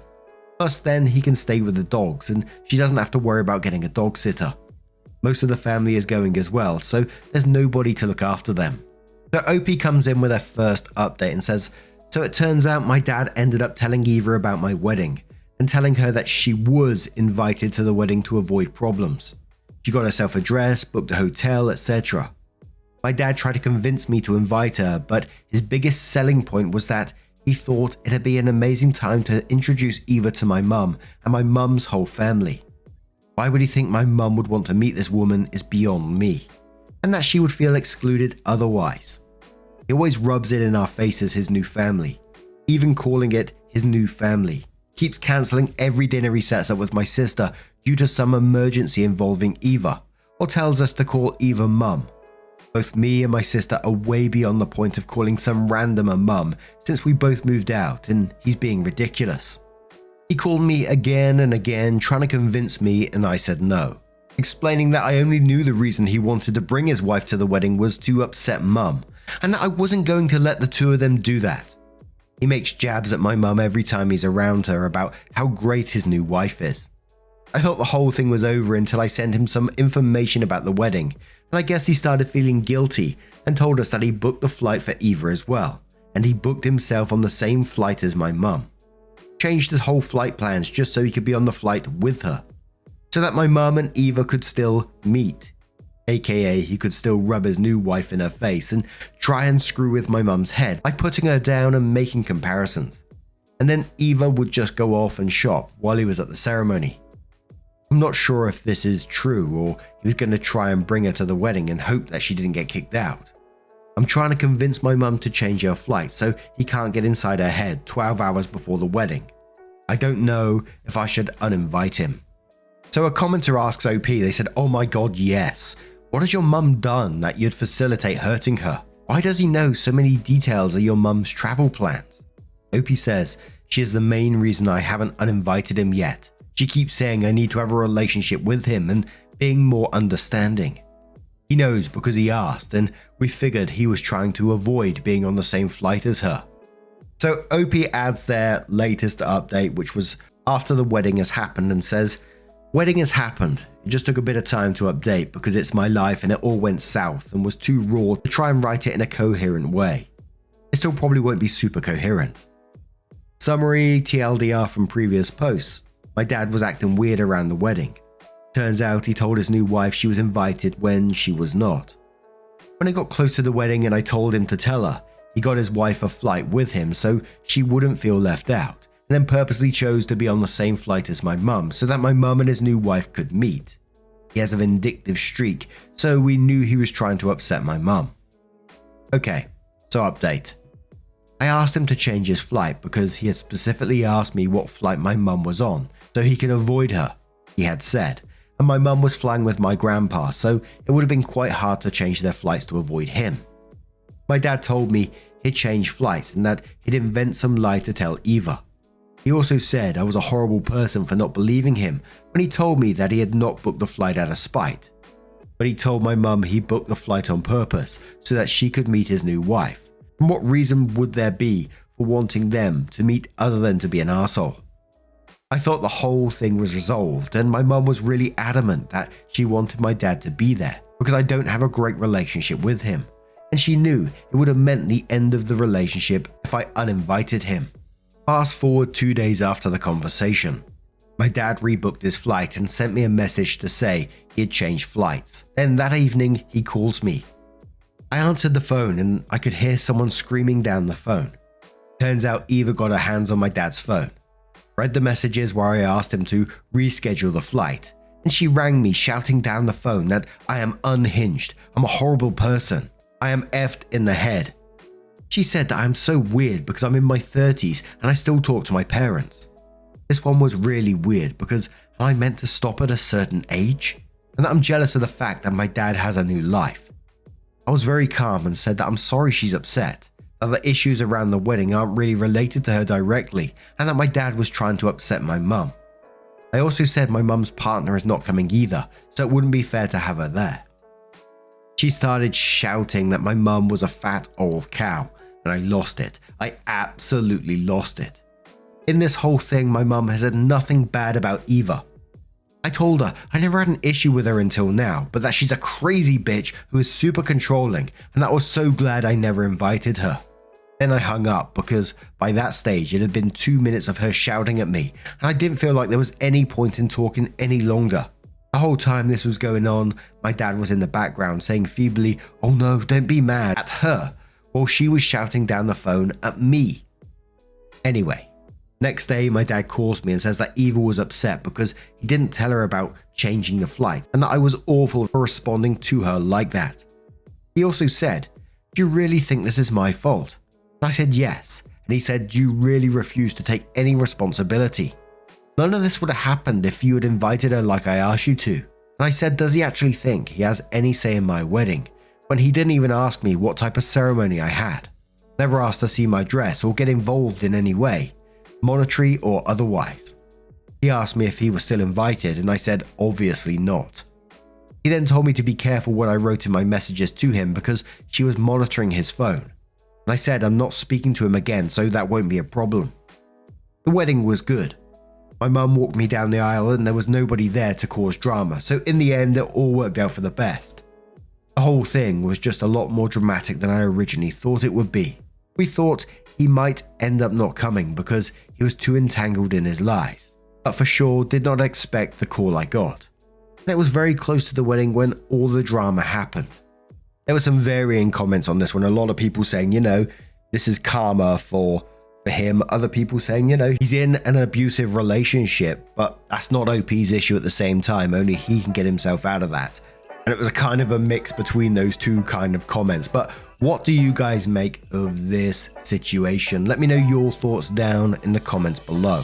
If you've made it to the end of this compilation, I just want to say a huge thank you for being here today. Merry Christmas to all of you. Hope you and your families have a wonderful day ahead. And I'd just like to add a sincere thank you for everything this year, for being here. I see so many people, the same people day in, day out, talking to each other in the comments and just being absolutely wonderful towards me, towards each other. And I think it's just so, so special. Thank you for being here, and I'll see you in the next one. Merry Christmas and much love.